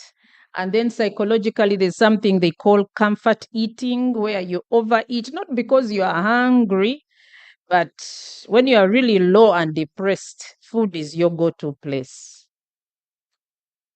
I can see some people are not comfortable about those things. Do you overspend? Because there are some people also, when they are having their money, are enjoying, you feel you are there, you really spend. I'll give an example of somebody, because I also support people who are navigating their recovery with their mental health. So one person confided in me and said, there are seasons when things are really tight and she's having mania. Mania is when you're too excited and it's disrupting other people, that kind of thing. So when she was having a manic episode, what she did, because she had a shop, she would let people come, take everything you want to take. So people would actually take her stuff and they wouldn't pay for it. So when she would be calm after taking her medication, then she remembers, oh, I have a business to run, and people took the stuff and people wouldn't bring the things back because they were also taking advantage of free things. So when it comes to grandiose ideas, I want someone to explain to me what that is. Because those are some of the issues which might happen if you are facing challenges with your mental health. Is there anyone who wants to try? This time, is there a lady willing to explain it? There's a lady there in blue. I don't know if she could share. Do you understand what grandiose ideas is? From your own understanding, you could explain. Okay. Grandiose ideas, it's basically when you are in that state of mind where you think Okay, this time I'm giving an example. This guy has shared his story before, so it's okay. I'll share his story. He said when he had a manic experience, he went to State House. He said he wants to speak to the president. That is actually Engineer Andrew Begumisa. I can say his name because he's public regarding his mental health. And Bambi, they grabbed him and locked him up in a cell. But for him, he thought, I just want to talk to this guy. He was very excited. They even grabbed the border guy who took him there, you know. So grandiose ideas is actually you thinking you can do very, very big things. It doesn't mean you shouldn't dream big. I'm one of those people who loves dreaming big. It's okay to dream big. But when it's way, way, way out of what you can handle in that point in time. That's what they mean by grandiose ideas. So because I am a woman of faith, I believe that also the Bible helps us to heal our minds. I quote a verse here, that is Isaiah 30, verse 31. And it says, "But those who trust in the Lord will find new strength. They will soar on wings like eagles, run and not grow weary. They will walk and not faint." Yeah, so I throw in a bit of that to also encourage people because that's part of what has helped me on my own recovery journey. Next slide. I know some of us, when it comes to coping, especially when we are coping with our mental health, sometimes we choose the wrong path on how to cope. And so that's why I've put that the addiction struggle. And the addiction struggle, addiction can be anything. You know, many people, when you say addiction, they might think of particular things and not other things. Addiction could be social media. You're addicted to social media. You can never put your phone down. In the toilet, you are with it. You are going to bathe, you are with it. You're always scrolling. You could probably even end the day without doing any productive work, but just scrolling. That's addiction. You could be addicted to sex, you know? You could be addicted to alcohol. You could be addicted to food. Am I speaking to someone? So anyway, I'm telling you that these are coping mechanisms, but they are not the good ones. Yeah. Yeah. So next slide, because I know journalists, a picture speaks. And so I put it there and I'm hoping you understand. And it's not only men. I just want you to all know there are also women who struggle with alcohol addiction, substance addiction. I was told most of you here are like 30, the young journalists. So now I know, and it is a scientific fact, that the addiction struggles, the mental health struggles are really quite a lot, especially among the young people. It doesn't mean the older people don't struggle. We all struggle. Next slide. So now, how do you navigate? One of the ways is self-care.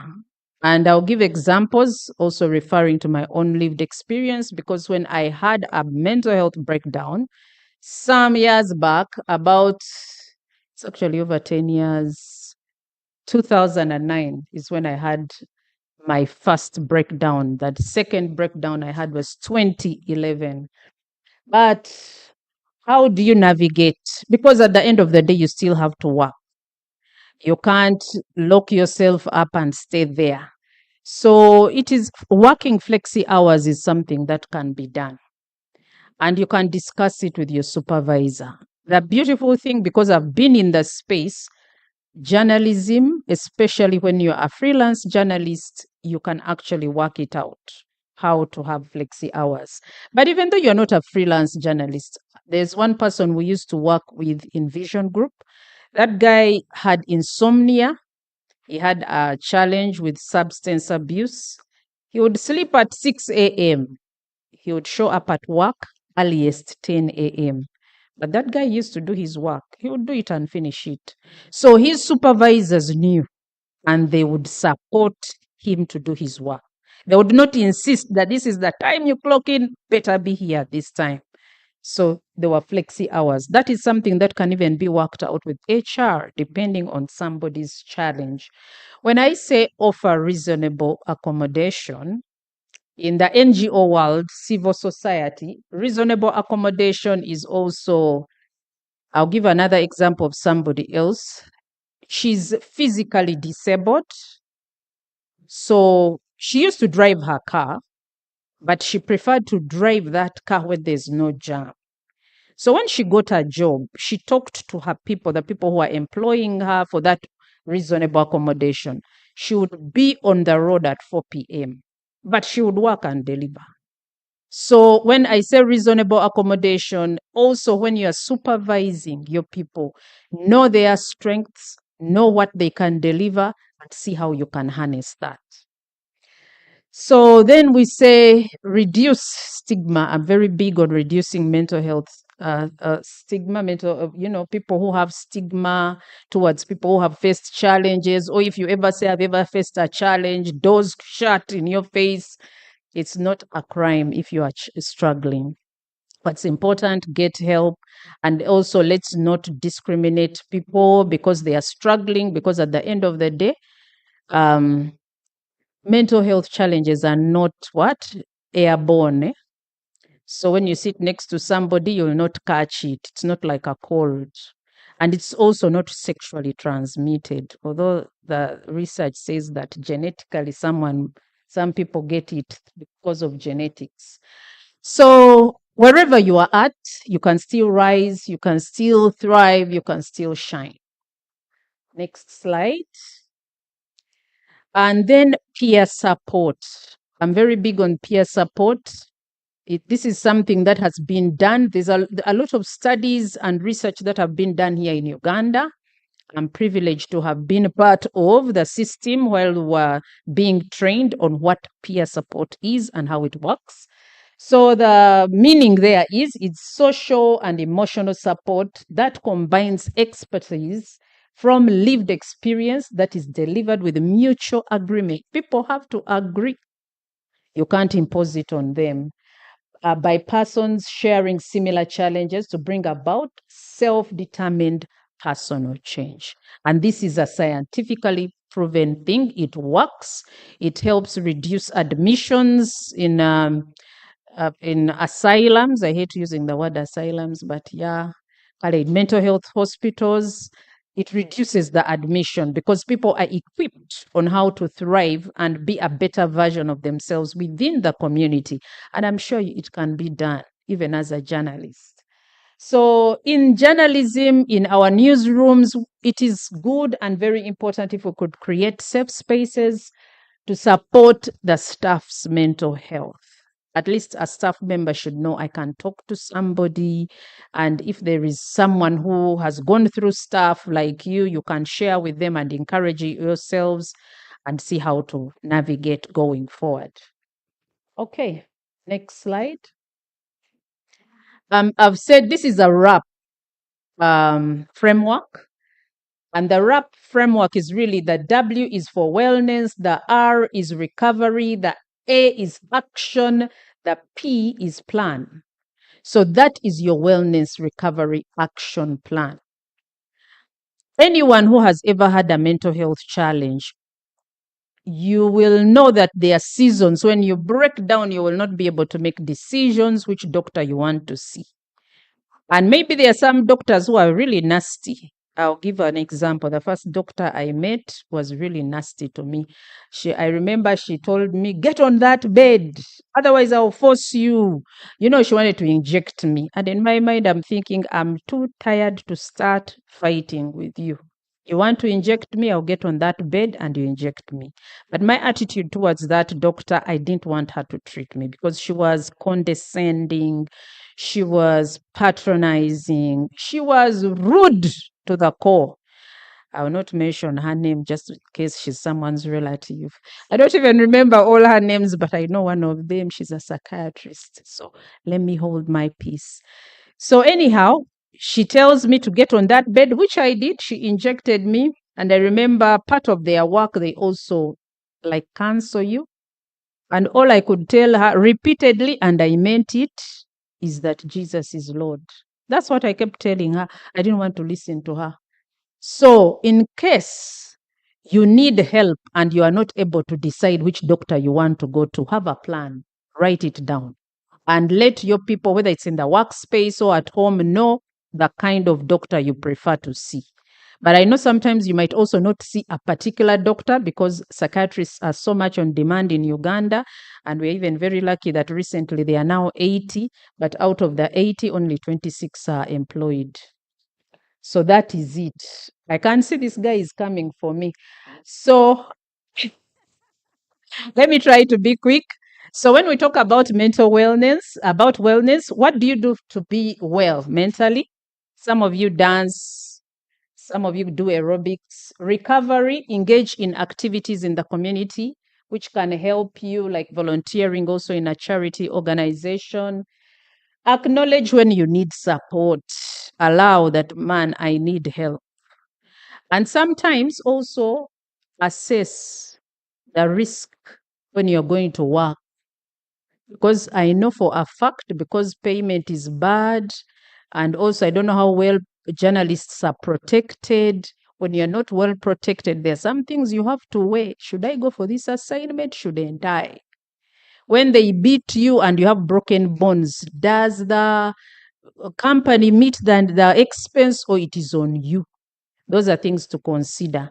But I will not leave you hanging. The National Coalition has support for human rights defenders, and I'll share the number. It is a toll-free number where you can contact them and get free help in terms if you are in crisis and you need medical care, they do it free. Trauma healing and all that, it's free. Next slide.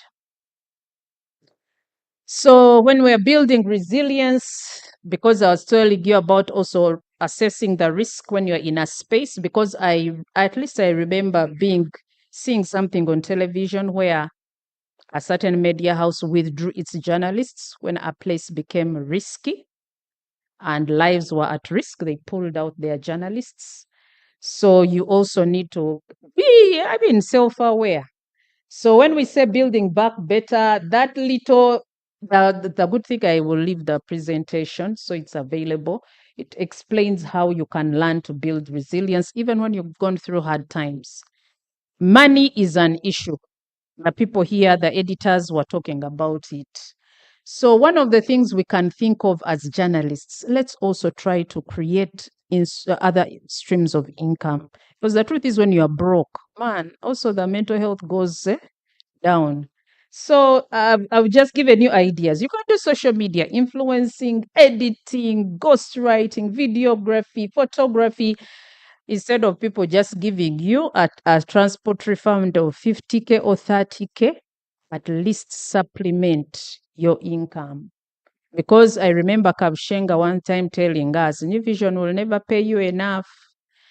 If you want that, the door is open, go. So it was hard, but the guy told us. So in the last point there, which is Ecclesiastes 11 verse 2, it says, invest in 7 ventures. Yes, in 8, you do not know what disaster may come upon the land. So let us not only remain on one thing and you say, this is where I get my bread. Do your work as a journalist, but also think of other ways to earn money. I think I'm almost coming to an end. So especially for supervisors, this is my own quote. The one below is Maya Angelou. I encourage people, especially when you're in places of leadership, see people, hear people. People struggle. Let us see them. Let us hear them. Don't just dismiss people just because you want a story. Sometimes someone is going through hell. It could be home. It could be anything. Listen to them. See them. And to conclude it all, people will forget what you said. People will forget what you did. But people will never forget how you treated them. And that is Maya Angelou. So for further resources, I have the last slide is part of the work I have done. There's that mental health guide. I brought some copies, but I'm selling them, only 10K. I just needed to put it out there because in this mental health guide, there are also some toll-free lines for people who will need them. And then this particular book, this specific, I wrote for women, for resilience, specifically women, and it's Bible-based. I throw in a bit of my own experiences. The other one, that's my first book, Breaking Free, My Recovery Journey from Bipolar Affective Disorder. So those are resources you could utilize on how to handle situations, especially when you are going through mental distress. Thank you for listening to me. That's it. So I can go and see it, eh? Good. Thank you, Angela. And I think she deserves another round of applause. Okay, like many of you, I must admit, I am not, my head has not fully wrapped around the whole idea of mental health. Yeah, I don't quite understand. I don't know any other life or mental state than the one I live in. And frankly speaking, I live in mental turbulence. Inevitably. I mean, and it's the story of many of you. Maybe like some of you, I don't remember the last time I called anyone daddy. I don't remember the last time I called anyone mommy because I lost parents when I was pretty young. And now you know what that means growing up. Those who were in the room earlier, I joked to you that you can understand why I'm with you here as a journalist, and yet I studied to be a medical doctor. Do I regret not having been a medical doctor? No. I meet my friends who are engineers and doctors, and we're together in physics, chemistry, and biology classes. And we're not in a back-end school, these little colleges around. No. School like St. Mary's College, Kisubi. So, then now I am not in the newsroom. There was a time when I had so much name and face recognition that I couldn't walk 2 sentences, 2 meters, 2 steps without anyone stopping to say, "Hey, Mr. Kasiate, how are you?" Now, many of you in this room will meet me call, "So, what do you do? Who are you?" This is my phone. I've had the same number for a long time. And that number belonged to the Director of Communication at Kampala Capital City Authority, which has a crisis every minute. And I was the one attending to the crisis. All of you, many of you in this room, called me many times a day. I last received a phone call on my phone, I think, before lunch. Am I complaining to MTN that maybe they blocked my number? No. There was a time for many years, and I love my drink. You know that, Canary. Better than you. Where for many years, I started buying my own drinks very recently. When I stopped being the life of the party, because those who have parties and drinks always want to call and say, "Come on, come," because they want to use you as a reference point. You are the life of the party. So when he's inviting other guests, said, party kute yo, tuli one never kasiate, you are alone. Never canary. So you are a reference point to draw in very many people. And so you have alcohol coming your way and the pleasures of good life. So eventually, as your relevance continues going down, you don't get those phone calls. So now, since I still love my drink, now I must be able to afford it. That, for the most part, oh yes, and there was a time, of course, I was a bouncing bachelor without any responsibility. Now I have 5 children. You know some of them, Angela. So, okay, and yours are the ones you actually know, and they're the only ones. And now for us men, those are the ones I know. The story could be something else. Jokes aside, now all that will tell you, yes, and finally, of course, I keep joking that I have changed jobs more times than Dick Mvule has been to church this year. Take a moment and listen. I say, "Hey, but the last you are here, you are here. Why do you change jobs so fast?" So that for me is a state. What now? Angela may describe mine as a state of bad mental health, but for me, it's a lifestyle. Or I am actually mentally depressed and I don't know. Now, is there one size fits all for mental health? In my view, I don't think so. Each one of you has your own story.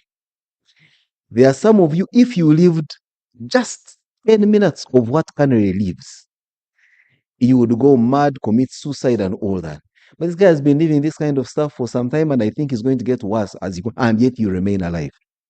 So I think to guide this conversation is to say the best way to get the best out of it is for each one of you to be honest with yourself internally, but also listen to other people's stories. And then you can keep on say, that's the life. Or sorry, this I can do.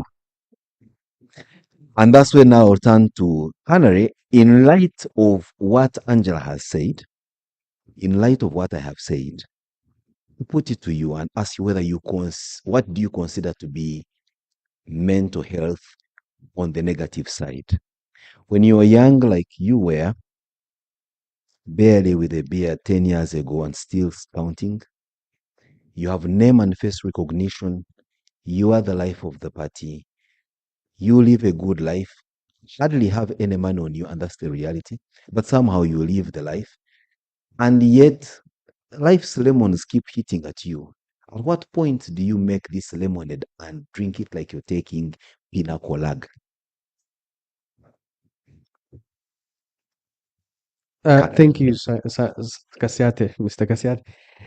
I think that one, I'll begin with my story. And I saw JB Imokola earlier.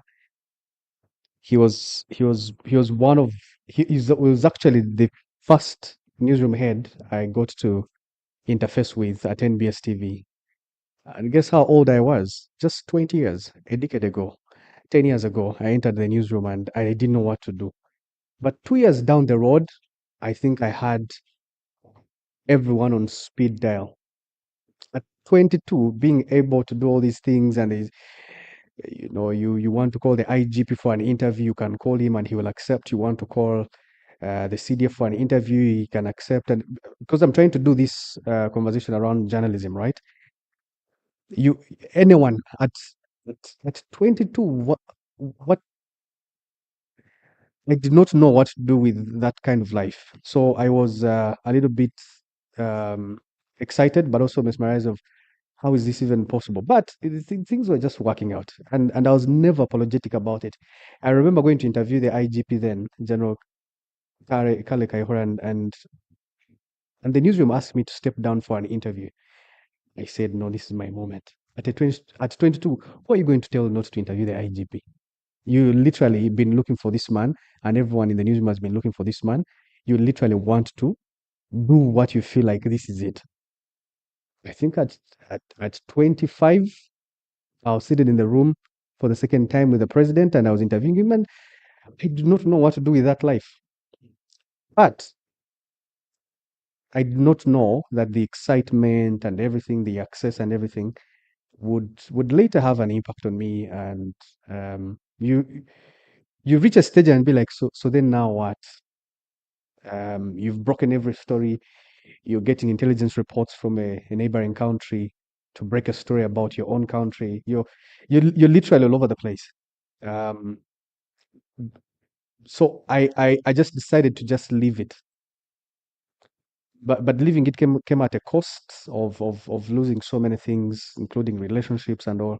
And it was just it. But to answer your question precisely, is that you just have to hit rock bottom for you to be able to understand that, oh, this is lemonade.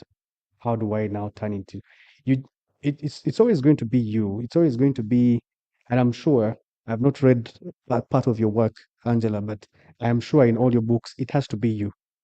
No kind of therapist, no kind of doctor, no kind of help you'll get from elsewhere that you realize that, oh, this is actually lemon and I need to make lemonade out of it. It has to be you, but you have to first hit rock bottom. Amidst my career, I dedicated, I think I was sleeping maybe 4 hours a day for 6 years.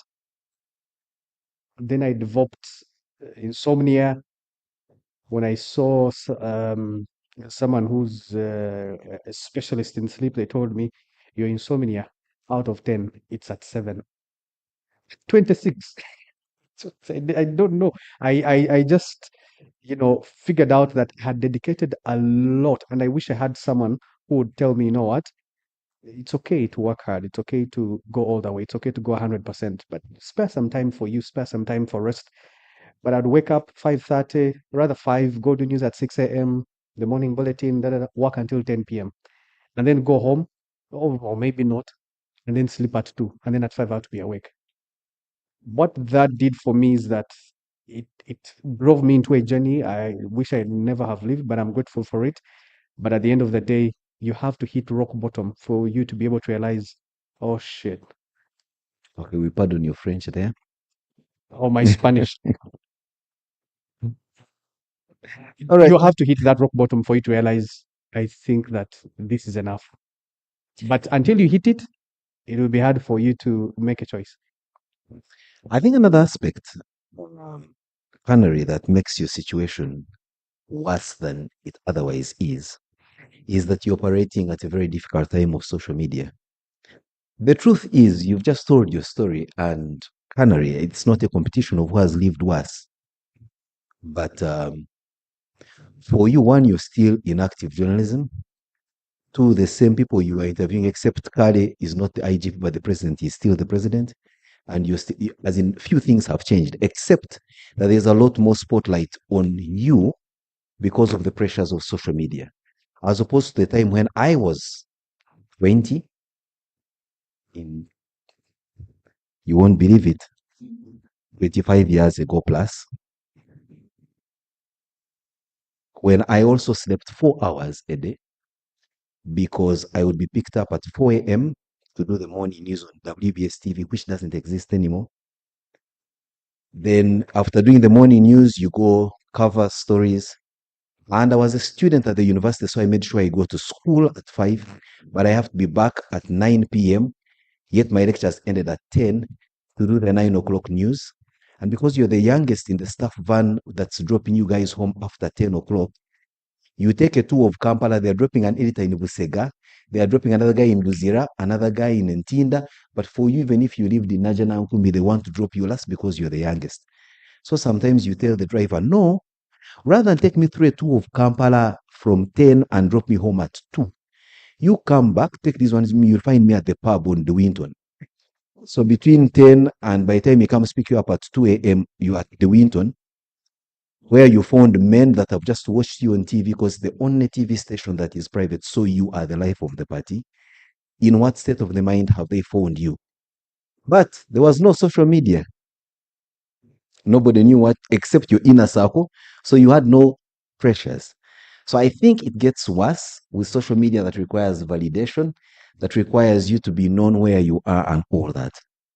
And that's when I now turn to you, Angela, who has spanned your work through both eras, where there was, like in our generation, there was no social media. And now there is so much attention on social media to the extent that even the children we have are on the same platforms where we would rather hide, they never see the side of us. How much of that is causing a mental strain on especially journalism? If you could do that in a minute or two so that then we can tune into a life-saving session about issuers. Okay. So I think one thing people should also be mindful how much you share on social media. That is very, very important as a journalist. Because the truth is, you are a public figure. That's a fact. So there are some issues, you let it slide. Not because they are right, but because at the end of the day, when you become a parent, you also have to think of your children. Now our children are on the same platforms, so we have to share information that is educating, not which is going to embarrass. And then later on they grow up, they are old enough to read all that stuff, and they are back for you. Don't people always tell us that internet doesn't what? Forget. So we can also use it as an opportunity to talk about our experiences in a safe way, because many people don't think men struggle. And actually, one of the things I've been doing especially this year, was to show that men struggle, fatherhood and its effects on mental health. That is a theme we've been running in the organization that I run. So we need, as journalists, let's keep the conversation going, but let's also keep it safe, especially when it comes to your private life. You can talk about some things, yes, but not everything has to be out there. Because now for me, I even get shocked. You can be in a public place, there's somebody always, and I'm wondering, but anyway, it's because we didn't have that. So now my children have grown up with a smartphone. So it's like everything has to be on social media, but we need to have some sense of discretion. So that, because actually in the long run, you're also safeguarding yourself. Because there's some heat, man, when it is online, it's just too much. And even when you want to pretend you are okay, you're actually not okay. There's something that happened to me. I'll not go in details about it because I don't want people looking and finding certain details. But the truth is, I said, do I talk about it? Do I keep quiet? I chose to keep quiet because I knew, those things of apology, when it goes out, people will say, where is this thing? Let's look for it, So there are some things you let it slide, not because it's true, but you're protecting yourself and also protecting your children. Yeah. Great. So the takeaway from this is, I'm sure the ACME team is in the house. You recognize that the issue of mental health for journalists is quite a very broad subject. And I think for it to make sense, we may need to tranche it in such a manner that it is discussed in a thematic way as opposed to generic, because you'll notice that Angela and Canary obviously have a lot to say, but then, these, because as they were speaking, each one of you, I'm just trying to read your facial expressions. There are those to whom Canary's situation doesn't make quite much sense. I mean, Linda here is not going to relate so much with Canary's story because of the advent of time, and I'm not saying anything about your age, Linda, just to say you and I together. But then also I see young folk in the room who you hear him. Yeah. So now Linda is like Angela, who says, my child came to the newsroom and brought back 50,000 at the end of the month. Less, I'm telling you, it was less. Yeah. So now Linda and you and I are looking at Canary as, Canary, that is exactly my daughter, because I have daughter, son, almost the age of Canary.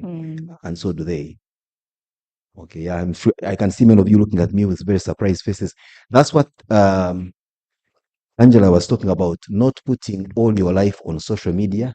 Many of you possibly think I'm a bouncing bachelor because you will not see much about me and my either children and spouse on social media, even though we share an address, a name, and everything. Why? Because we try to ensure that my name and whatever ruckus it has caused, success or otherwise, she's mine. Their children will make their own ruckus, and I do not want a cross-pollination. So sometimes you also need to know that your spouse is just another person who happens to be your spouse. Your child happens to be another guy or chick who happens to be your child, and they have their own life to lead. So that whatever they do, good or bad, does not eventually mentally stress you in the future, and vice versa. So that your demons don't go to stress them. It's a whole mix. So I think this subject, to be exhaustive, may have to be done in a thematic manner so that we attend to one aspect to another so that it sinks closer to home. Finally, and what I take away from Angela and Canary is, and Angela seems to suggest, if symptoms persist, please see a professional.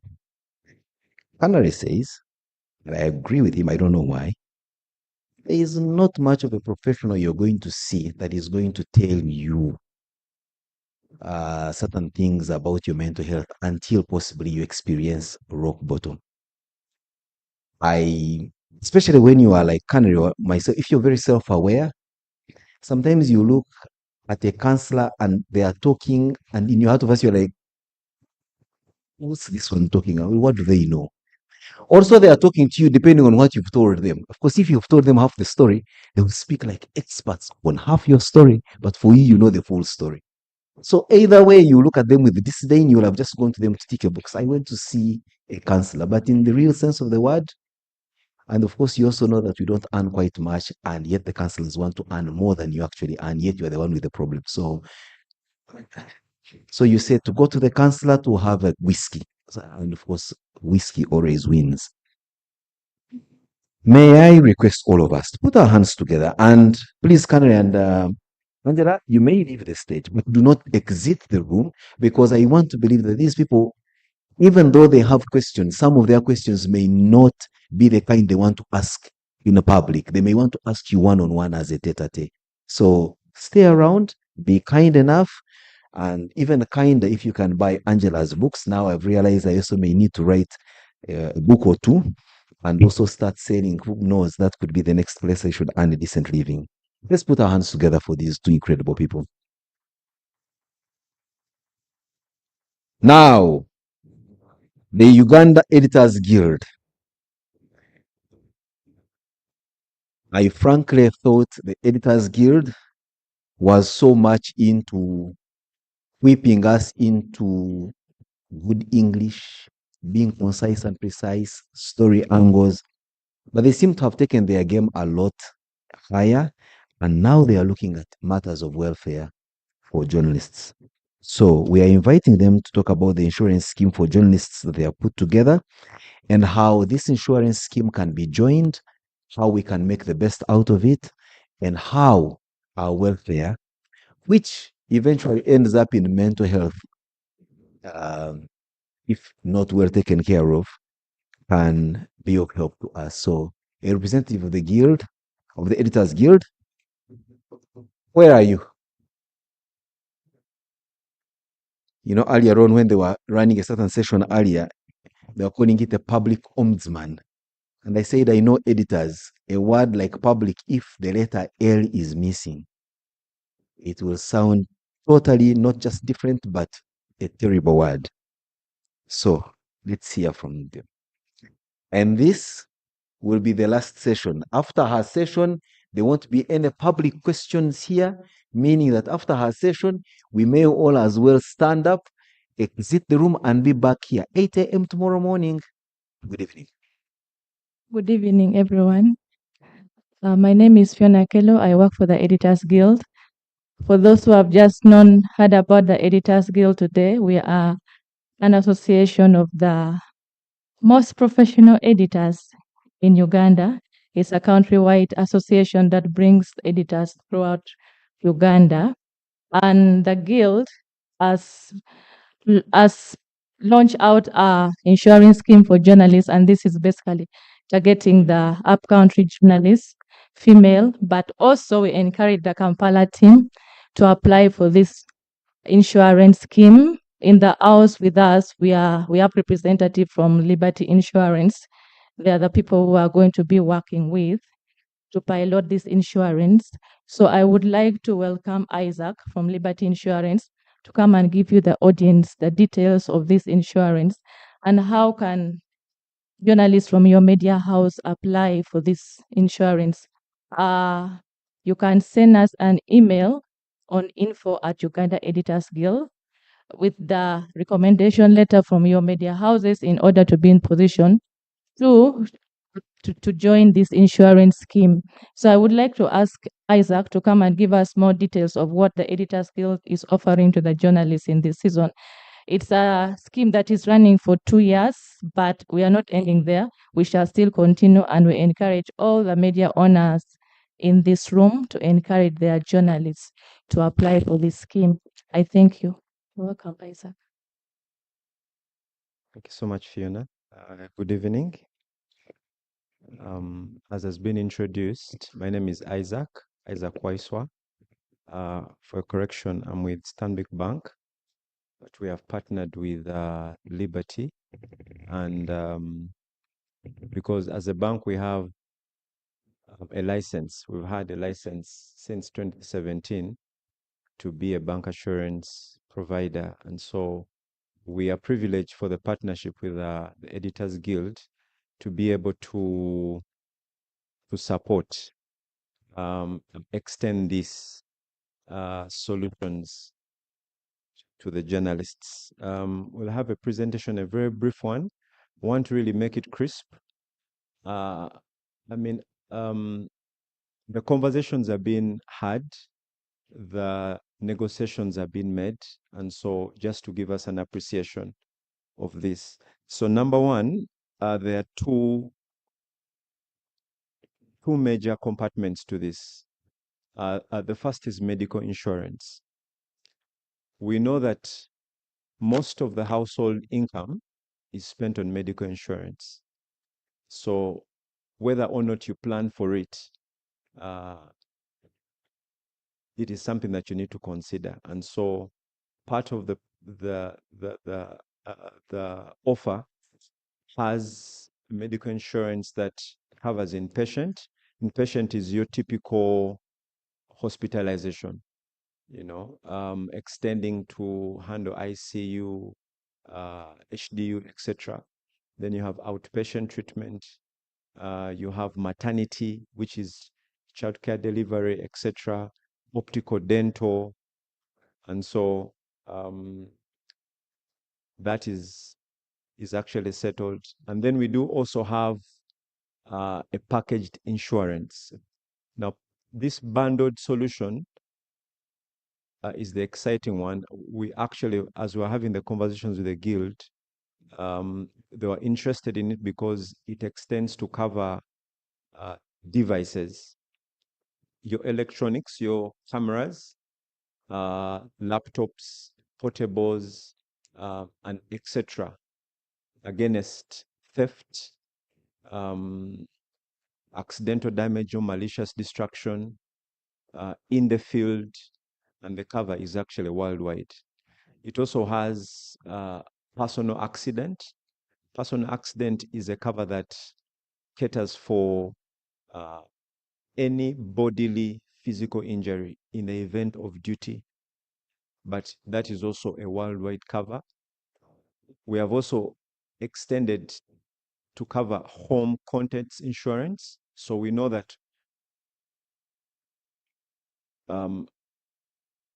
whether or not you're a house owner or home owner, you are definitely a householder because you are coming from somewhere. And the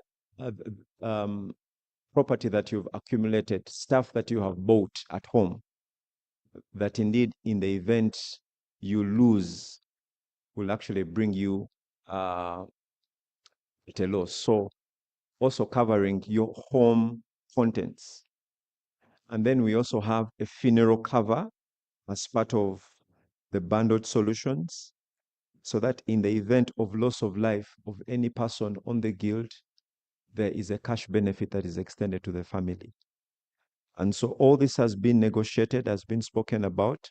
How do you join? I think Fiona and the team already are speaking about. Sorry. Okay, that's okay. Fiona and the team have already spoken to. We have approximately about 25 people who have come through, and I know more are coming through. We would want to ensure that we start this on a high. The details are available, and besides what we have discussed and negotiated, we do have. Okay, I think that's the presentation. If you can just quickly go through, I've spoken through much of that. Okay, just stop it right there. Okay. So this is a snapshot of the insurance, medical insurance, and what it covers. So it extends not just to you as an individual, but also to your beneficiaries. I mean, you could be here and you have a family or children, and you don't want to pay out of pocket for sicknesses that really can be sorted by insurance. And so inpatient maternity, we do have outpatient optical, dental, and the last expense. So this is per person. And the premium you see there is really very competitive. You can't find it on the market. Else, it's been negotiated for the guild. Okay, if you go to the next slide. So this is the bundled solution, which we are calling the packaged insurance. It has 5 solutions. Personal accident, that is in the event you are injured, bodily injury, accidentally, whether it is on the road, it is at home, whether it's in the field, or rather somewhere, it will cover you. Then we have what we are called device insurance or electronics insurance, covering your mobile phones, tablets, cameras, laptops, right? In the event of destruction during transit, whether away from premises, it also extends to cover if a device is compromised during a power surge, right? Or during, let's say, a riot, all that is covered, okay? Then I've spoken about domestic insurance or domestic household contents, that whatever you've given us is what is eventually insured. And then we have public liability, which is third-party risk management. Any claims against you as an individual by another person because of either negligence or maybe your property has caused injury to someone. That's also something that we've extended. And we've spoken about the funeral benefit. If you could continue, please. So this is not part of the offering, but we're just really putting it in the event there's someone who may be interested. There's also a scheme of pay as you go. If you have a motor vehicle and you would really want to enhance the kind of insurance that you have, you know that third-party insurance is really statutory. Whether you want it or not, if you're driving, you need to have third-party insurance. But third-party motor insurance does not cover you as a vehicle owner, does not cover your vehicle. It only covers the third party. So the pay-as-you-go motor insurance is a dynamic cover that allows you to pay in 12 installments, and you are fully on cover even when you have not fully paid premium. So it is a monthly motor cover, right? And so we're saying it covers own damage or theft of your vehicle. It does cover third-party liability if you knock someone or someone's stuff. So let's say someone has a car of 20 million shillings. In the first month, they will pay about 230,000. And for the rest of the year, they pay 70,000 shillings. And they have full comprehensive cover. So these are some of the things that we're extending to the guild to ensure that you are protected and you have a peace of mind. Quickly, and the next one, please. Okay, so this is the Investor Plus. Investor Plus is an endowment, a life insurance solution. We're saying that you're working, and definitely all of us are working for our family. You have children. How does the future look for you? If you have a child right now in kindergarten, now in the next 5-7 years, that child is going to be in upper primary or nearing secondary school. How do you ensure that you don't get a loan in the next 5 or 6 years? By putting money, smaller chunks, month on month. One, as you're doing that, as you can say, for as little as 100,000 shillings, you can accumulate with a guaranteed maturity value up to 7 million 7 million shillings. And so depending on, number one, how much you can put on, but also number two, how long you want to save, you have your life being insured, but also ensuring that at the end of the period, you have money to meet either your children's education or it's a project you want to fulfill. And this is something that we're able to provide the journalists or the editors. And so we are more than happy to have this partnership. We thank you for your time. We thank you for listening to us. Okay, so for more information, Fiona has been elaborate about what's happening, but we are also present to answer any questions if you do. Thank you.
I can I get your attention, please?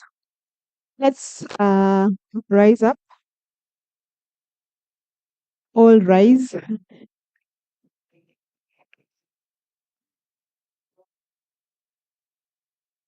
Yes, or I would like us to rise up and go to the person next to you and ask them, how has it been?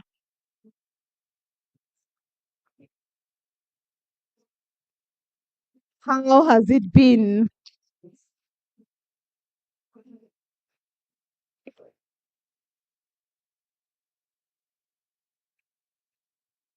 Okay. How has it been? What are they telling you?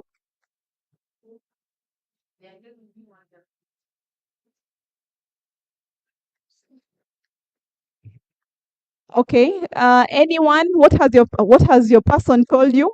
What has your neighbor told you? How has it been?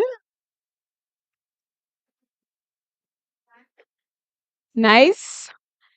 Any other words you've been told? Wonderful. Milton, how has it been?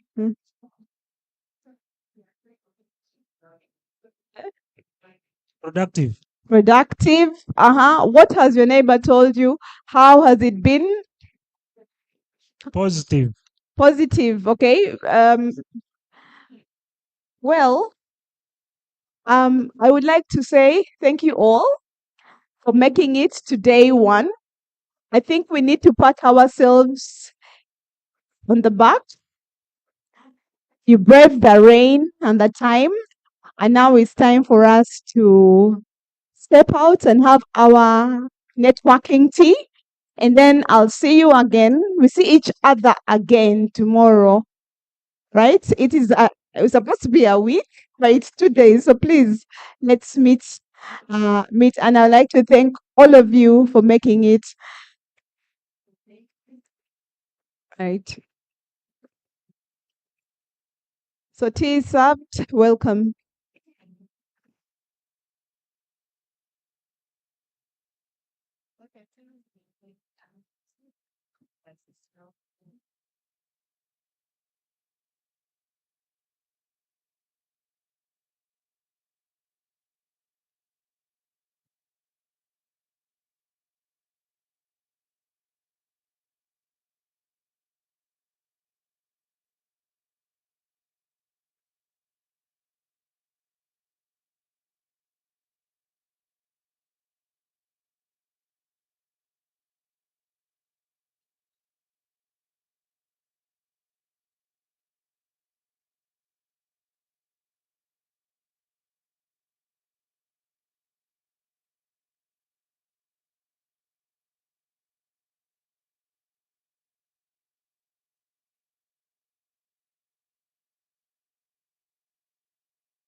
I was contemplating on putting this in my bag.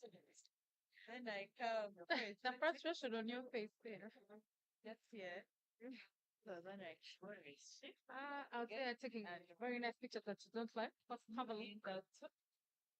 Let's have a look. Oh, where are they? I don't want to see.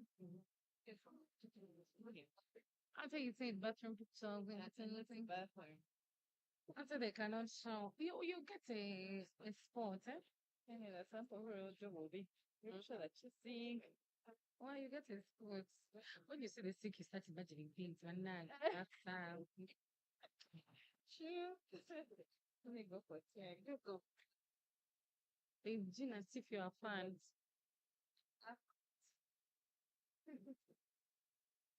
I'm not.